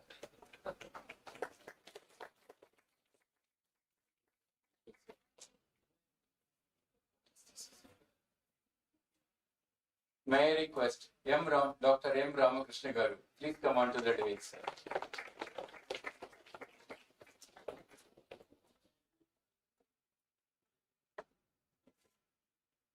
Now it is a session for feedback. I request the students and come forward to give their feedback. Please. మీరు ఏమనుకుంటే అదే చెప్పండి 6 sessions మీరు విన్నారు కదా మమ్మల్ని పొగడాలి అనేటువంటి అయితే రావద్దు మీరు ఏమన్నా నేర్చుకున్నాము అనేటువంటి కనుక చెప్పాలి అనుకుంటే రండి right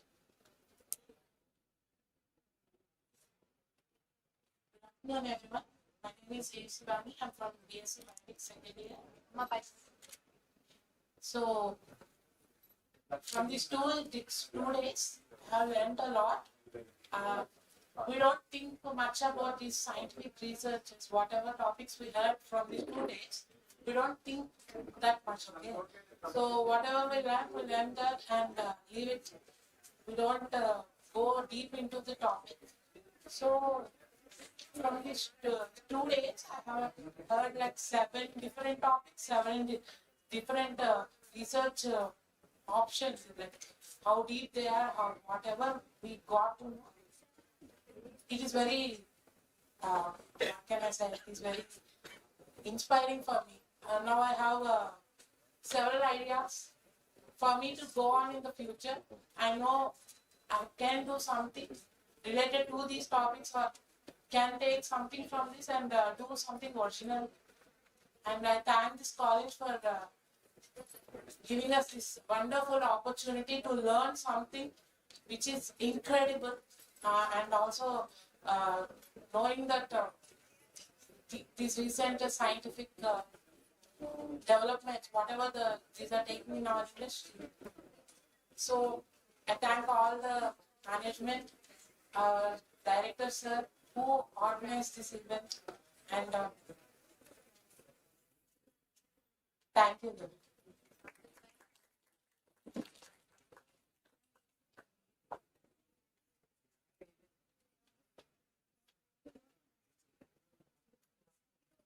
A pleasant good afternoon, everyone. Myself, Darshan Manohar. These 2 days been very insightful, really an eye-opening sessions these 2 days. Actually, to be honest, I've been to different sessions, different seminars, webinars, workshops and all.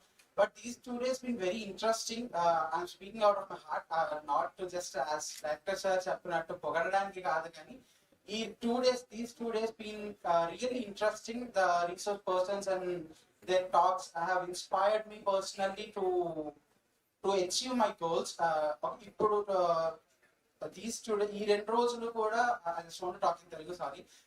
ఈ 2 రోజులు జరిగిన ఈ session ద్వారా ఏంటి అని అంటే what we can do next.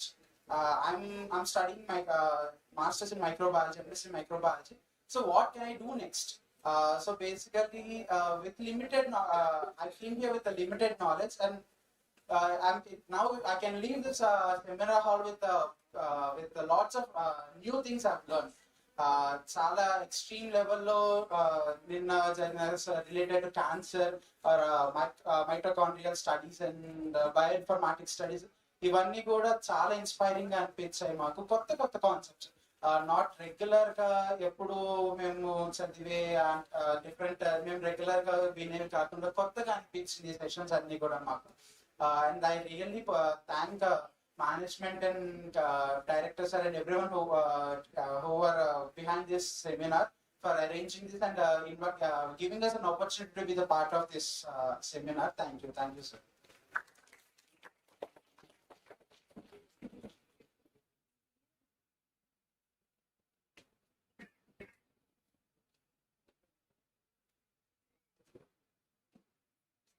Hello everyone,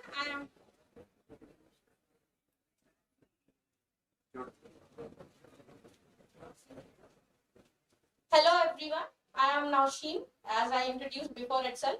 I am from Maristella. Actually, this is my first conference from other colleges. I got to experience 2 conferences from my own college, but this was a different experience because our college was more about hands-on experience, and this was more about speakers speaking about their own topics. And this was more particularly about experiencing about professors of various universities. Ours were one of the speakers for our conference was Dr. Ramakrishna sir, and I enjoyed a lot in his session. So I would like to request the Siddharthians to please enjoy and get indulge in sir session. Especially sir sessions are amazing. The result at the end you'll get highly satisfied with your results. So I request everyone to please indulge in sir's session especially. And thank you, sir, for providing us this conference. Through this, we would like to experience all these speakers' speeches and all these research papers. And in future, maybe I will present a paper like in these conferences. I didn't present a research paper for this conference as I was not enough confident as I thought, this will be more professional and more complicated. There will be PhD graduates, whereas it was more simpler. So from this stage, I learned that nothing is impossible. So I would promise that next conference will be my research paper. Thank you all. Definitely enjoy third session.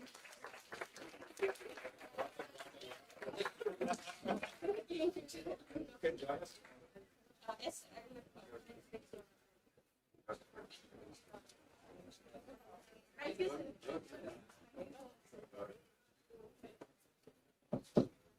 Hi guys, I'm Chandana from Maricela College, second year BSc Forensic Science.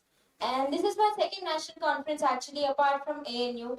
But participating in this conference on behalf of poster presentation gave me a motivation, like my fellow friends are participating in oral presentation and they gave it very well actually, and it motivated me that why don't I give oral presentation next time? And that's actually the best part of the day, because poster presentation is the first thing that I've entered through the national conference, and seeing the friends of my age and my group somehow motivated me, gave me a challenge that why can't I do the oral presentation? And I thank PV Siddhartha department to actually for giving me this opportunity, and the constructional feedback from Ramakrishna sir. Thank you so much, sir. I have learned so many things from you today, and the feedback that you gave, I'll definitely use it. Thank you all for giving me this opportunity.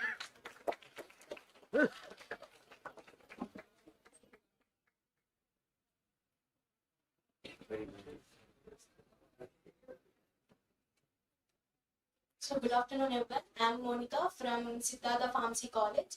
Overall, the session was very informative, and I thank every speaker for sparing their valuable time with us, and they even responded for every queries of us. And I also want to thank the management and organization and even all the faculty members behind the screen and even the technicians. Thank you for providing this opportunity. Thank you.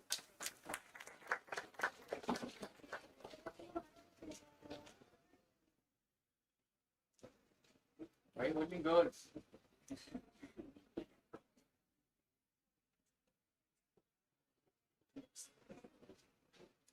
A very good afternoon to one and all present here. Myself, Akanakochi Maria Sirisha. Basically, it's the first time I have attended this type of conference here itself in Vijayawada. I did my master's in botany from Andhra University, Vizag. Then I have got a seat in PhD at Acharya Nagarjuna University under the guidance of Professor V. Uma Mashra sir. And it's a great day. This 2 days national conference Trailblazing. Actually, Trailblazing. The word itself says blazing. Something creating or learning new. It's for the first time. And it's a first time experience. I also gave my presentation. So I would like to thank all the chair conveners and the co-conveners and the organizing committee for giving such a great opportunity, and all the lectures which was led by the resource persons, like in the biofilms and the mitochondria and the PPT by Sir, drug development and discovery, everything that went on well, and we can gain a power packed knowledge by all this 2 days seminar. So I would like to thank each and everyone for this opportunity, and thank you so much. And I'll be supporting for the upcoming conferences, and I'll be a part of the conferences. Thank you so much for everyone. So thank you.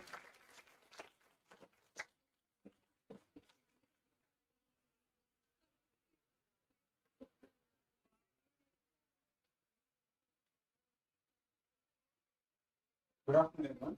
Myself, B. Trivikram, and I'm from biotechnology. First of all, I will thank for sir and Sebuli garu. నా director గారు పిలిచినందుకు మాకు వచ్చారు. Thank you sir. Director sir గారు మీకు కూడా thank you చెప్పాలి. మీరే మా కోసం చాలా చేస్తున్న వాళ్ళు ఇంకా చేయాలని మీకు కోరుకుంటున్నాం మా స్టూడెంట్ తరపు నుంచి. And I would like to thank you మన లలిత మేడం గారు, శ్రావణి మేడం గారు, సునీత మేడం, వీళ్ళందరూ చాలా కష్టపడతారు దీన్ని చేయడానికి. Thank you sir. Thank you.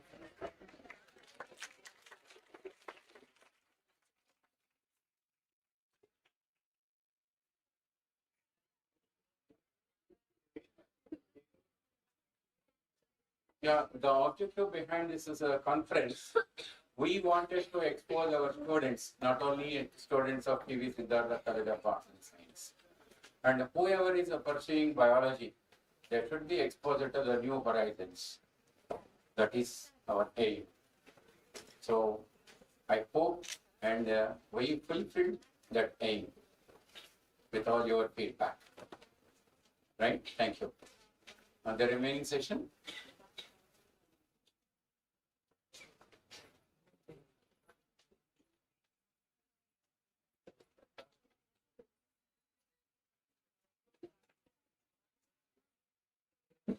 Now we are at the final stage, banditry.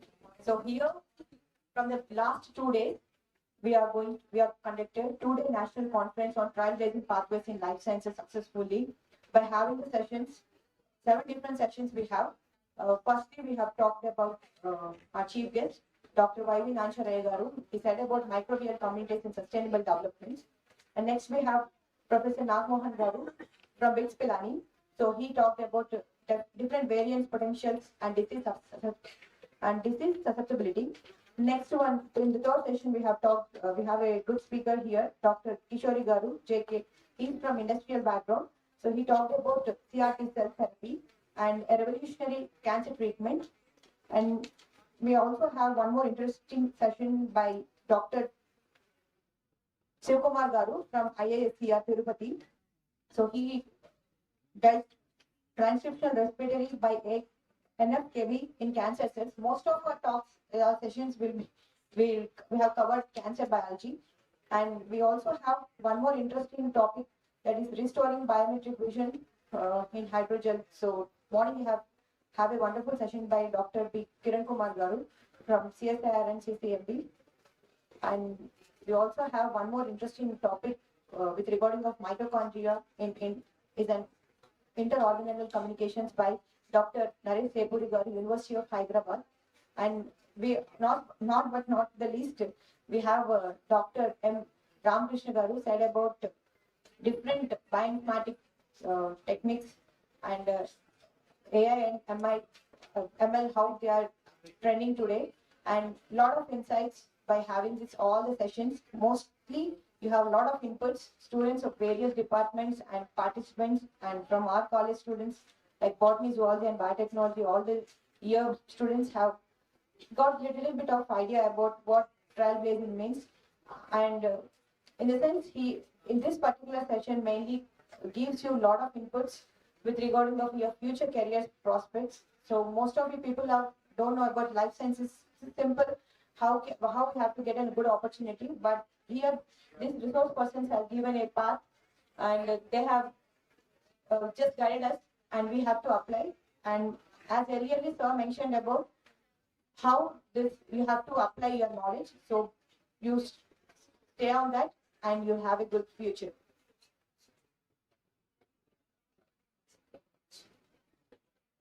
So I request chief guest for today, Dr. Naresh Sepuri Garu, to talk a few words about this conference. Yes. What piece of adventure? Hello, good evening. Probably you must be tired after 2 days of hectic seminar. First, to give a big applause to the organizers. So they have taken a lot of effort, and I'm sure they must be working day and night to organize this conference in a effective way. So you see, the teachers are the driving force. So we are far away. So your teachers made us this event to be happen. So they are majorly responsible to happen this event. And my advice is, a lot of people got inspired by Ramakrishna's previous lectures, and that's so inspiring. So what my advice is nothing is impossible. Keep it in mind. Okay. I told you, I also came from my town is Nandyal, in the Kurnool district, and then my education also up to graduation. Those days, no English medium school. I studied municipal high school, and then graduation I did at Silver Jubilee College, and then Krishnadevara University I did my MSc, and then I did my MPhil and PhD at University of Hyderabad. See, opportunities don't come to you. You have to search for the opportunity. And a lot of people, what they do is they don't apply anything. You have to venture out in different ways. Okay, don't think your pathway is fixed like this, on your particular pathway. If you don't get that thing, don't disappoint, and you start applying for new avenues and new jobs, opportunities. I'm telling you, even biology is a very good subject for even IAS exam. Okay, very few people take biology, and you can. My friends, some of them took biology, chemistry, and another subject. They clear the civils. So don't think that research is the only way. There are other opportunities also. Some of the questions in the civils exams, they are coming from bioinformatics, AI, machine learning also in the civils papers. I saw one of the paper, and from our university, a lot of faculty go for exam settings, for civils, for CSR exams. Most of the paper setting from our university only. I mean, the faculty go. I'm just saying, so if you get trained in project work or something in the universities, you will get a much more better exposure. See, one thing you require is practical knowledge. So theoretically, we explain a lot of things, but once you start working at the front of the computer, in the case of bioinformatics and laboratory experience, then you gain much more knowledge and confidence. Okay? A lot of people don't know how to hold the pipette also in the beginning, but eventually you gain knowledge, and then you start doing the work. So don't disappoint. My advice is don't disappoint if you don't get any. I mean, if you write CSR, you don't get it, don't disappoint. There are other ways you can enter into the research program, or there are other ways like do other courses. I mean, you can do civils or groups exams. There are so many opportunities out there. But the knowledge that you gain, that's going to stay forever. Okay? One more important thing is there is no shortcut for success. Okay? If you choose shortcut for success, then you're going to fail at some other point. It's very hard, but you keep learning. And whatever you gain knowledge, that is not going to be wasted. Okay? So that stays forever in your brain. Whatever even it's a failure experiment, even it's a failure bioinformatics study, whatever you have done, but that experience stays forever. I mean, that knowledge. Okay? In the research, 90% failure, 10% success. Okay? Only 10%. So many frustrated days you have to go through it if you venture into research field. That's why I'm saying, but the knowledge you gain over the period of time, that's lost forever. Okay? That's my piece of advice. So if you want more advice, personally you can write me, and then, okay, guys, girls, all the best. I know, I mean, the feedback is very good. I mean, a lot of students came forward and gave. I went to one conference, none of them came forward to give feedback. So you are much, much better than that. Okay, all the best. And it's available Ramakrishna Garu, and you can also send me if you have any doubts, questions. In my university website, my email will be there. You can contact me. Okay, all the best.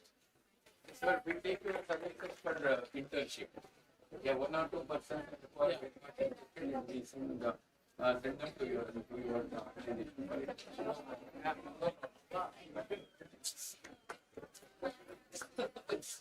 Thank you so much, sir. And now I request Dr. Ramakrishna Garu to talk a few words. Small message to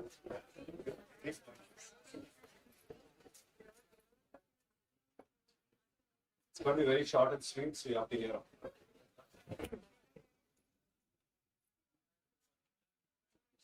You have to play first, so play hard. Okay?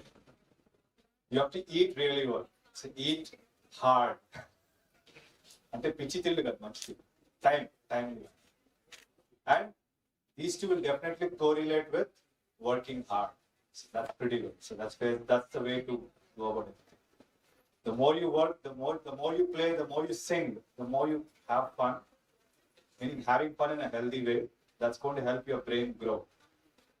So we say that adults, you don't become a proper adult until the age of 25, not 21, not 18. Up till the age of 25, you are growing. Your prefrontal, the cortex regions are constantly learning things. And you are called a proper adult when you cross 25 years of age. So until then, you're basically whatever. You're just a part of our experience. So have fun. All the best to you, and good luck in your endeavors. Thank you so much.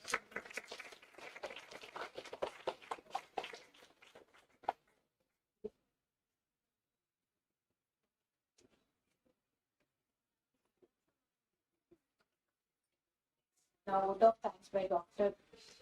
P. Srinivas sir, head of the Department of Botany, is going to deliver vote of thanks.